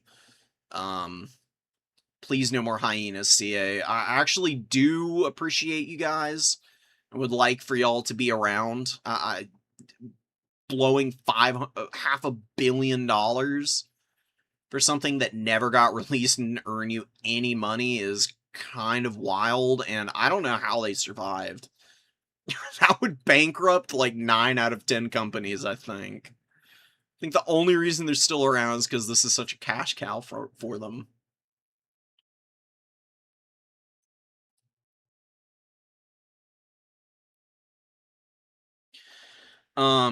Talking about one last thing before I go. I keep promising.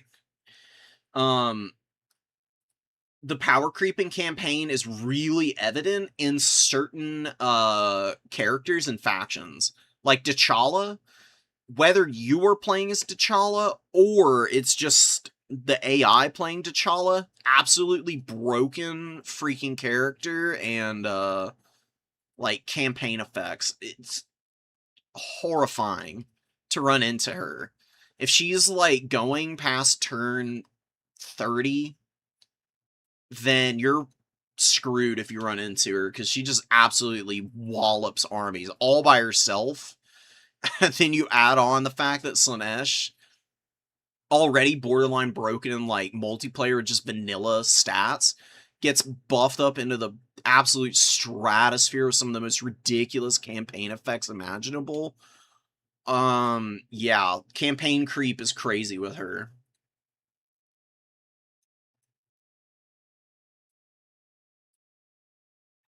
Alright, guys. I hope you guys take care. Great games, great tournament, and more in the future. Hopefully gonna be able to stream sometime in the next few days, and I'm looking forward to it. I will see you guys then. Till then, take care. Peace out, guys.